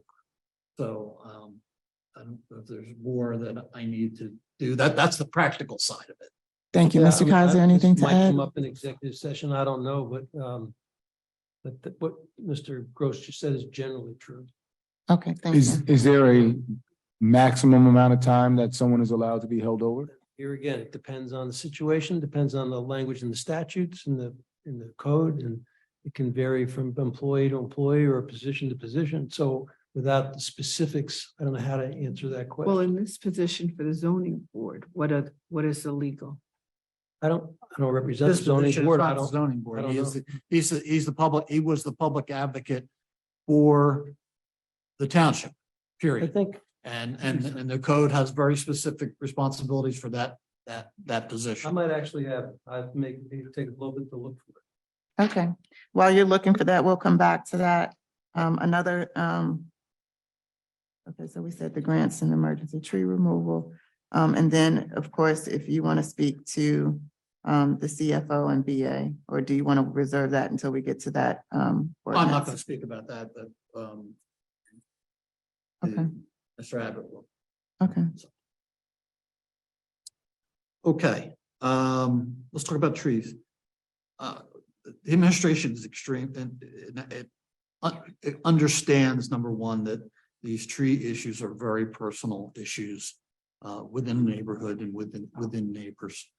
And we are, and whilst some people who we may end up disagreeing with may say that's not the case. The truth is we're very sensitive to it.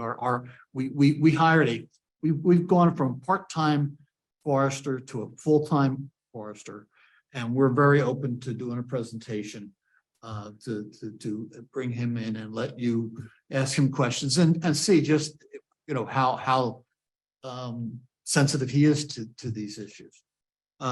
He's a professional. And he makes professional recommendations to us about what we should do, and we've been acting based on that. You know, it's everybody has their own views, but at the end of the day, we look for professionals that are credentialed to tell us, you know, and to help advise us. Having said that, we're open to looking and talking to other professionals about our practices and about things that, you know, maybe we can do differently in the future. We're open to discussing that.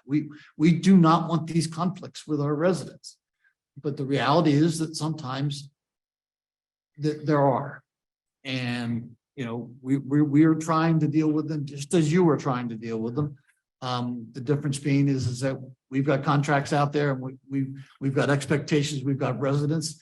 We've got residents that tell us they just want their streets done. So, you know, we have to balance that. But we're certainly open to any additional concepts. We've talked about the bump outs.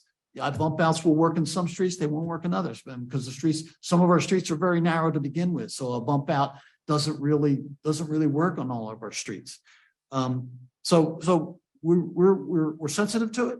I apologize if I missed an email. I work very hard at trying to be responsive, and I apologize for missing an email. I get realistically about 500 a day, and they're real emails. They're not fake emails. So unfortunately, sometimes I guess it happens, and I apologize for that. Certainly meant no disrespect.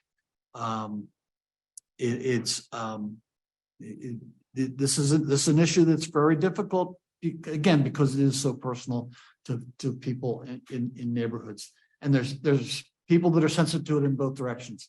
So I'll just say that. So we're open to your ideas, and certainly open to anything that any other professionals we can talk to about alternatives. But in the meantime, we have projects to do, jobs to do, and and to deal with there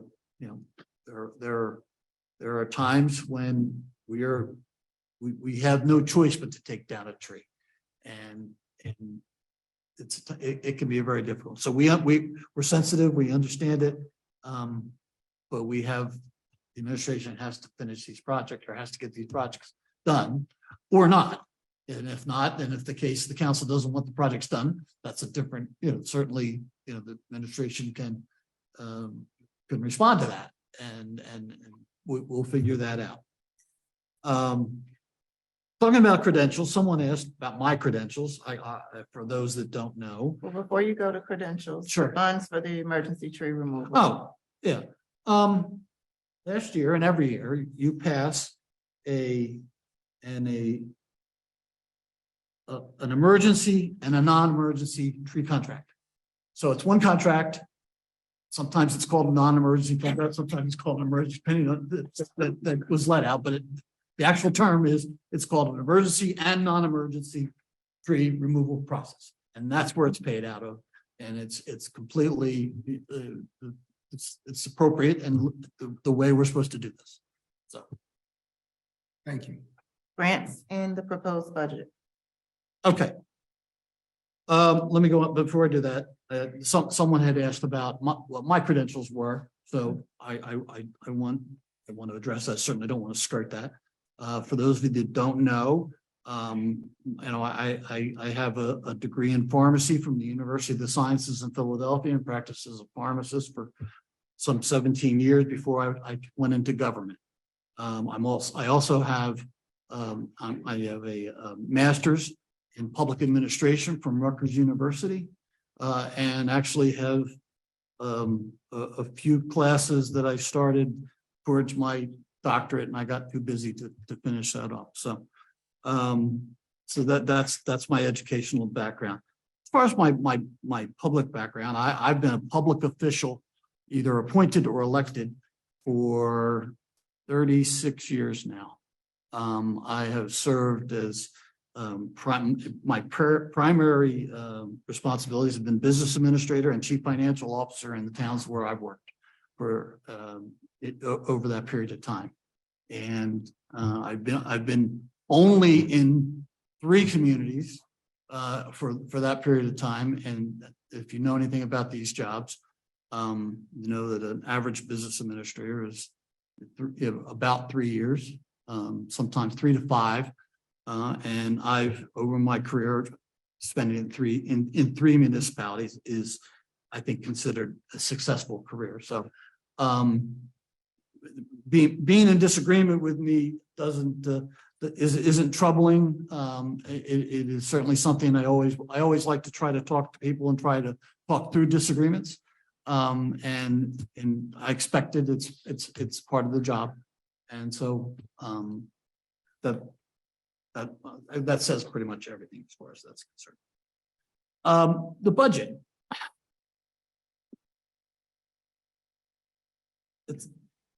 This is the most serious budget of my career, my 36 years as a public official.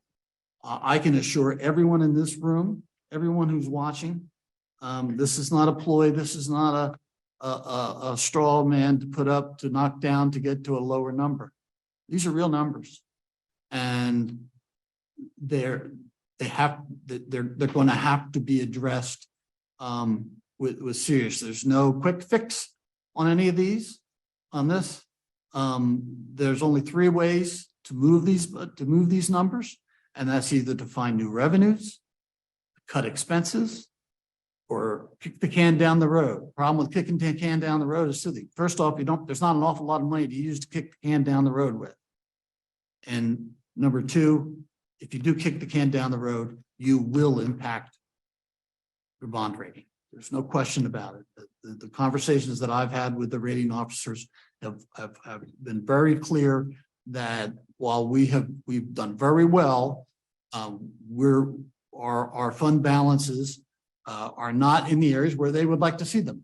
And certainly a reduction in our fund balances would certainly cause for a reduction in our bond rating. So these are the challenges that you have before you, because revenues are not easy things to raise. Now, I'll be presenting you alternatives Thursday night for you to consider of significant revenue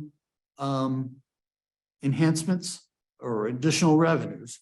And those revenues all are going to have different impacts. And we'll talk about what those impacts are. And those are decisions that you'll have to make, because only the council can add revenues. It's a council action. The other thing is the expenditures. There is no, if you can't find a way to get where you need to go, either through additional revenues or through utilizing reserves, which again I think is problematic. The only thing you're going to do now is either raise taxes or you're going to have to make serious cuts in the budget. And the serious cuts in the budget are going to be policy decisions that you as the council have to make, because you're talking about if you've been through the budget, you've seen I've outlined for you the increases, and they're darn few. They happen to be big increases, the ones that went up, but everything else has stayed stable. And so your only impact, or not so the only, your major impact on this budget, if you can't find any of the other ways to do it, is to actually cut staff. And cutting staff means changing policy. Because if we cut staff, we're not going to be able to provide the level of service that we provide today. So decisions about staffing levels is directly tied to service levels. And those are the decisions that the council is going to have to grapple with. Now, let's talk a little bit about, we want to answer the grants. The comment was made that we need to go back and work more on this budget because, put more time on this budget. No one has ever put more time on a budget than we put on this budget. And one of the reasons that we didn't fill in all the grants is because we were working on the budget, trying to get it to a point where it could be the lowest that it could be. The grants do not impact your taxes at all. Putting the grants in here does two things. Puts in a grant revenue and a grant expense. Because the grants don't pay for your day-to-day expenses. The grants pay for special things, the things that they're giving you the money for, like a road program or like extra duty for police officers for a particular type of patrol. So it doesn't impact your day-to-day budget or minimally. And if it does, it's negative because there's a match. So we've been focusing in the areas that are most important, and the grants can come in. The grants basically get populated into the budget, and since they're a wash, they really don't impact anything in terms of your deliberations. So we've been focusing on that. So this is going to be a challenge for all of us. Statutorily, let's talk about the statutory process. In Faulkner towns and a mayor council form of government, the mayor is to present a budget to the council. The council then is responsible to introduce a budget. It's the council's responsibility to do that. If we get a letter from the state saying you must introduce a budget, they're not going to tell the mayor to introduce the budget. They're going to write to the council to tell you that you have to introduce a budget. I do not expect that letter to come until sometime in June, as I've told you previously. But we are starting to get inquiries about it. So the state is interested in moving this budget forward. So there's not, you don't have an extended period of time to do this. I think we have plenty of time to get it done, but it is something that you're going to, and the mayor and the administration is not going to just drop this in your lap and walk away from you. We're going to provide you whatever assistance and help we can, and input and help with this moving along. And there'll be something, once you make certain decisions, there'll be things that you'll say, hey, we don't know how to do this, or we don't have the resources to do this, or we're not sure, we don't have the history to do some of this, and we're going to help with that. But at the end of the day, statutorily, this is now the council's responsibility. And wanting that not to be true isn't going to make it not true. And so we all need to work together on this, and we're going to work with you on this. So. Thank you. I have a question. How much of the budget do we need to reduce? I'm sorry. Dollar amount wise, in order to bring it down by 1%? Bring it down 1%? Yes. What's the dollar amount? 1%. No. What she's saying, so, We're down to 1%. That's on. yeah, what she's saying Bring is, it down. Each 1%. right, we're looking at a 16% increase. Right. How much do we have to reduce it? Like, if we reduce X dollars, it'll drop at 1%. Okay. Around $620,000. So if we eliminate $620,000 from the budget, it'll go from 16.20% to 15.20%. Yes. Okay, thank you for clarifying. And I'm going to make it more complicated for you. You now have about a half a year left. Any changes in the staffing, you're not going to get a full year's on it. So, so when you look at any staff cuts, the staff cuts are going to be not you have to understand that there's a certain amount of time. There's a process for doing staff cuts. So you probably, my back in the napkin is at $1 million is about 1%. 20 people. Oh, okay. I thought you meant like $1 million in staff cuts would be because you were not going to get the full year benefit. So it depends how you do it. Right. But let me just say, because I'm sure there's some employees that are now like, what the heck is going on? It is not my intention or desire to have layoffs or staff cuts at all. Same. Yeah, so I think that's why I wanted you guys to work on it, because I think we've already worked on it. It's not there. I mean, if you tell me, hey, but staff cuts are not. Tell me if you come to me and say, okay,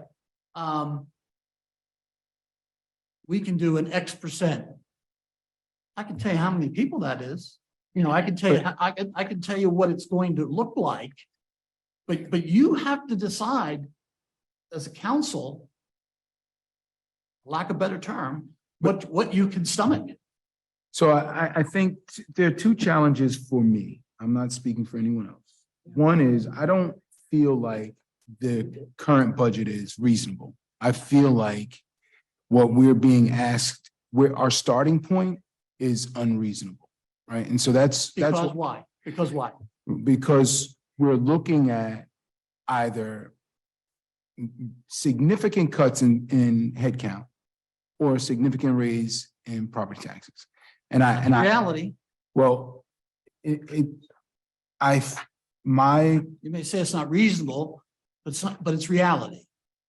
In other words, I can't make in other words, your definition of I'm not sure what your definition of reasonable is, but if your definition of reasonable is you need to budget at 2%, well, I can't give that to you without laying off about 150 people. Okay, Right. so can we focus on the budget on Thursday and just get through the agenda that we have here?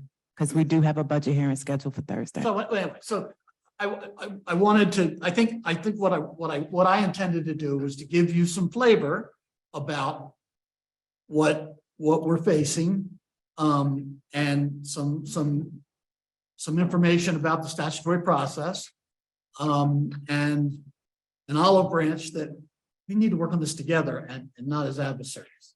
And so we're happy to work on this together and not as adversaries, right? Because at the end of the day, you just threw out a number that I'm sure is resonating through these halls and these employees. it's not the first time they've heard it. Well, they're probably crapping and trying to figure out a second plan, right? And that's not how we want our employees to be operating. We don't want them coming to work worried, not like that. So we're happy to work with you to solve the problem, but so the two things for me were reasonableness, but also revenue. Like, we've got things that we can do. They may not generate real money right now, but they'll generate some money. Some of them will generate money this year, and some will generate money next year. Everything I'm going to present to you will generate some money this year and more money next year.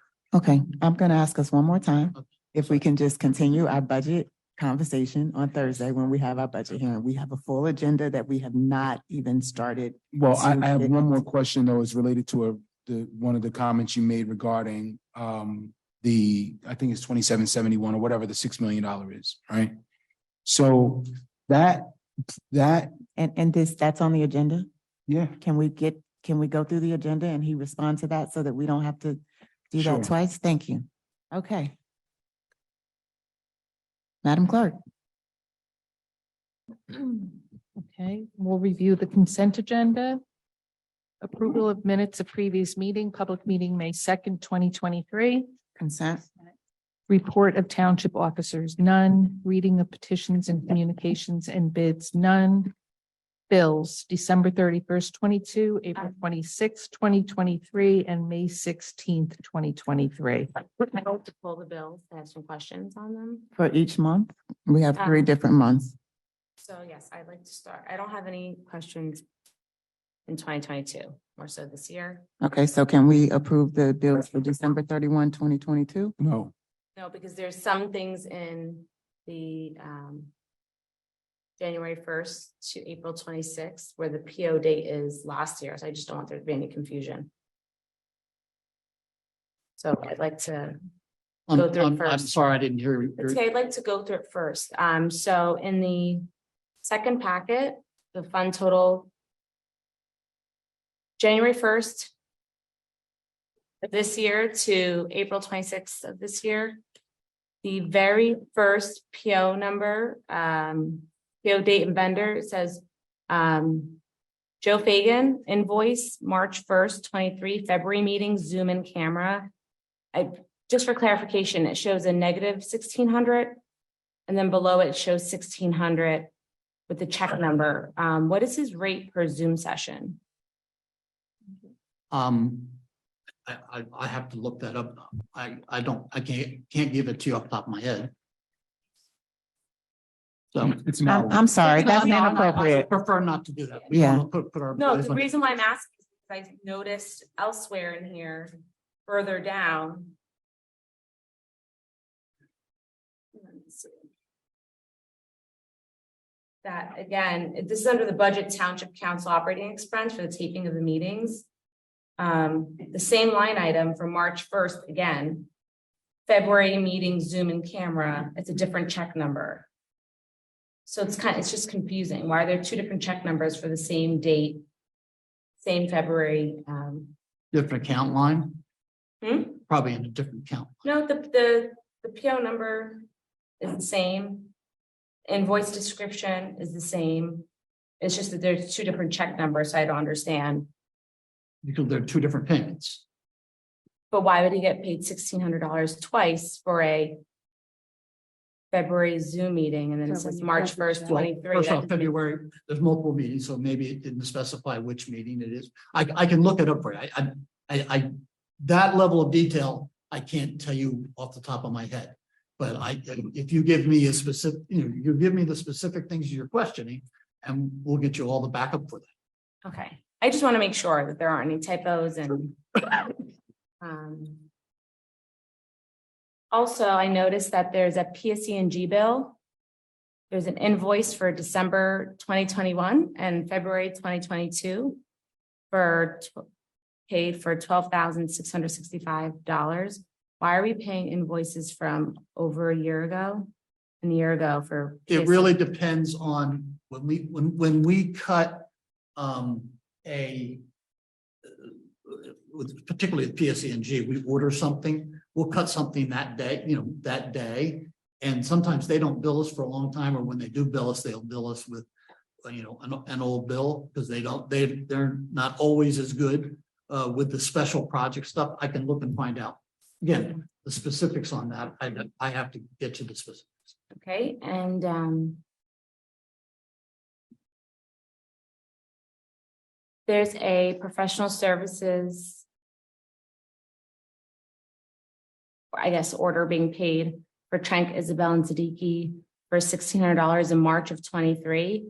If we can get the exact date, because I don't believe any bills should be paid for an unapproved vendor after that meeting date. We'll discuss that further when we go to executive session. Okay. Yeah, because there's a few of them in here where the PO date is April 14th, 2023 for professional services in March. So we can provide you all the backup in that. Those types of questions, it would preferably to get in advance of the meeting, so that we can either bring it for you so you can see, or make arrangements for you to come in and see it. So. Okay.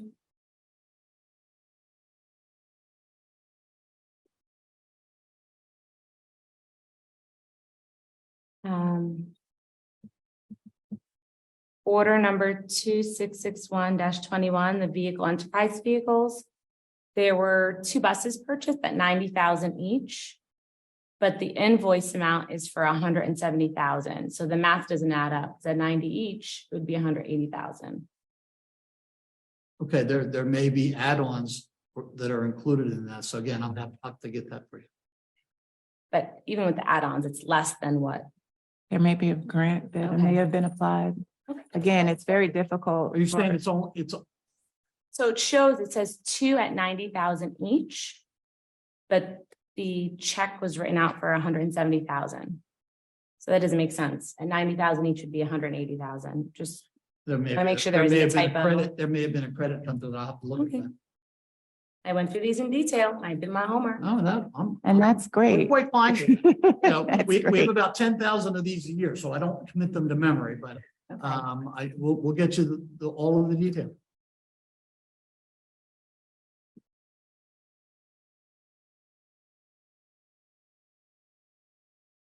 So are you going to be able to answer any of her questions this evening? I just want them on the record, and then I'll have a meeting with him to discuss. Okay, thank you.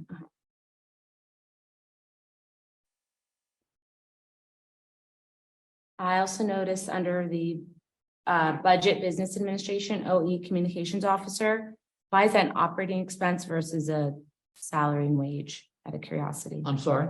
Why is the Budget Business Administration operating expense under advertising for Mr. Fagan? Why is it an OE versus a She's not an SW? employee. Okay, thank you for explaining.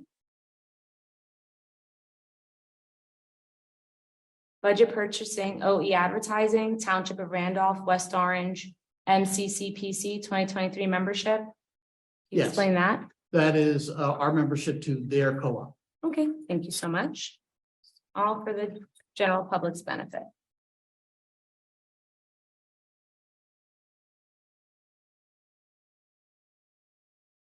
We'll talk to you about this one offline. There's something else I'll talk to you about offline.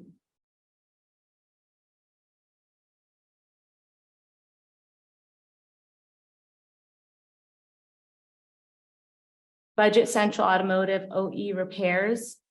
There's an invoice 6991 and 6992 collision. Does insurance not take care of that? Why are we paying out of pocket? Do we get reimbursed? Do we get reimbursed? Okay, excellent.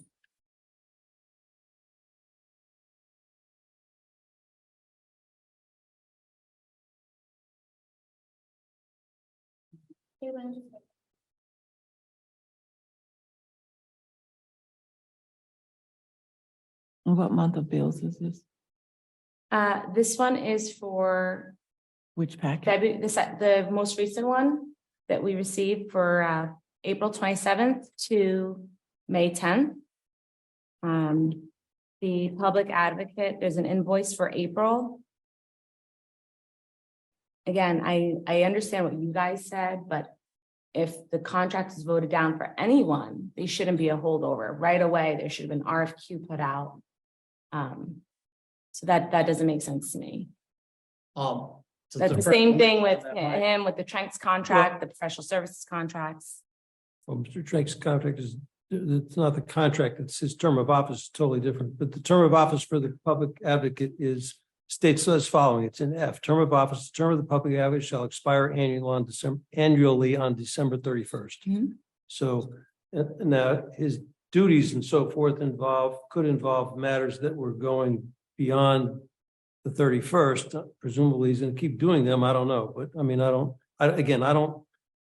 we don't work for the zoning board. We can't get involved with the zoning board. So I don't know what. I understand. My question is, why would we approve any payment for someone who does not have a contract? It was voted down. No, the majority of the council voted it and said no. So why would we pay past that day for any services? I mean, truthfully, Mr. Gross can probably answer that question better than me from the standpoint. Well, I mean, as a holdover, if they're providing services to us, we have to pay them. It's not my understanding. Of the my law. understanding is how it's not a holdover if there was a no vote.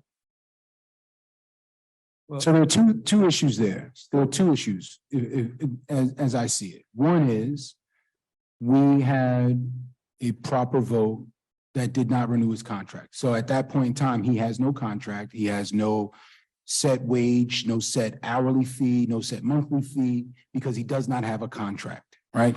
And so he should not be paid after that point. The second issue, though, is even if you want to use him as a holdover, which government has to function, right? So they have to have some allowance, and I get it, right? If you want to use him as a holdover and you want us to approve the payments, put out the RFQ for the next one. Don't just hold him indefinitely, have no plan to replace him and act as if we're not going to replace him and we're just going to keep him, and then allow him to submit some letter of resignation dated May 31st. So those are the two issues. I don't think he should be paid at all. But even if we go with the holdover argument, the administration has a responsibility to do the necessary things to get the next one that can be properly contracted so that this person is not held over indefinitely, essentially against the will of the town council. And these become legal questions, and then, the council know all they do. And so you have to decide what you're going to do about this. I understand your position, but my understanding, and if someone has provided work to the township, we're required. So we shouldn't allow him to continue providing work. Whether or not in this situation as a holdover, whether they actually can be a holdover, and that becomes illegal. I have a question. Do we have to have a public advocate? Why don't we I just, think the ordinance says shall. then why don't we just, his contract's over, that's it. We don't need a public advocate. He doesn't do that much anyway. Well, you can eliminate the public advocate from the ordinances, and that's certainly something. And This goes back to. I would refrain from saying that he doesn't do much. I think that's offensive. We definitely need a public advocate. Exactly. He does do a lot for the public. That's a critical position. So I'm just sensitive to saying. If we could not have one, I would like him to not have one. And then you could get the RFP right out away for someone else. Susan, Councilwoman Scarpa. So at this point, though, the administration has not, as far as I'm aware, and please let me know if I'm wrong, done any of the work to seek a new public advocate. And essentially, we're just operating as we were, even though the town council has made a statement. The statement was through the vote was legal and proper. And at this point, if there are no steps being made to get a new public advocate, then it is unreasonable to expect us to continue paying someone we've already said we don't want to renew his contract.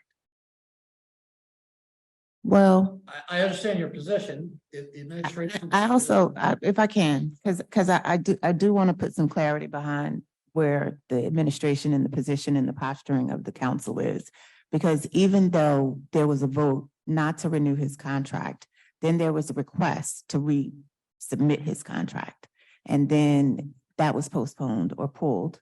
So in this whole process of us saying not to renew, then we decided that there was the votes to renew. The administration put it on, then pulled it off because there were other factors that came into play. So for us to make the statement that he's just been doing it and the administration hadn't done anything, I don't think it's inclusive of all the facts. So. Well, I didn't say they haven't done anything. What I said is they've not taken the proper steps to seek a new one. And that's what I think they should do is take the steps. I don't disagree with you, but I'm just putting a little more clarity into the comments that we're making because we are making this on public record. And there was a request for his contract to come back so that it could be voted upon again, which is why he probably was in limbo and the administration didn't do anything to act. Okay. What are we going to do moving forward? I mean, right now, we can discuss that, but let's continue with her bills. So I have one last thing, budget town council OE advertising. Budget town council taping council meetings. Again, there's a different March 2023 Zoom moderator for Mr. Fagan. The PO date is dated April 12th of this year. Why is he getting 900 if he was already paid 1,600 twice in the previous packet? Well, and then hold on, and then right below that, I think this is why it looks like a typo. Right below that, the PO date is December 31st of 2022 for Mr. Fagan for an April council meeting moderator camera 900. But that's the same check number as the March 2023 Zoom moderator meeting. It doesn't make sense. Okay, well, same thing. We'll pull everything out so you can see it. So I'll meet with you on that. So I can't approve those bills or any of the ones from this year. What I can't approve are the ones from December 15, 2022 to December 31st, 2022. And for a different reason, I can't approve any of them. We had this common conversation last council meeting. I will not be approving any bills until we address the BACFO role. And I'm not going to approve them either. Okay. Is there a vote? Council President or Councilwoman Castellino. But wait, are we going to do one to approve the votes for December 15, 2022 to December 31st, 2022? Because I'm fine with approving those. I think I have to abstain on December 31st. No.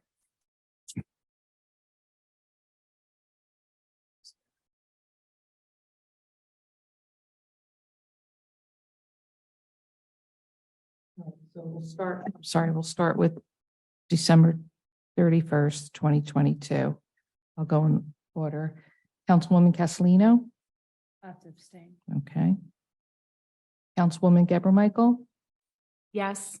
Councilman Rutherford. No. Councilwoman Scarpa. No. Council President Williams. Yes. So the motion fails. It's a 2-2 vote. Correct. The motion does not pass. Okay. April 26th, 2023. Councilwoman Castellino. Yes. Councilwoman Geber Michael. No. Councilman Rutherford. No. Councilwoman Scarpa. No. Council President Williams. Yes, the motion fails. Okay. And Sorry, maybe I misunderstood. I thought everything except the ones that you questioned were good. Yeah, they were, but so are you going to remember to go through and remove all of those right now? Taped. We can be sure that. No, I would rather we sit and talk tomorrow. Okay. And go through this. okay. I'm sorry, I don't know where I was. May. Okay. May 16th, 2023, Councilwoman Castellino. Yes. Councilwoman Geber Michael. No. Councilman Rutherford. No. Councilwoman Scarpa. No. Council President Williams. Yes. Okay. The motion fails. Correct. Resolutions, Council President, or any resolutions being pulled this evening? Yes. I have questions regarding 175-23. Just wanted to understand if we can add the council and the administration to this resolution in support of legislation reinstating public health priority funding. It's a resolution. A resolution to ask the state to add more money and so that it's more available for grant monies for municipalities. Right, and it's coming from the health department. I Yeah. think if we added the council and the mayoral support, that would also give it more merit. That'll be amended. Is that 175? That's 175, yes. Also, question regarding 178-23. I wanted to just clarify per day in the parking of residential vehicles prohibited. I know that's just moving the fees and keeping the fees so that we can make the adjustment, but I did want to clarify, was that $5 per day?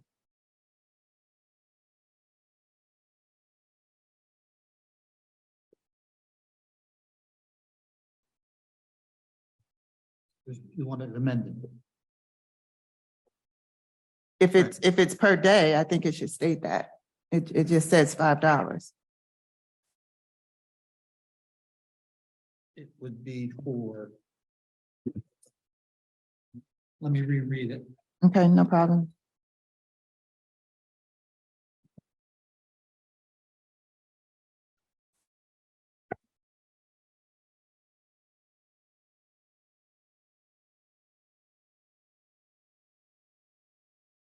This would be for per instance. Okay. So it's not even a day, it's Okay. per instance. Can we put that language in per instance so that there's clarity? Can we add that language? I'm pulling 179-23. Council President, for sake of, Was already pulled. Okay, no Yeah. problem. for sake of time, I'm happy to pull and I'm not done. I know, but this is gonna cover all of those. So 176 to 201, all of them, from 176 to 201. I'm pulling not to discuss, to vote no. Okay. To To vote no. And I second to that. vote no. Yes, Correct. Okay, so let me explain what we're doing here, just to be sure. I understand, but I'm happy to have it for the public. Okay. Unless you're going to vote no on the ordinances, if you're going to vote yes on the ordinance, which gives us the ability to set it by resolution.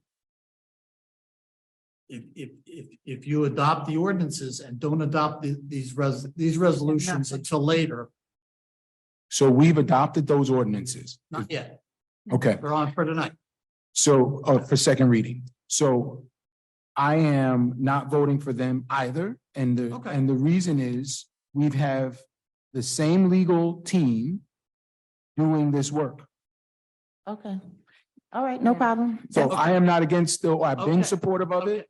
I think we need to raise our fees. I think we need to be and take a global approach to it. So I appreciate the approach. My issue is we're still using the same law firm to do the work. Okay. Correct, because Mr. So Vingaro if is that's the case, not an then approved you're, vendor. just so we can. We can table if you like. Talk this through. Okay, I'm gonna table the continued conversation and I'm gonna move that we go into executive session. Is there a second? Second. All in favor?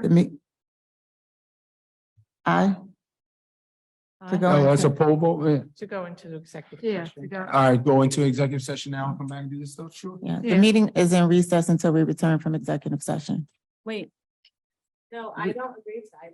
Yeah, we didn't all say. I don't agree to that. I don't agree. I still agree, I Yeah, we still Tell me have why. ordinances on first Yeah, reading. but nothing for nothing. You guys are obviously making moves because you had a discussion with another attorney and so I need to understand where we're going here. I'm gonna ask that the That's why- public refrain from I'd like to making hear- comments or else I will ask that the chambers be vacated.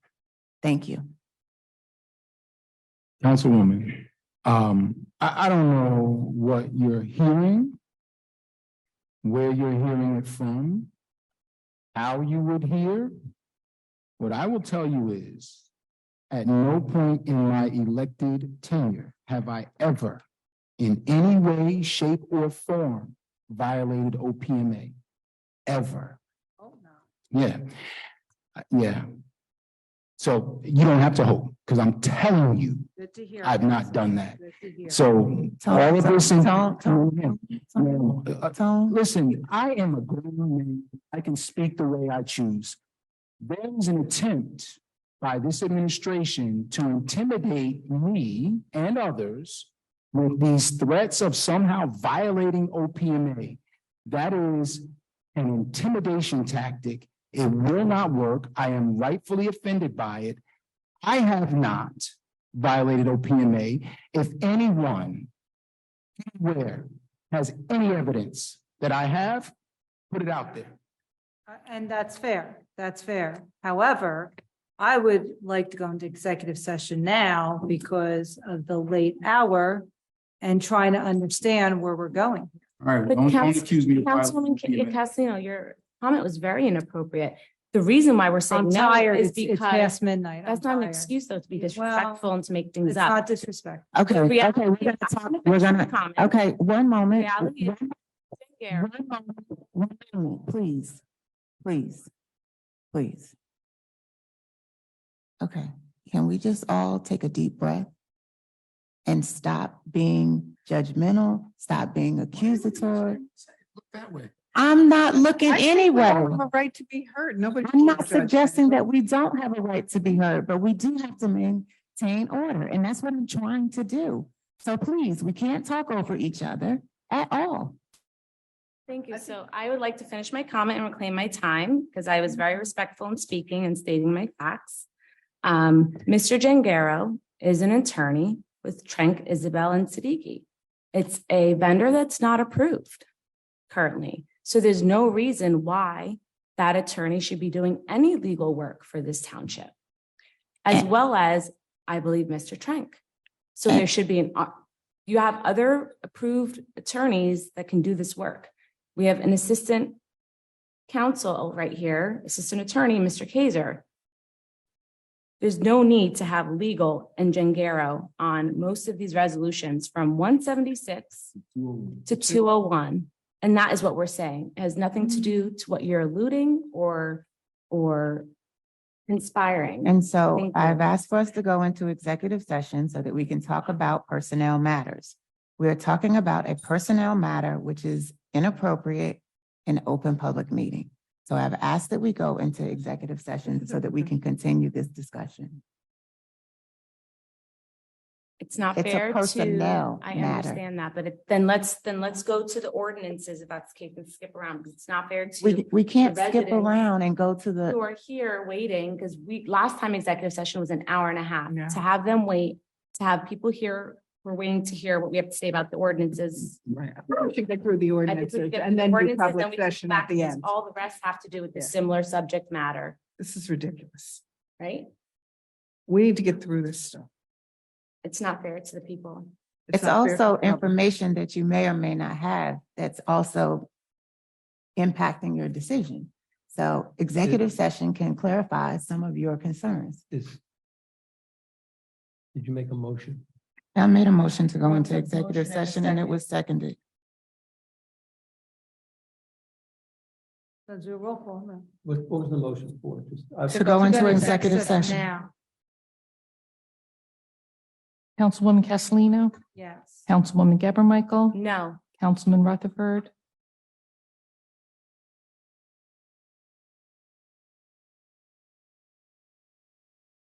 Thinking. You want to do me? Susan, can we do Susan, please? no,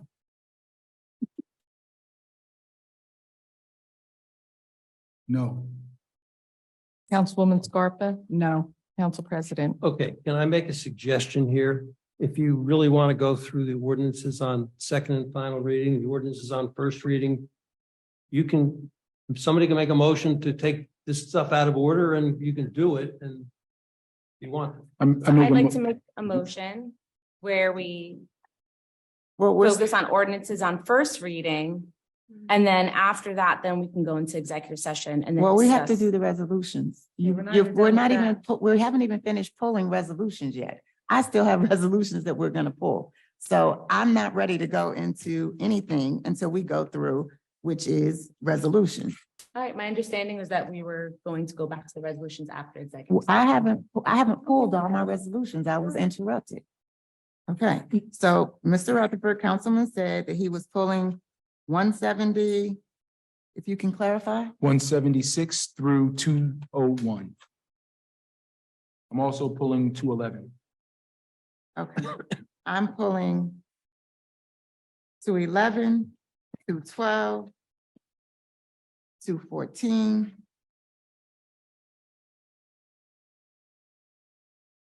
Are there any other resolutions? to Yeah, be pulled? I'm pulling 204-23, 205-23, 212-13. 212 was And- pulled.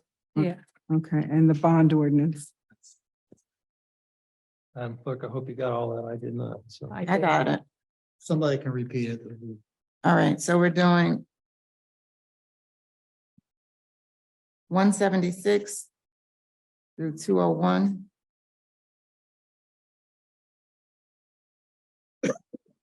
204, 205, 211, 212, 214.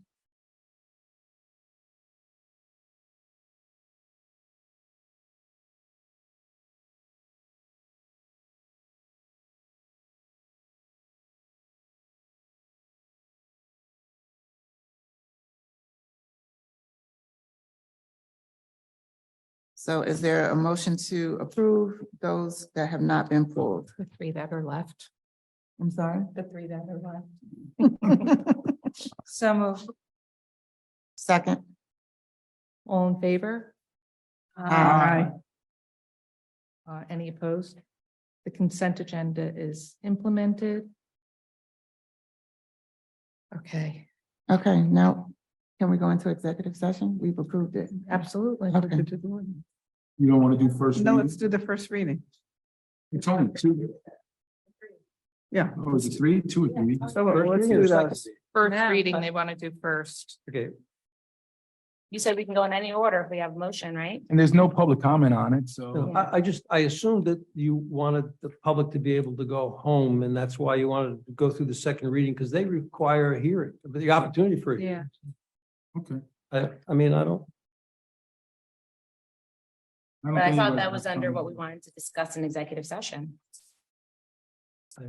I'm happy to go into executive session now. Thank you. We will adjourn the meeting until after, recess the meeting until after executive session. Thank you. We don't.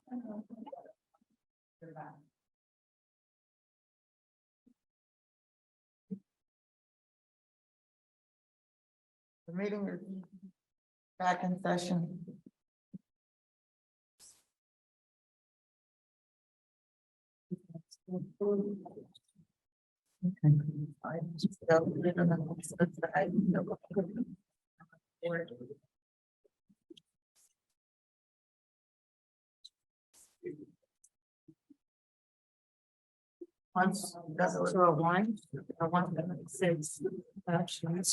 Okay, so Resolution 176-23, prescribing fees set forth in chapter 4, section 11.4 of the revised general ordinances, and ordinance 2743-23, shopping carts and pounding fee legal jingara.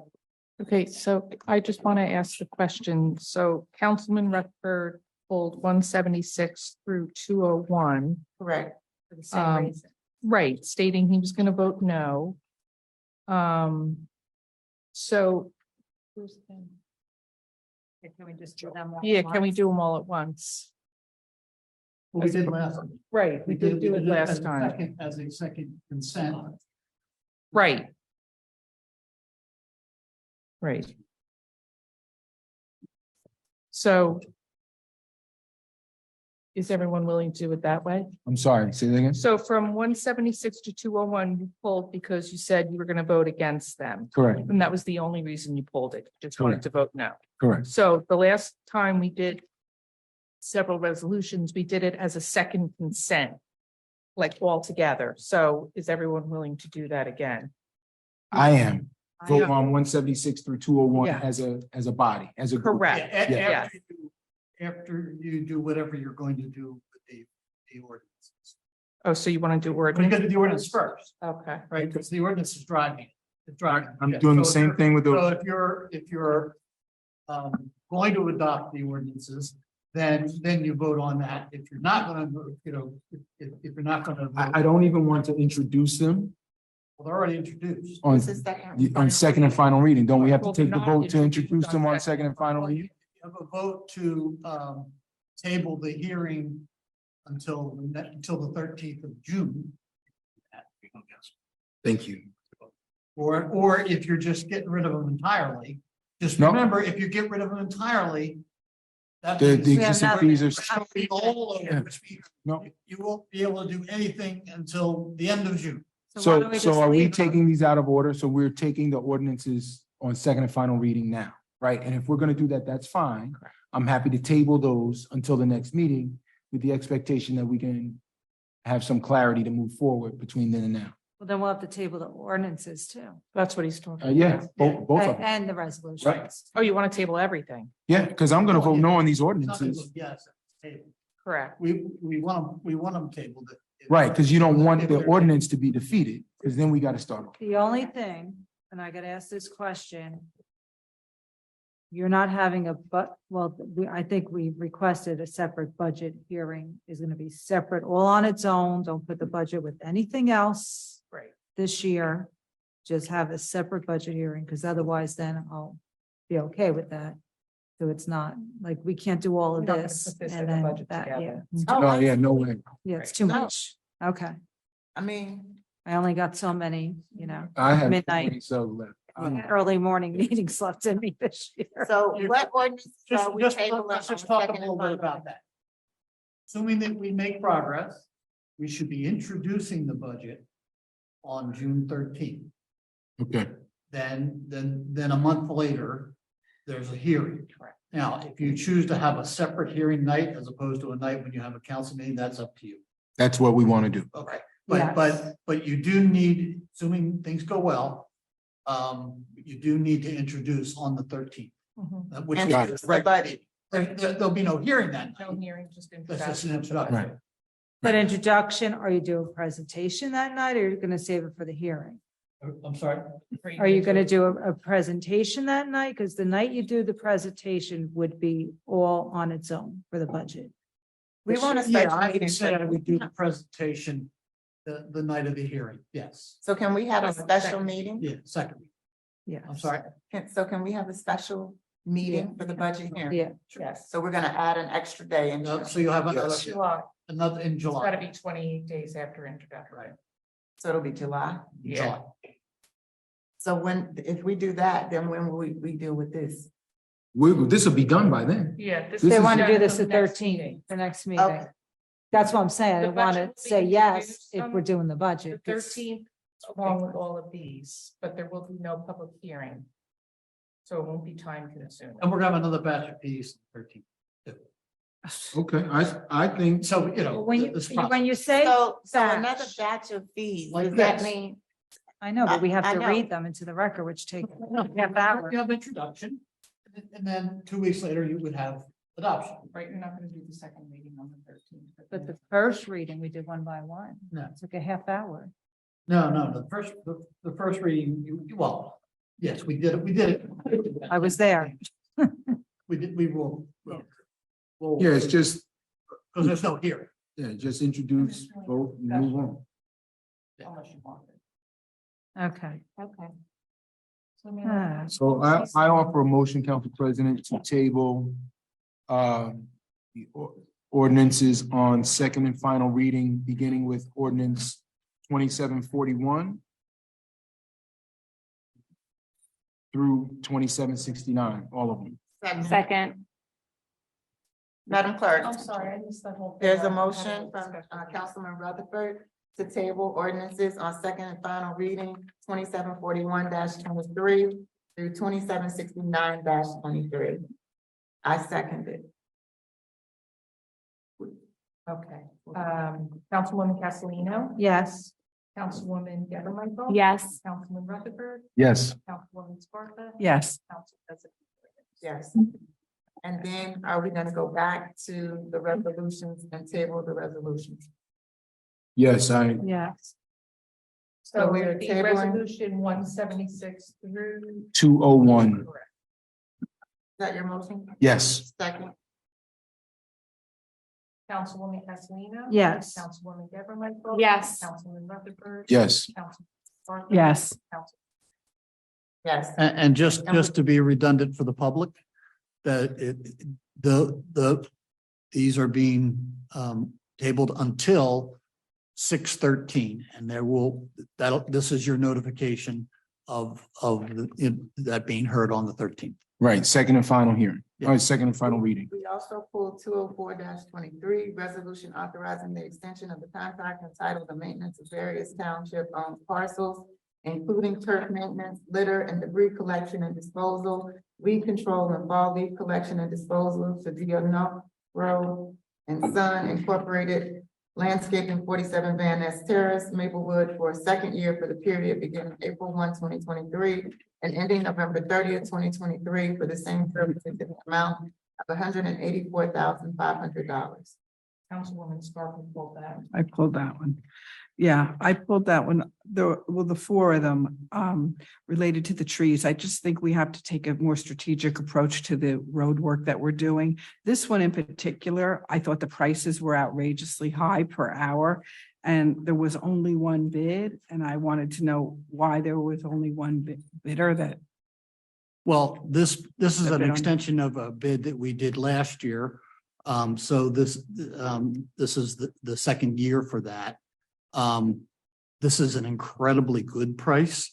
The cost for us to do this work would be probably double this. So not to mention the fact that they have all the equipment that allows them, makes them, we don't, so we would have to invest in a lot of equipment if we didn't do this. This is something that frankly, I started, not here, but in another location about 15 years ago, maybe longer now. And now all the surrounding towns do the same thing because it's so economical. Well, are there a lot of people that do this type of work?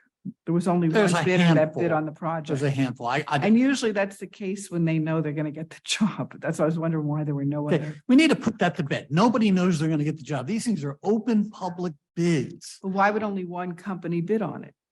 I mean, aren't there a lot of people First off, that- I'm not certain that only one company did. This is an extension of a bid that was done last year. I'd have to go back and So look it's the and same see. company that started the work is. Right, finishing. so this is, we went out and got last year, awarded a contract that allowed us, if we were satisfied with the service and the pricing, to extend it another year. And that's what we're doing. I move for the acceptance of 204-23. Well, real quick, can we, with regard to weed control in particular, can we influence the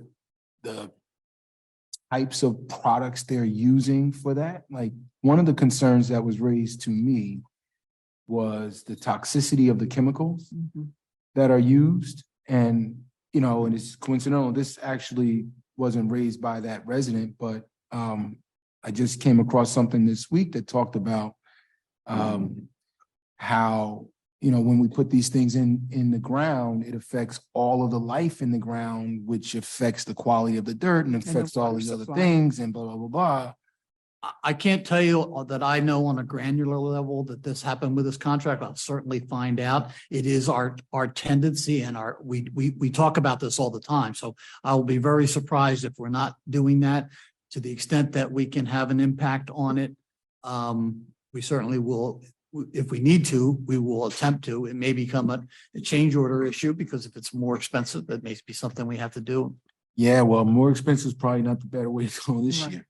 But certainly would like to know. So if there's a way to influence that to have less toxic chemicals. What I want to be able to report back to you is that it's included in this. And if it's not, then I'll tell you that too, and what we can do about it in the future. That's good enough for me.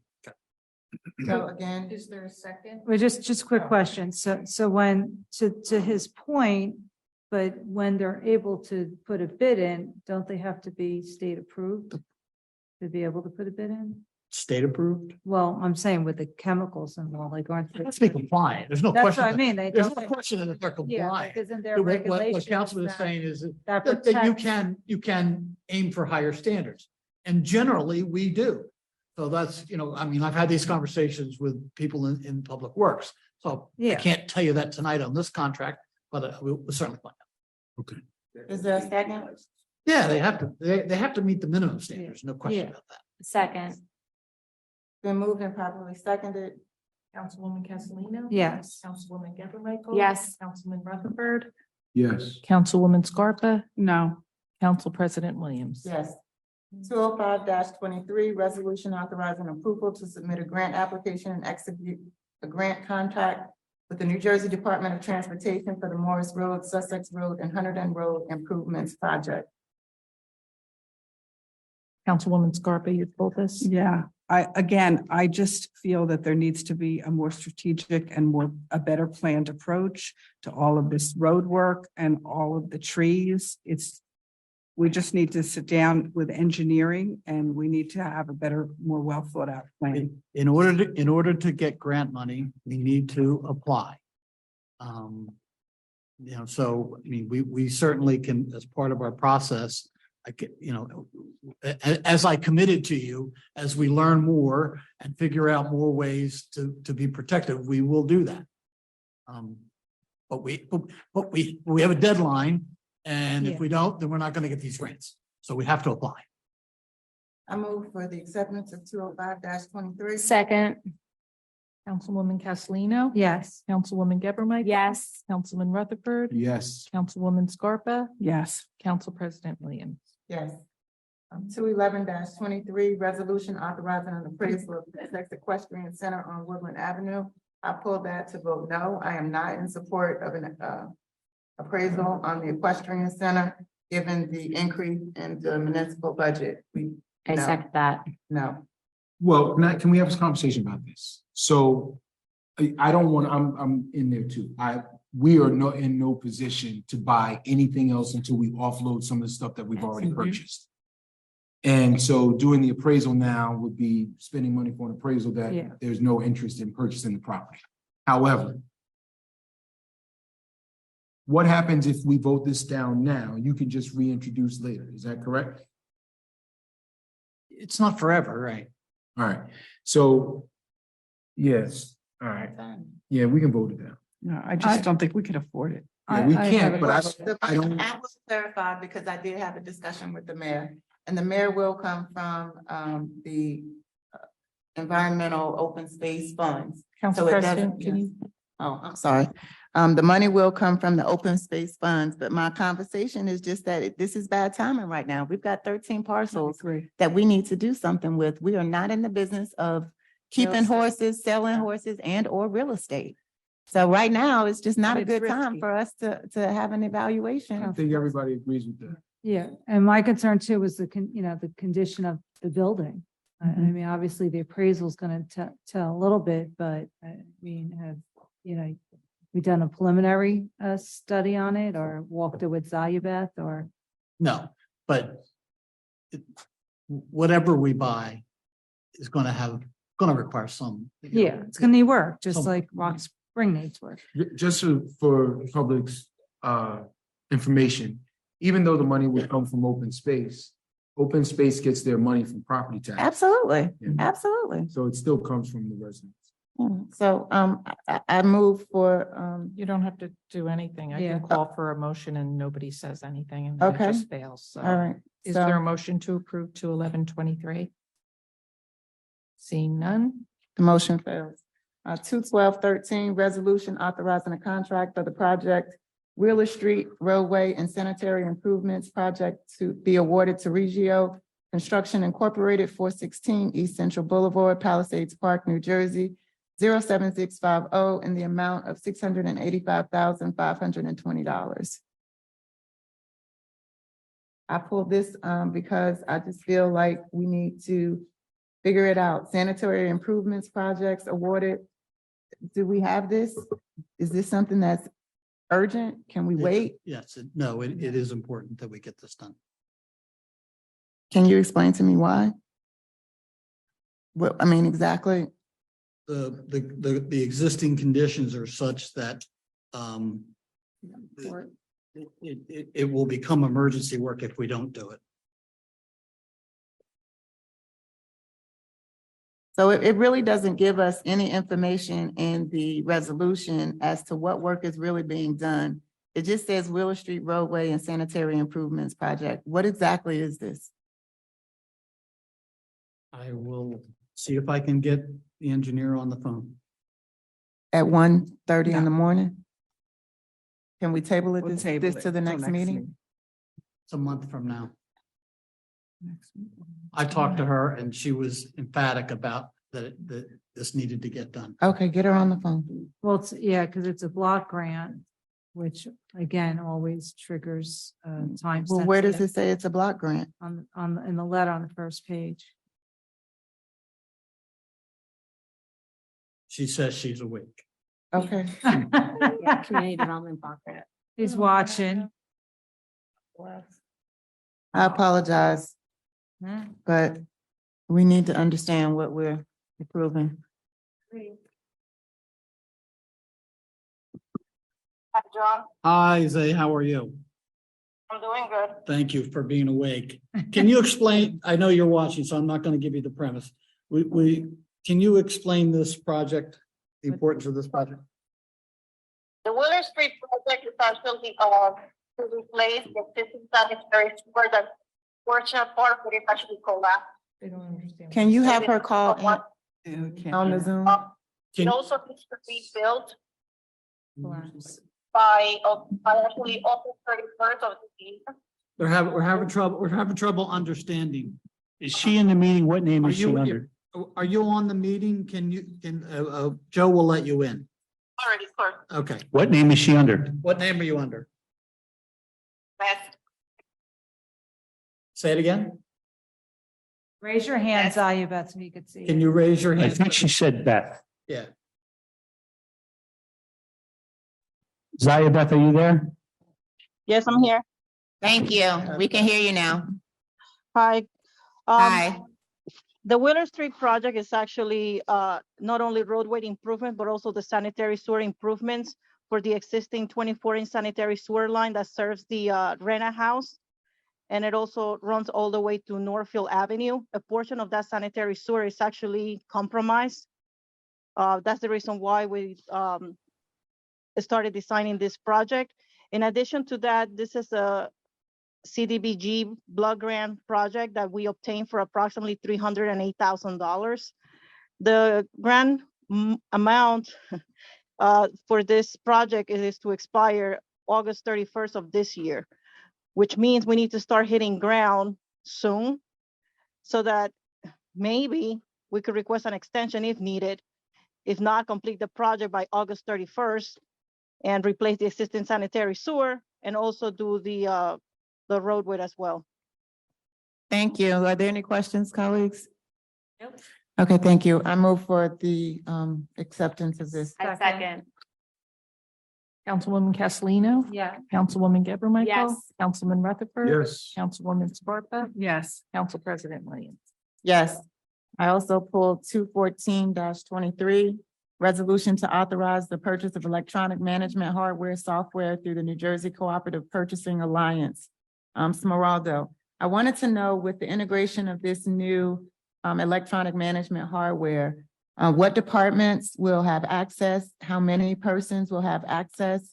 Will this also apply to zoning and building and permits? How soon will it be? How soon will it be implemented? Will the implementation take place?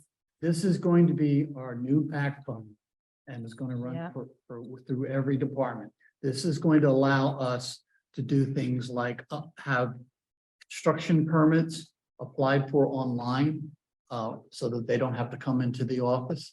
It's going to allow us to sell anything that we sell, permit or even something like used cars, bags, recycling bags that we have to buy them online and either pick them up or be mailed to them. This is a game changer for us. We've been working and researching a number of companies really over the last 2.5 years to really research and make sure that we're getting exactly what we need, and that it will be able to service our residents. This is the way that we exist in the future, with what I perceive to be continued budget threats that we're going to face. And if we've needed to do this, but we had to make sure that we were investing in the right product. And we feel very confident of that's the case. We also were able to get a grant to pay for about 25 to 30% of it. And that grant is dedicated to it. So our ongoing costs of this, while it's not cheap up front, the grant certainly helps, but the ongoing costs are the least of any vendor that we looked at, and it's in the range of $15,000 to $20,000 a year. And my concern with that was that we were omitting the property management or maintenance or property management where residents who owned multifamily properties could register online. Was there a particular reason why we didn't include that? That's only in the setup. Once we have the system, that is definitely where the direction we need to go in, especially since some of the things we're going to talk about Thursday night will trump that particular thing, but will allow us to, we're going to have to look at every kind of use that we have in town and be able to track that use. So, there'll be setup costs in the future as we grow, but relatively nominal. So why would we not include that, understanding that we're about to embark on a reevaluation for the entire town? Does it just not make sense not to do it now? I mean, what our mechanism now is. We're doing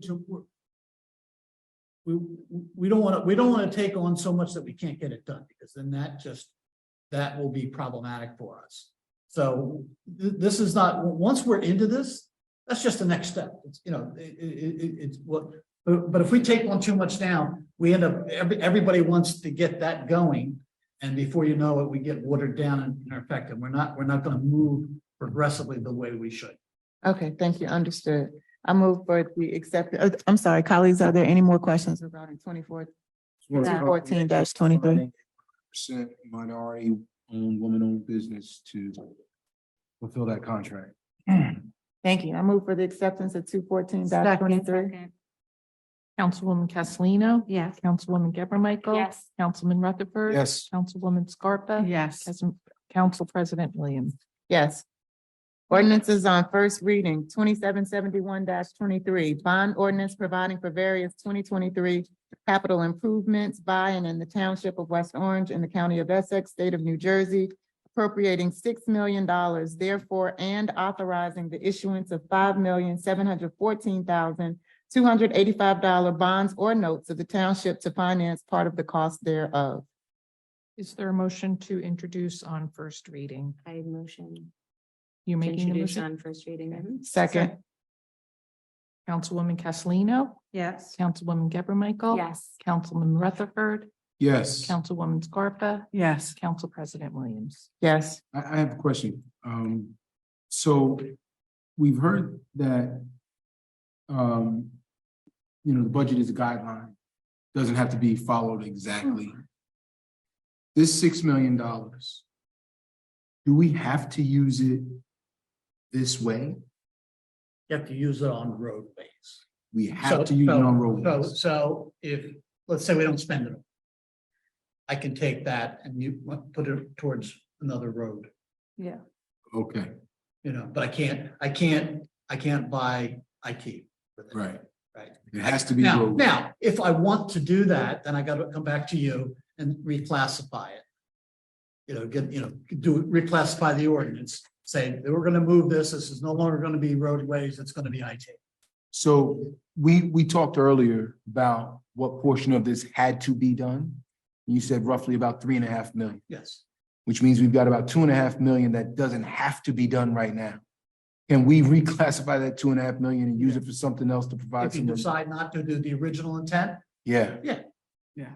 And then- So I'd like to do that. I'd like to do that. Well, I'd like to talk to, well, again, our Well, wait a engineer. minute, It's wait a minute. late. Yeah, Let's yeah, not- Yeah, there's yeah. a schedule for all these, so our roadways are all on schedule, Oh, so, I get it. yeah. I just think we're in extraordinary circumstances and I think I know, but. this is an Yeah, opportunity to I find. can't in good faith tell you to pass an ordinance that you're not going to Yeah. attempt to use. If you want to cut it, you should cut it. And we tell the residents right now. Let's do that. we're not Yeah, doing let's it. cut it. I want to cut it. I haven't any reason to doubt the 3.5 million that you quoted earlier in this council meeting. I'm happy to dedicate the 3.5 million to the roadways and then find an alternative use for the additional 2.5 million that will provide some property tax. So I'm going to ask you to compromise at do 2 million instead of 2.5, because if these projects end up coming in Going over over budget, I need, I can work with that. Well, I had another request before we start cutting, because before we started cutting, I wanted to take into consideration if we're doing capital improvements in roads, I would like to request that we do make sure that we get quotes that will include some alternatives for tree saving of our trees. So I don't know if that means bump outs. You all indicated earlier that on some roads, we can't do bump outs because the roads themselves are too narrow. But how can we, as a body, request that alternative actions are actually thought? Is it in the RFQ process where we ask that, what other considerations can be made? We do really have to protect the canopy of our municipality. What I am directing engineering to do is that from now on, identify the trees when we're doing the actual plans and specs, as opposed to what historically has been done, is that the trees are identified after the fact. So that does two things. Number one, it makes us budget for it better. And number two, it makes us identify it and justify it to you when we come to award a contract. You're going to say, tell me about the trees. And we're going to tell you about the trees. And we're going to tell you what we decided and what's in the contract. Additionally, we asked for a tree inventory after the accident that we had in Bel Air with the unfortunate. We've been working on, we got a grant and we have a forester, an independent forester working on that project. It's not done yet, but it's a big project. But we got a grant for it, so that is happening. Okay, thank you. I have no more questions. Colleagues, do you have any additional questions? Well, again, have you read how many streets are here and Yeah, knowing the age of some of these streets and. I know, I understand that fully. I get it. Yeah, so you let- However, if I think that the decision, what we're tasked to do is find a way to address the budgetary concerns that have been expressed tonight by all of these Yeah. residents. And if we can find $2 million right now, let's find the $2 million. Oh, no. This is not a current fund capital. budget. This This is No, this is but a we could capital use fund. it for some. No. No, you can't. No. I Capital, misunderstood your capital. question. You can't use this money Yeah. for the current fund. Can't. This is capital fund, has to stay capital fund. You can't take it, cancel it, and move it over into your budget. Yeah, it's Can't not do it. doing what you think it could do. So if we can't Stop apply plugging these holes. monies for other, Yeah. I thought you were talking about other capital projects, right? not. So you just said if we reclassified it, you could do got IT. That was the storm drain example that. installations Yeah, here. IT, like, we're buying Oh, you're computer talking about like systems. hardware, Yeah, hardware, or. not like chief technology officer. Well, Yeah. yeah, no, right. No, can't capitalize. You can't capitalize, staffing All right, that's still. unless, I think we should. unless they're working on a capital project, and that's a very, very rigid process. So So it's, how does bonding or appropriating the $6 million, how does that impact us The as a budget. municipality? How does that impact our bond rating? How does that impact our debt, outstanding debt? What is the purpose in us reducing this $6 million to $3.5 million Or 4. or 4? We're not recommending that you do that. I am. He is. Yeah. Yes. So this 6 million is in addition to the 9 million we approved in the capital budget. Is that right? You did not. What was our capital budget last year? Oh, from last year. Yeah. This is in addition to last year. Right. So, yeah, we can't afford it. I don't think we can. We can't afford it. I'd say It'd be nice. I wish it'd be nice. I wish. Be nice all to of have it- paved streets. Yeah. it would- But in this moment, That's part of our when job. we're facing the financial issues that we're facing, this is when you have to make hard decisions. Okay. And I think this is like honestly, So this cost you just, and I'm not trying to convince you, I just Yeah. want you to understand accurately. 5% of this comes out of the budget.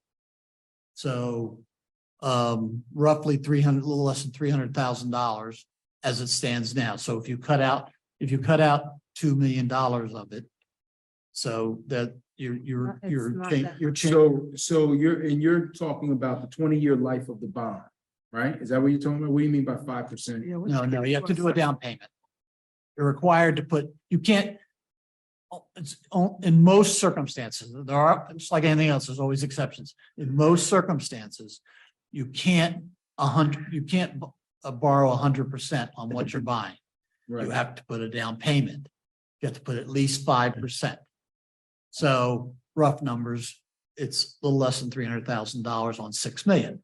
So if you cut out 2 million, that's $100,000 that you would not spend out of your current fund budget. I also want to keep in mind, this is only here because of this is stuff that either was promised or we're going to lose the grants because of it, because of it. No, but let me finish. There's 900. this is not the last capital ordinance request you're going to see. Right, Because but the we grant in this haven't is- touched buildings, we haven't touched, equipment, we haven't touched vehicles. I mean, there's a whole group and there's we more approved the roads. 9 million last year for the capital budget. Right. This 6 million and all these other things that you're talking about were not included in that 9. That's correct. Right. So we've already done the 9. The 9 was last year. Is that spent? Well, you're still going to come to us with a capital budget later this year. Oh, absolutely. That's the point I'm making to you. Right. I want you to understand, I don't want you to make a decision thinking, okay, this is all of this year's capital needs. It is No, not. I know. And what I'm concerned about is that number is going to be a significant number and the debt service on that is going to require us to make some real payments. I'm worried about I'm concerned about that. Well, it's a legitimate concern. And one of the reasons we haven't brought it to you is because you need to deal with the budget first. For the most part, this is just timing because, we are where we are, and this is more critical because of the concerns about losing the grants. So the others will come later after you settle your budget. You'll know how much money you have in capital improvement fund. You'll know what the impact is going to be on next year. You'll know how much of next year's problems you've solved. So you'll be in a better position to make those decisions. Right, we'll be more informed. So last year when we went through this process, my concern was that we were going to have to begin converting debt at higher interest rates, which was going to explode our debt service. We're still in that cycle. And we're not in a have to yet. Well, I know we've got but we're looking to right now, it's opportune to do some more. So, we're looking at it in October, excuse me. But last year, we weren't faced with the type of budget we have this year, and we still cut the capital budget. And now we've got this operating budget this year, and we're still in the same, interest rate environment. So we're likely to have to cut the capital budget again. And if we're starting out with 6 million, like if we start out and agree on 6 million, and we got a lot more coming, I think it's tough for me.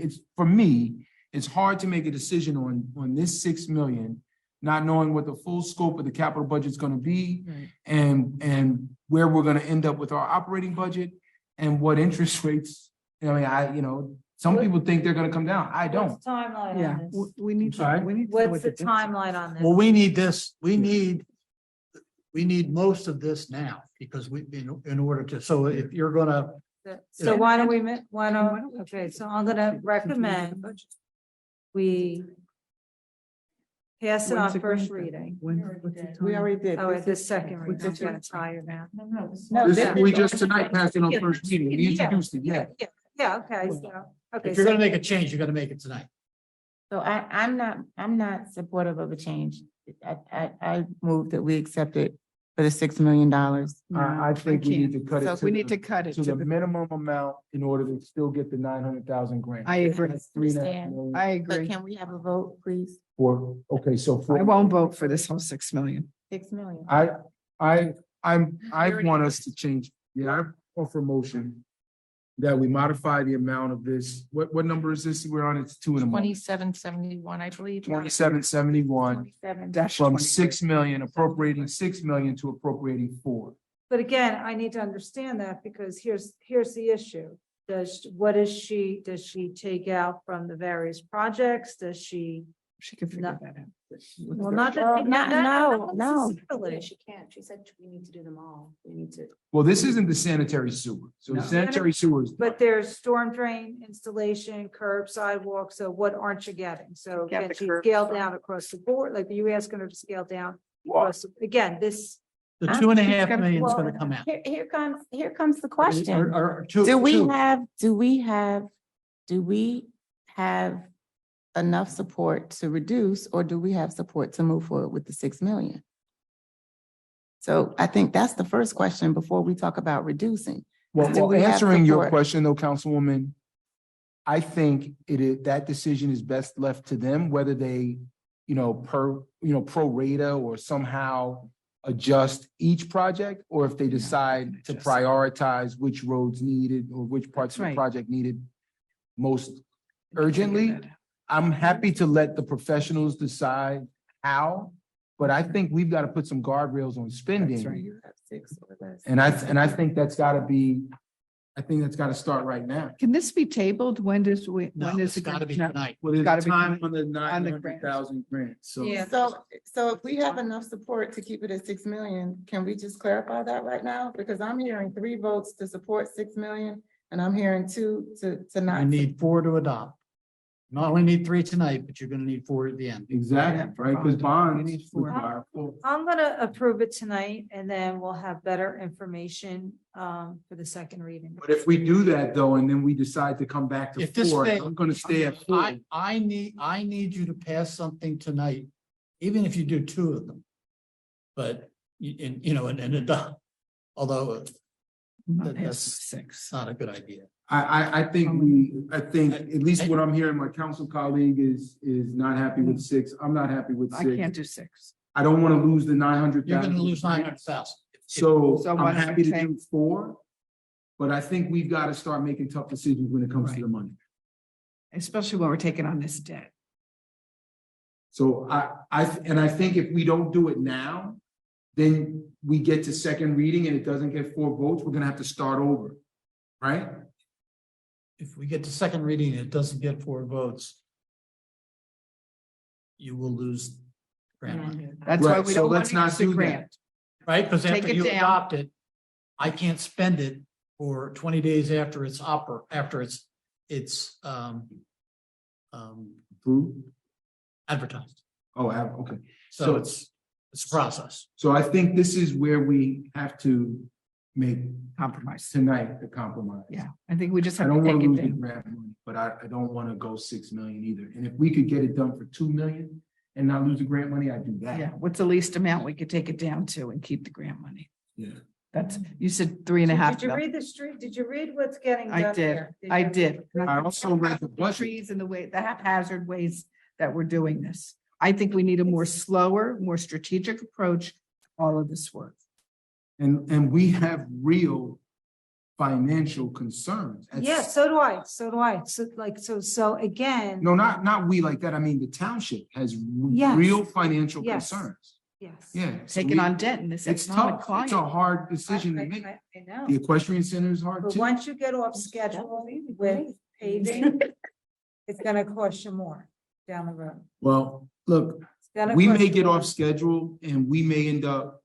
You're already behind schedule, so I just not even off, you're already behind. A lot of these roads for a while.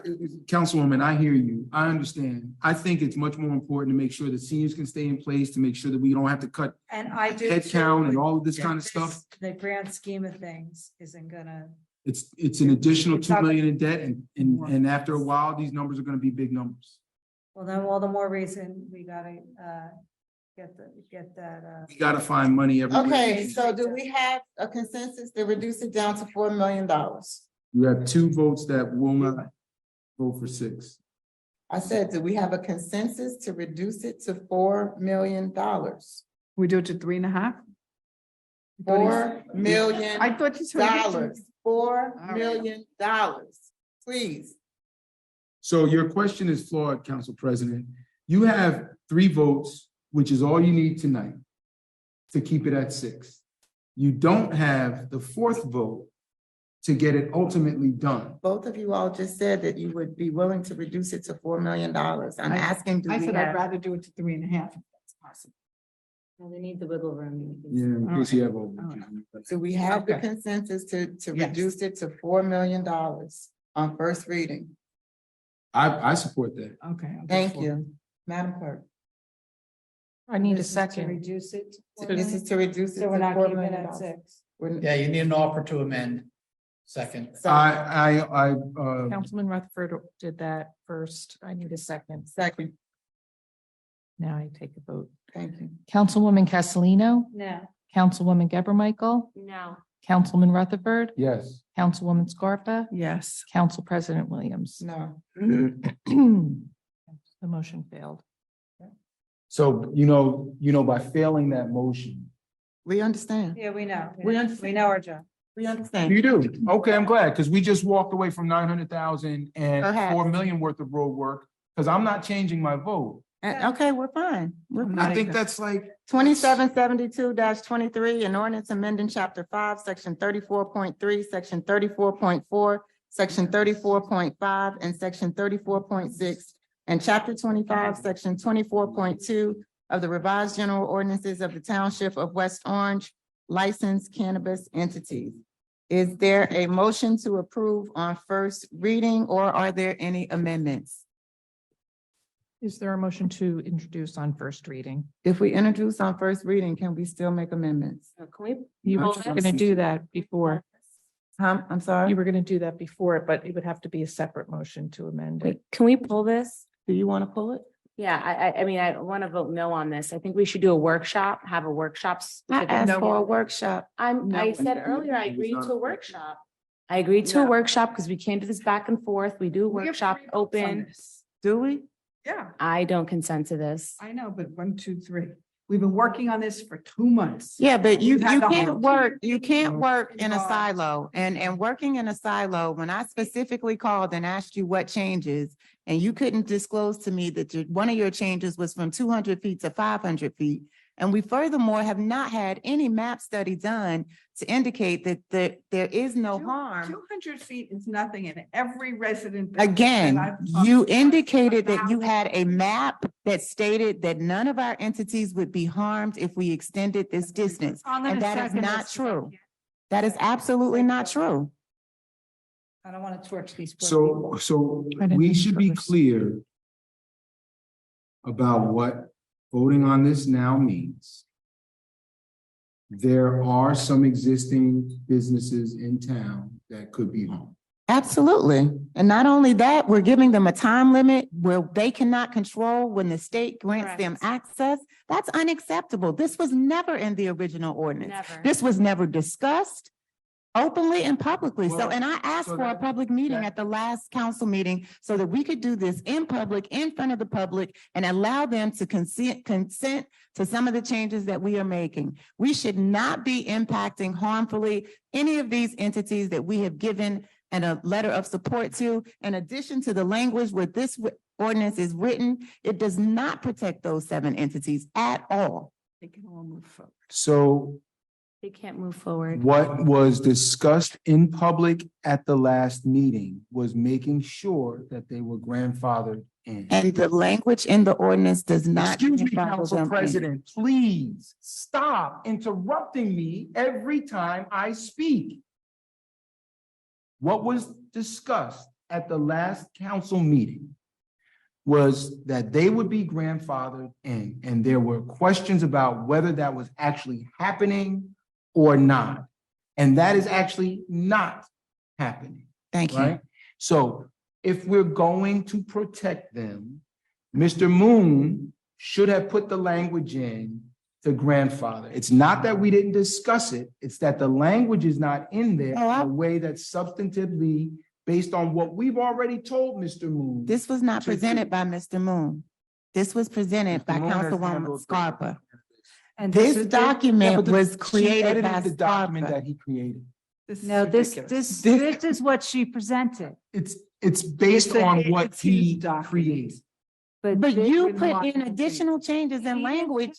He did not change the He did substance of not what you change- submitted that's to what he him. put in. This is what you put in, and I am adamantly opposed to harming and impacting these entities that we have approved. I also don't agree with reducing it down to 4. Well, I agree with that. It should be 7. I think we should just vote on it as is. Of course you do, because you don't care about the businesses that have invested hundreds of thousands of dollars. That's not true. That's not true. Well, how can it not be true? If you created this, you had a resident submit this to each of us and to the legal department. Talked about decorum. We. This is decorum. I am concerned about my constituents who are trying to do what's good for this community. I am absolutely adjourned. I'm not lecturing anybody, but just like you get heated when things are personal to you, this is personal to me. Whatever. It's not whatever. It is whatever. It is. This is exactly the degrading conversation. And it's okay when you do it. That we have been talking against almost all year. And when something doesn't go the way you want it to, this is where we go. We've got to stop that. I think we should all be able to have a conversation without it degrading into name call. I didn't call anybody. I did not. don't care about these businesses. I didn't call her a name. All right, whatever. You get the point. We all care about the businesses, which is why we want this to move on. Well, if we care about these businesses, then we will make sure we do not harm these businesses. Again, I reiterate, they have spent hundreds of thousands of dollars to invest in this community, to bring resources to this community that we so desperately need. And we are continuing to harm them by not allowing them to open, continuing to move the football end game every time you look at this ordinance. And again, I reiterate, I asked you directly and specifically, what changes were you including? And you never said anything to me about 500 feet. Everybody had the document for weeks. So clearly we're in disagreement here. I think the workshop is the best way to go, so we don't have to do this again. I'd like to have a And this vote on doesn't it. happen. That way we can openly discuss We these have things. to vote. I second her. Yeah, I want to vote on it. So we have a vote for the floor. Can we have Madam discussion Clerk. for the vote? Huh? Yes, we can have Yeah. discussion. I mean, we're having discussion now. I was speaking and I was cut off. Oh, I'm sorry. Not you, about the vote. But I just wanted to. Okay, so go ahead, Councilwoman Gabor Michael. I think we've made how we felt very clear about protecting these 7 entities, about the time and money, their livelihoods invested in these businesses. And they should not be penalized. I've made this very clear in every meeting. I think the best solution is to have a workshop to talk about these things out in the open, because we're not allowed to talk about it offline. Clearly it's not working, because look where we are right now. There are things in this current ordinance that I definitely don't agree to. And I think the best route is to have a workshop and go from there. I'm gonna call for the vote. Before we call for the vote, I think when the facts on the ground change, especially if we've not yet taken the vote, we need to consider the facts on the ground. We have been confronted with not one, but two entities that now have to do something different than what they did before. Patients. And that is something we should at least understand the impact of before we take a vote. And that's all I'm saying. So I think Councilwoman Geber Michael, look, we're it's 2 a.m. now. So it's not like we don't meet. Let's what I have a suggest motion is on the that floor. we time box the workshop, that we focus on the issues and the language where there is contention. All the other language that's agreed upon is fine. Make sure that we grandfather all of the existing businesses in, with the exception of the disclosure rule, and get the language down in person, in real time, so that we can move on in a way that makes sense. Part of the reason why we're at this point, Council President, I know this is bothering you, I'm really not trying to. You know it's bothering me, so I'm calling for the vote. Well, So either we I'm vote it not- down, I'm not we vote done it down, we have a talking. I still have motion a on the floor. microphone. I still have a microphone. I think part of the reason why we're here now is because of the pace at which we move. It's now May, Councilman. I know. So this we- has we got- were But moving it was the slow the breakneck, past 6 it was the months. breakneck pace of last year that caused the issues that we're facing this year. And please maintain decorum in the council chamber. Will you stop talking, will you? I will ask that. I know. Thank you, thank you, thank you. And I've called for the vote 3 times. So either we vote it down or we vote it up. Vote for it. Yeah. So, Madam Clerk. Councilwoman Castellino? Yes. Councilwoman Geber Michael? No. Councilman Rutherford?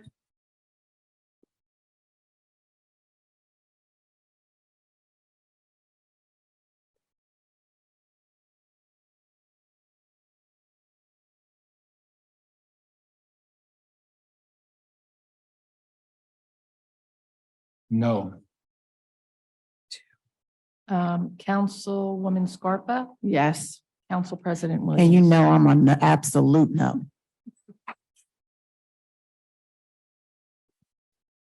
I want to. All right, and 2773-23, an ordinance amending chapter 2, section 8.1 and section 8.7 of the revised general ordinances of the Township of West Orange, Department of Administration and Finance Department, generally Division of Accounts and Control.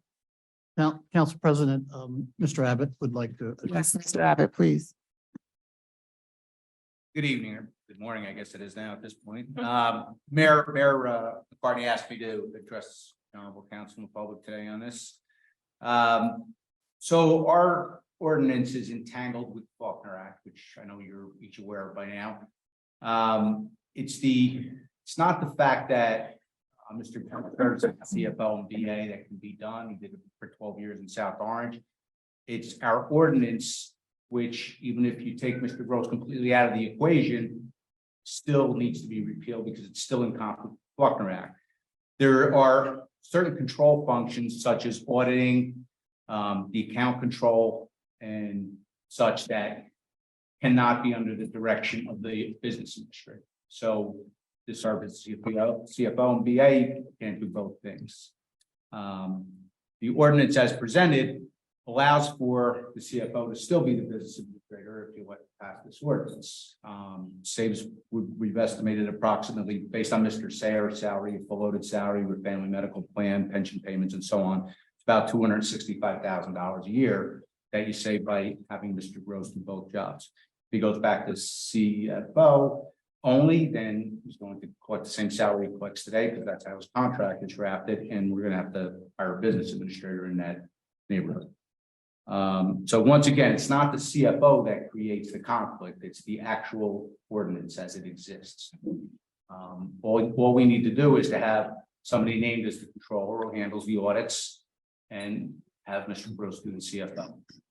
This ordinance also, I should point out, allows for future mayors to do it any way they want. They want to have a separate CFO. They could have a separate controller, a separate CFO, and a separate business administrator. The interesting part is that having the CFO separate from the BA and in charge of the auditing functions, serving as the controller, that's kind of like the fox watching the hen house, because he's really only accountable to himself. He does report to the mayor, but mayor's not an auditor per se. So I think that pretty much covers everything and adds it up, and please hold the quorum. Come on, guys. Come on. Do you have any sense of decency? Chief, please, just stay focused. So in any event, this untangles our ordinance from the 12th. Thank you. On ordinance 2773-23, is there a motion to approve on first reading?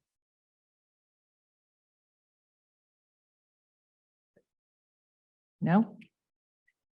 Hearing none, let's keep going.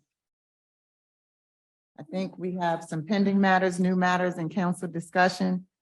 Consensus appointment, zoning board, alternate number 4. Councilwoman Scarpa, would you like to speak on this? This is your recommendation.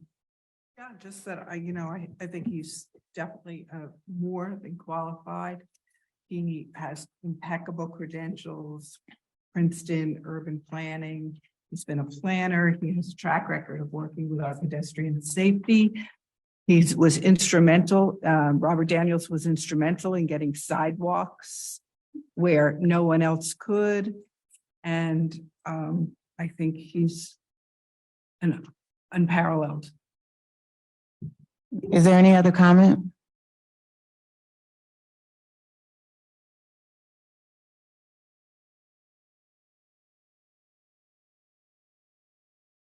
Okay, is there a motion to approve? Yeah. Is there a second? Is there a second? Hearing none, the motion fails. Next on the agenda is the resolution of no support for Township Attorney Richard Trink. So this is my resolution. We have fully gone through the reasons why. This was discussed in detail in the last council meeting, and I am disappointed that we're at this place, but I think it's important that we are clear that Mr. Trink does not have a contract. There's a reason why he hasn't gotten the support of this council. There are plenty of reasons why. And at this point, because he's being held over without any movement by the administration to find a new town attorney or to change any of the responsibilities, I think it's important that we outline what the expectations are. So as you'll see, no payments shall be made to Richard Trink and the Kaiser Trink firm or any other firm they are members of or contracted with for any legal work done for the Township of West Orange. No legal work shall be assigned to Richard Trink, Kenneth Kaiser, or the Trink firm or any other firm they may be members of or contracted with by anyone in the current administration that would result in creating a fee. The Township Council and the Township Administration shall work diligently and collaboratively to identify alternative legal counsel that will provide ethical and professional legal services to the Township of West Orange. This resolution shall take effect immediately, and then the clerk is instructed to send a certified copy. I think it's necessary. It's unfortunate. Councilman, did you know that Mr. Kaiser does not work for Trink's firm? I do. I added Okay. Mr. Kaiser because of the tone of the last meeting. I think it's important that we be respected as council members. We should. I mean, there is a lot of animosity and toxic politics in, in this room. And it is a shame. And I think it is leading to poorer outcomes. I think we have less trust. I think people view us poorly because of how we interacted here. And so I think that was important. And this isn't a personal thing at all. I think that it's time to move on and start fresh. So that's where I am. I'm happy to entertain some questions if there may be some edits or some comments for edits. I have a question, Sure. Council President. So didn't Mr. Kaiser's contract already been approved? Yes. Okay, so that's answer number one. Mr. Kaiser, again, it was very uncharacteristic of you. I know you were frustrated with my colleague last week and you apologized tonight. But other than that, I've never, ever witnessed or seen in all my years working with you. You have been exceptional with your time and advice. I know you've worked with all of us and even former colleagues as well, always available, or didn't always agree with you on your opinions but you always provided you always provide fairness and whatnot. So again, disappointing we're here with all of this, but I just wanted to refresh the council's memory on that he already has an approved contract. I understand that. I also, in addition to the decorum in the last meeting in particular, it's unfortunate, but that memo with regard to the mayor voting, we are, we're still dealing with this issue in large part because Councilman, can you speak into the microphone? in large part because the mayor was allowed to vote and break a tie.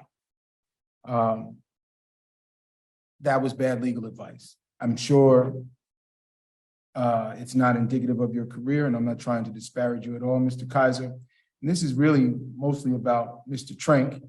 But I think it's time to move on. We are here because of what happened in that council meeting. And those kind of things have consequences, and this is one of them. Any other comments? So according to our ordinances and resolutions and preparation, ordinances and resolutions shall be prepared for the consideration of township council by the township attorney or the legal assistant upon motion of the council or request of the mayor. Prior to introduction, each proposed ordinance requiring or permitting administrative action shall be submitted to the business administrator and the department head concerned. Just like we did last week with having 3 votes in order to put the cannabis resolution back onto the agenda, which we saw today. We need to do the same with this resolution of no support for Township Attorney Richard Trank as it is titled. So is there a motion to have this submitted to the next meeting for a full vote? So before we do that motion, let me say this was submitted in time. It was submitted to our municipal clerk.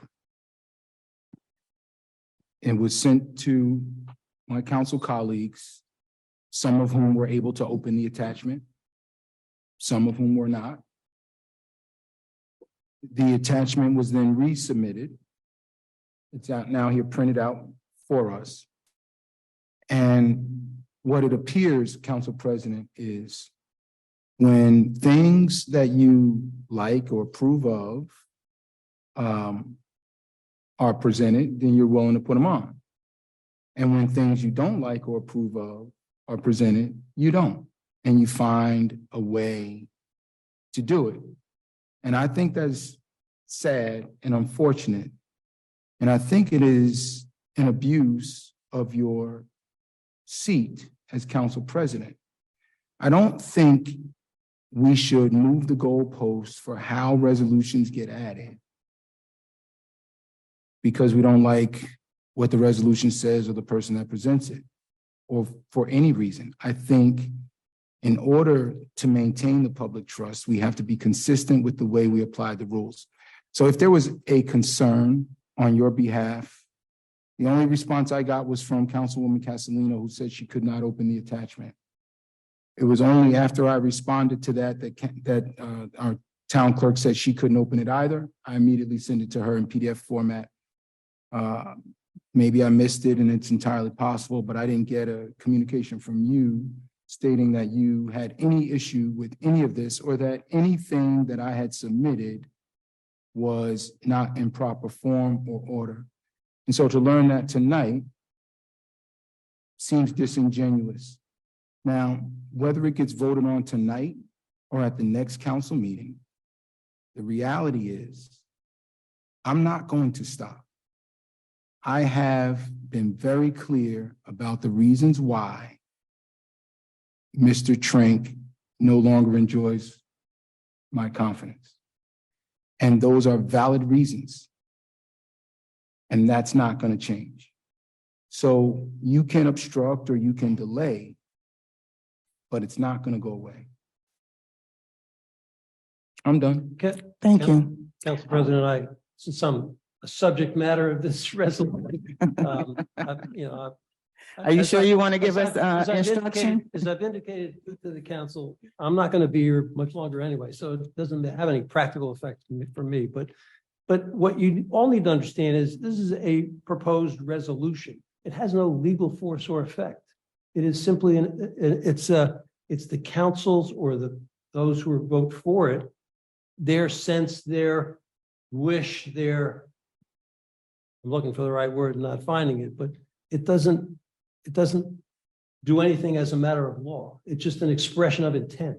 So I don't know, again, I'm not sure why it's being offered. And, I've indicated it's embarrassing to me and the notion that you lose confidence in somebody for making a mistake, which I thoroughly explained. And I'm not going to speak about Mr. Trank. Doesn't make a whole lot of sense to me, frankly, but be that as it may, this resolution is just an expression of the council's position on something or intent on something. It doesn't mean somebody doesn't get paid. It doesn't mean somebody gets fired. It doesn't mean anything like that. Thank you, Mr. Kaiser. And I understand that. However, there is a process, whether it be me being accused of delaying something I don't like. Again, we do have rules and regulations. And so whether you like them, whether I said something to you or not, whether I said I could open it, whether I didn't say I could open it, it is still a resolution. And in order for it to be voted upon, we need a motion from the floor to put it on the agenda. That is the proper procedure. So moved. Is there a second? Thank you. Madam Clerk. Okay, Councilwoman Castellino? No. Councilwoman Geber Michael? Yes. Councilman Rutherford? Yes. Councilwoman Scarpa? Yes. Council President Williams? Yes.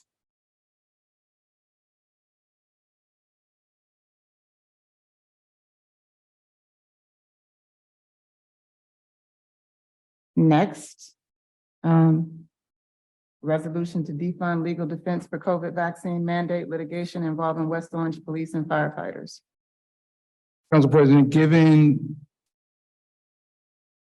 information that I and all of us have received after this was submitted, I don't want to introduce it right now. I'm not going to offer the motion to introduce it now. I will reserve that for a later time should it be necessary. Thank you. Moving on, whereas the Township of West Orange recognizes the importance of maintaining transparent and effective financial management practices and Councilman doesn't have a title. This is, sorry, I thought it did. My copy does have a title. This is to separate the role of BA and CFO. The title is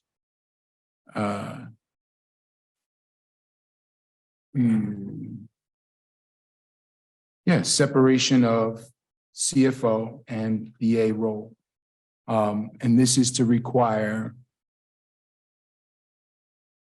different individuals serve in those roles and have those roles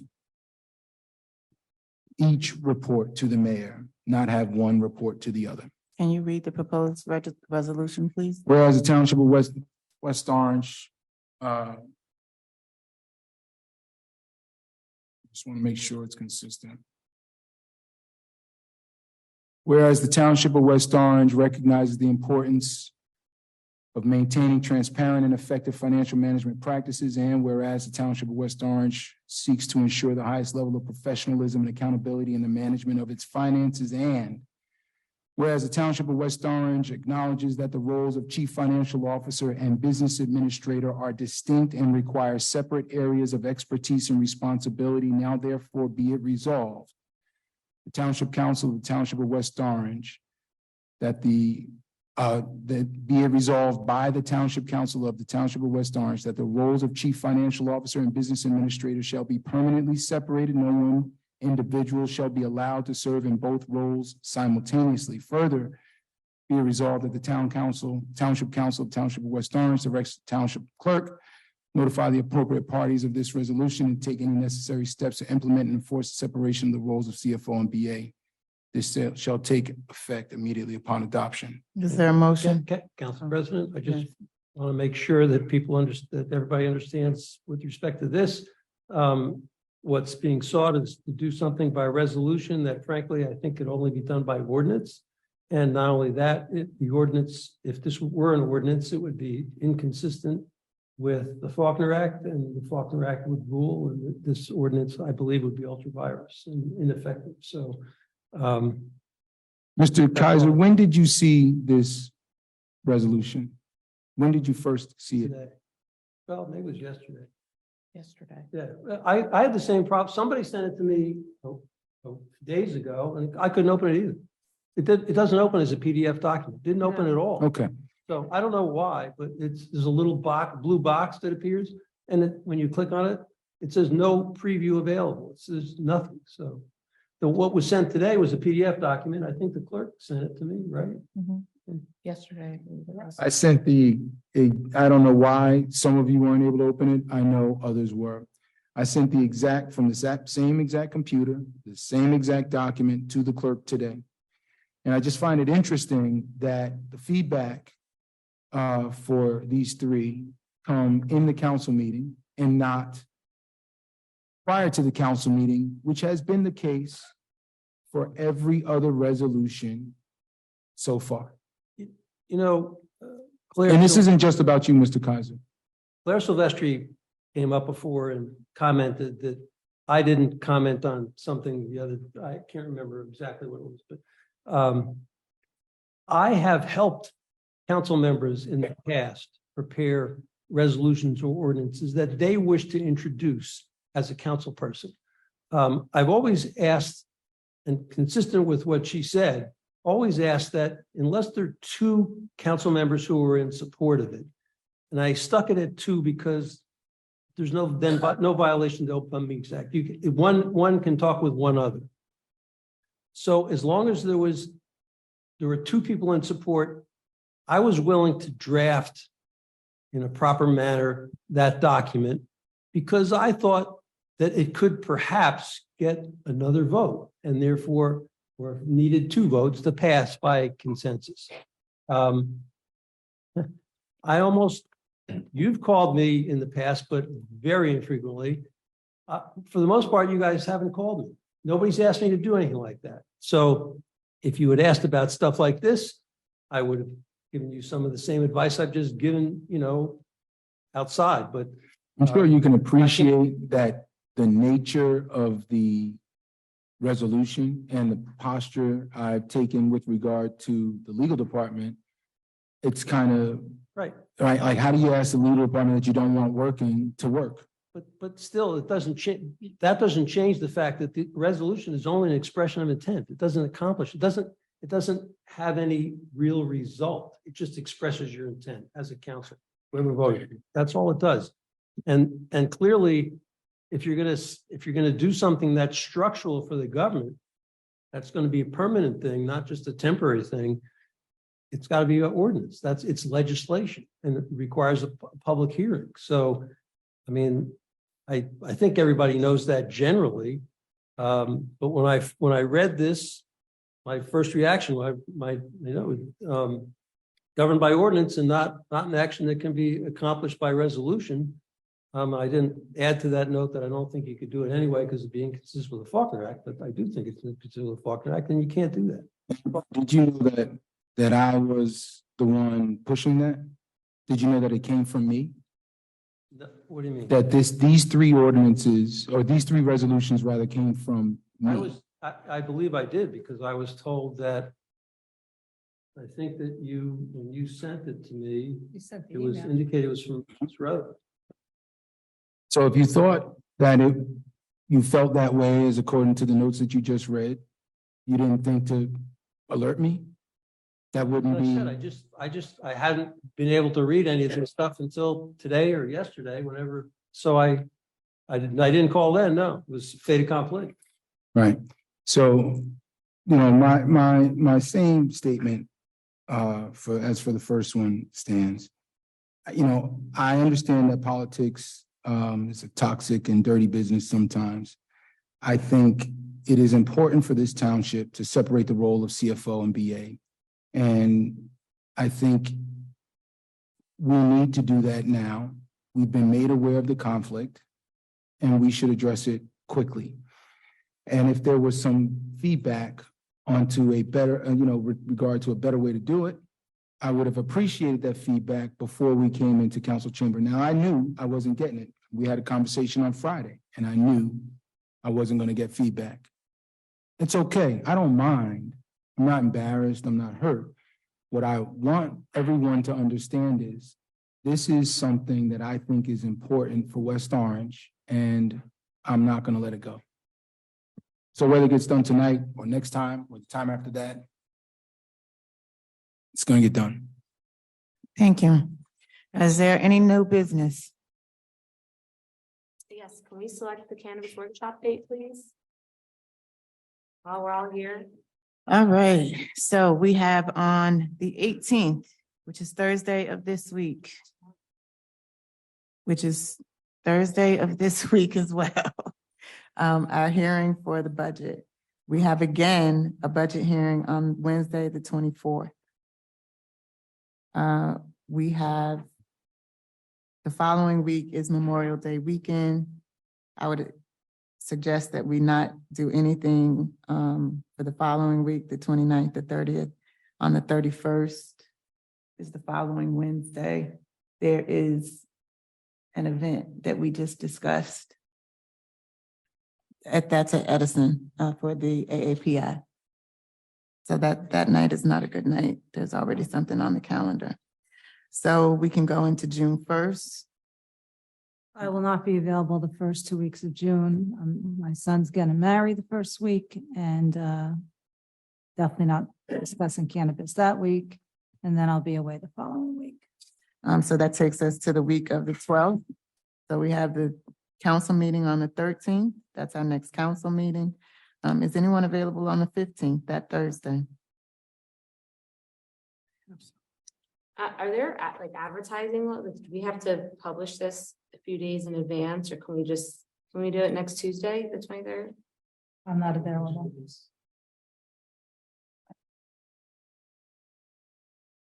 How about Thursday, the 25th?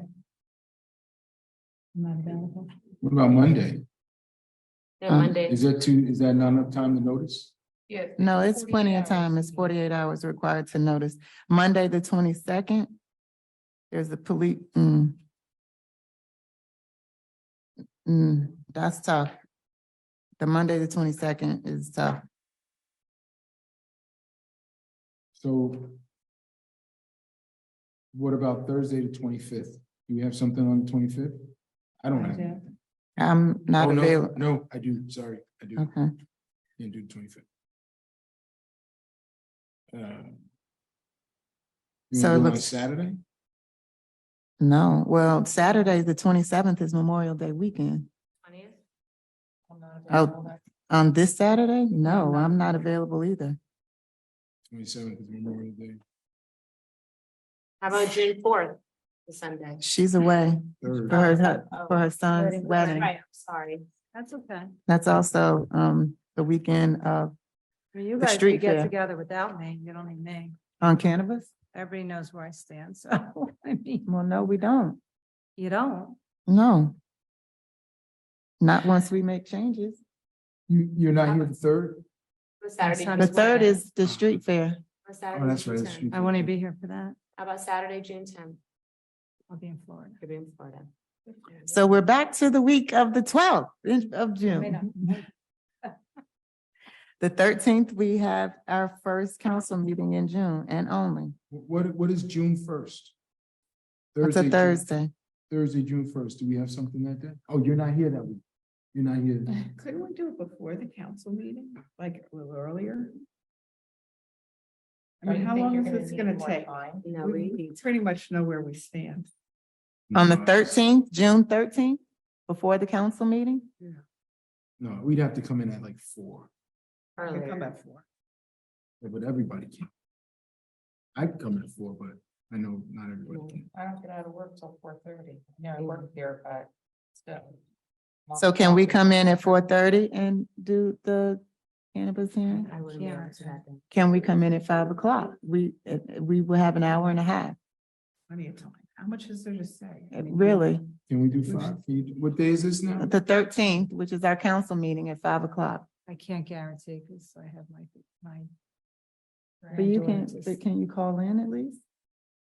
On Zoom? I think that we should all be here present in council chambers. Well, I mean, Listen. present is whether you're on Zoom or in person. I think that's an My option that we issues are have with to. the LLC, the 500 feet from the school. I could, you know, Right, the church I could go down on because I thought we were doing 200 anyway.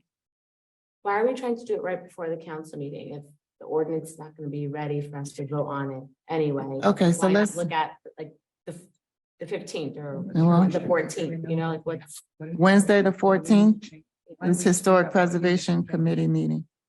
Okay, how about Thursday, the 15th? Thursday, the 15th is fine with me. Is that fine with everyone else? Is the 15th available for everyone, June 15th? Sorry, what is the question? June 15th, What are we doing on June 15th? the cannabis hearing. Cannabis No, I'm and saying, is THC that route. Thursday? Okay, but we're the governing body. I appreciate that, but we're the governing body. We do, but we're already in June 15th, and so. So one of the other concerns that are we set on June 15th? Can you call in at least? Zoom in?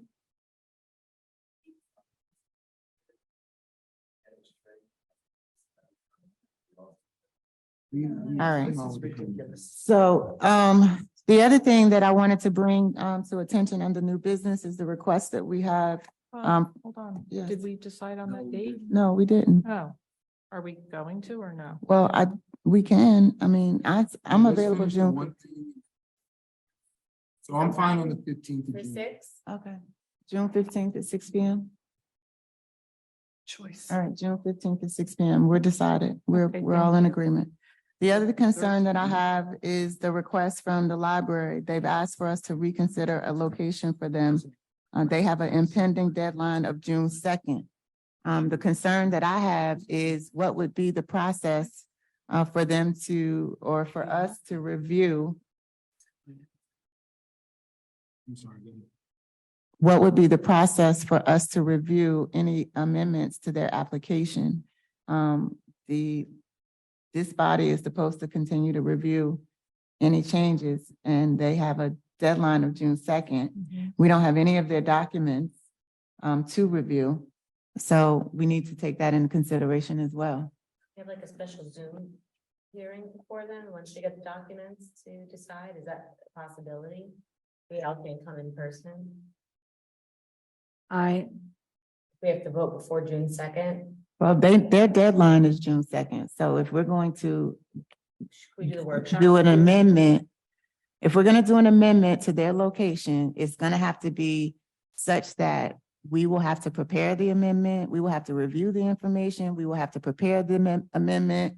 The clerk of court or either Mark Moon from the legal department will have to issue that amendment to them. So if we're going to do that and allow them to have June 2nd as their impending deadline, then we're going to have to meet sometime in May. I had asked Mr. Moon, because I'm sure, they probably reached out to everyone. Like what is the process? Like now that there's no task force, and we got to get an answer back on that. Well, the governing body will be the one who reviews once we dissolve the task force. That's what we agreed to.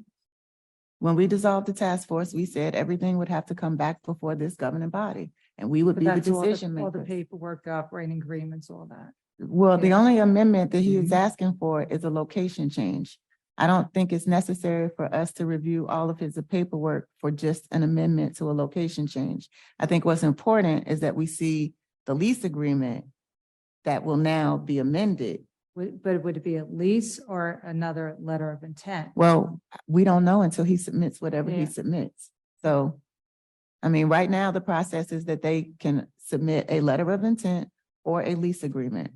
But I think this body needs to review whatever document he is going to submit and approve its change. And in order for us to do that, we're going to have to call a special meeting. So- If we are going to give them that consideration, that's your choice. I'm just putting it out there as a suggestion. No, it's 3 o'clock in the morning. That's the only reason I'm closing my eyes. It's not about you. I'm curious. Like, if they're already in the process and they already have a letter of support. It's tied to an address. I know, but they're already in that process. The state has already received all of that. How would the state know that they have to move? Like, how would the state know that? Well, I'm just curious. Everything is tied. Well, they got a termination letter from their lease. So when they submit their documents to they don't have How a does the lease. state know that?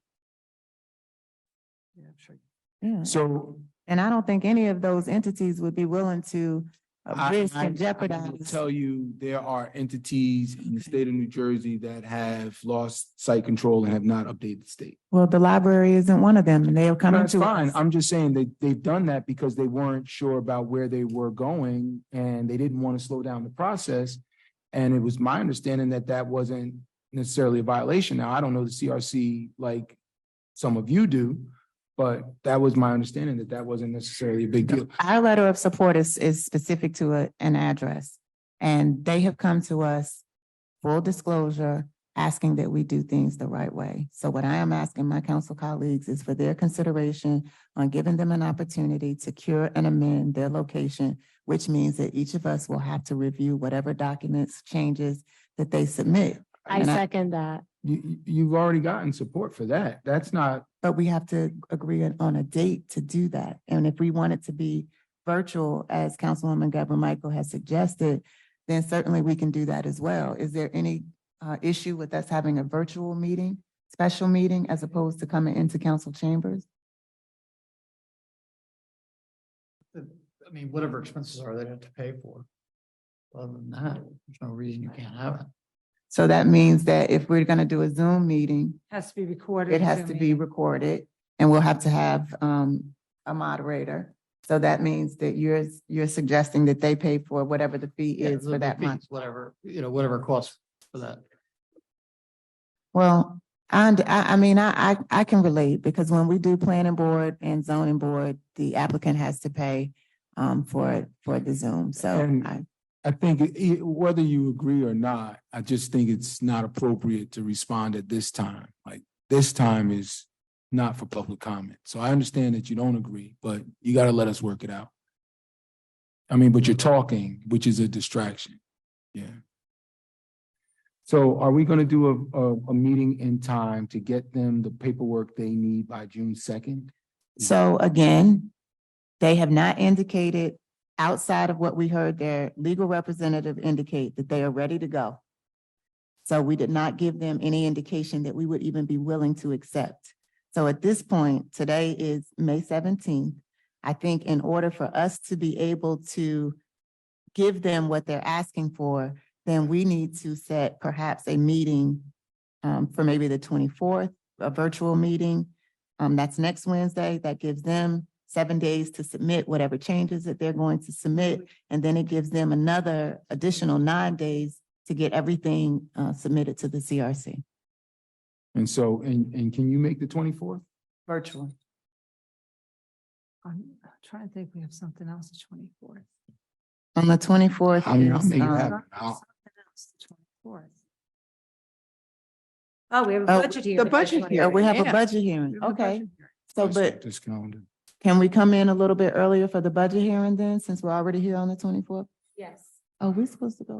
Wait a No, second. the We're budget gonna have hearing's gonna be all very the busy. directors in. Yeah. Yes, Yeah. but this won't take but 30 minutes. We're just reviewing a lease. Well, if we have the papers ahead of time. Yes, of course. That's what I'm saying. We're gonna have them, exactly. This meeting, the budget hearing is at 6, and we can do this at what? Let's Five, meet at just in case. 5:30. I think 5:30 is probably not gonna be. Yeah, five, Okay, five. 5 I think o'clock? we need- 5 I o'clock? Say I five. can't get here, guys. I am, But can you be on Zoom? We were talking about but virtual. then I have to get ready to come here for the other meeting. So It's I'll too tight. try, but I don't leave We- my we daughters to preparing for the sit. budget meeting. I mean, Okay, so the 23rd, we have an event here in council chambers, so we can't do the 23rd. What about Thursday, the 25th? Why don't, and we could do it after the meeting, after what? if we get done. After the at- budget hearing? Oh, no. So I can't do the 25th. I can't do, I mean, if we did it early on the 25th, I could do it. How early is early, sir? I mean, I assume we're gonna need at least an hour. So we're gonna have the documents ahead of time. Everybody will have an opportunity to review them. We will come in, we will deliberate on whether or not we will agree to amend their location. I think if there's any question on how to read a lease or a letter of intent, I certainly volunteer my services. Could we do like a lunch meeting, like a 12 or 1 o'clock? We can do that Zoom. virtually as well. So I'm happy to do a lunch meeting, but not Okay. on Wednesdays. I can't do Thursday the 25th. but Okay, can we we'll do look it? back at Can we that. do it on Tuesday, the 23rd? Yeah. Yeah, I can do lunch on 20. Okay, so we are going to do a virtual meeting.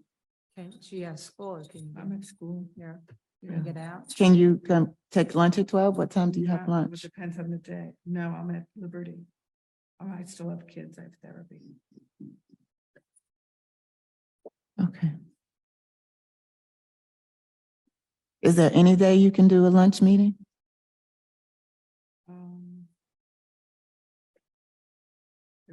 It's really tough. And I don't want to have to, rush. Okay, so do we want to go back to, and again, I want to give them 7 days to submit with their updated paperwork. I think that's fair. Can we do, I don't want to do a Friday night. What Friday night? Can we do a morning? Can we do Saturday morning at 9? A virtual meeting Saturday morning at 9? I'm going to be down the shore most. But it's a virtual meeting.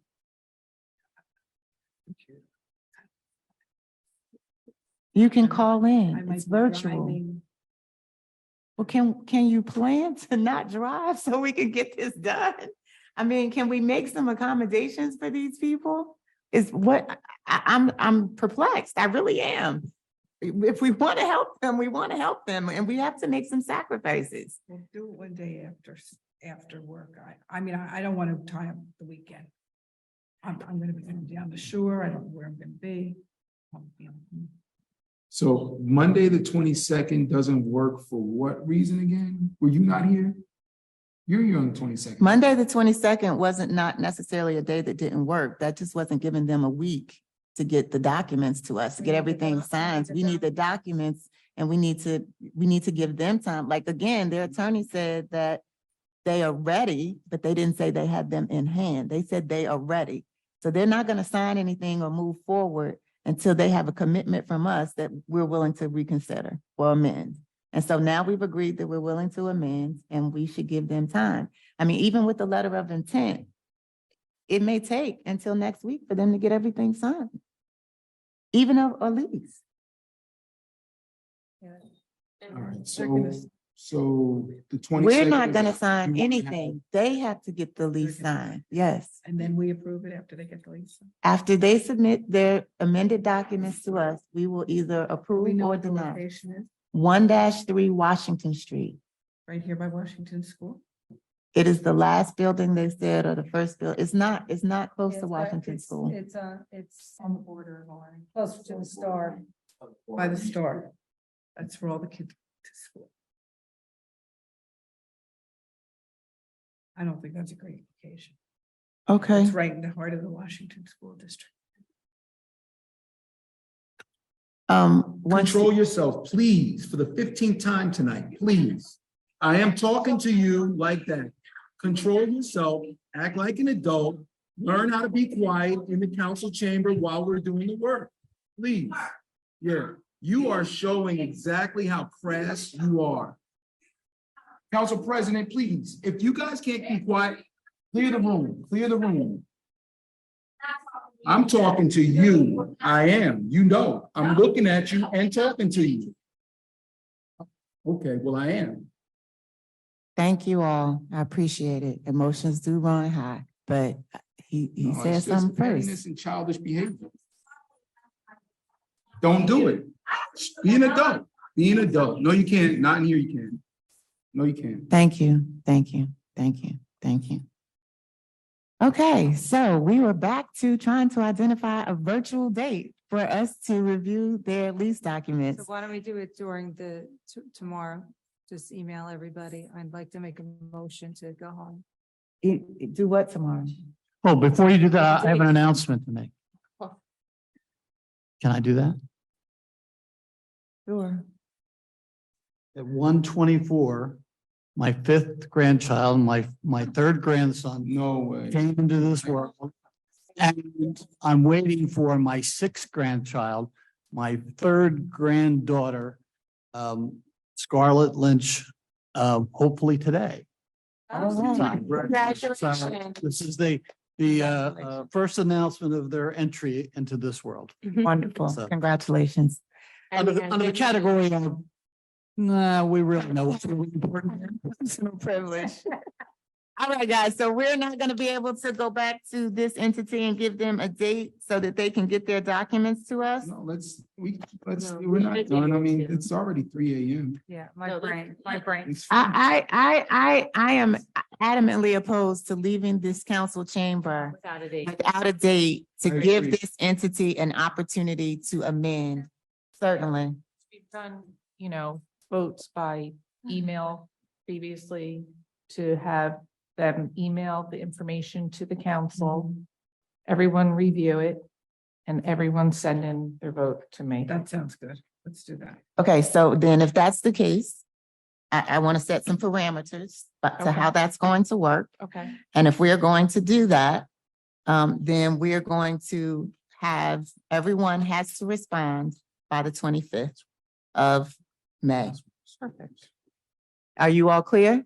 Yeah, The 25th of May, as long as we have their documents by the 23rd, then we will have to. As long as we. We were voting by email. Yeah, voting by email. Is there a motion to adjourn? Second.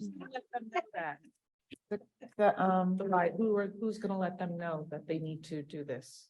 They need to send in their documents and. This will come from the legal department, so I'll speak to Mark Moon tomorrow and have him send them notice. Perfect, and make sure that I'm included on. the email, Absolutely, please. Thank you. absolutely. Okay, Okay, I motion to adjourn. second. all in favor? All right. 2:58. Night, West Orange. Night. Thank you, West Orange. If you have had an opportunity to continue to bear with us, our next meeting is on June 13th. We have a budget hearing coming up on Thursday, May 18th at 6 p.m. Thank you.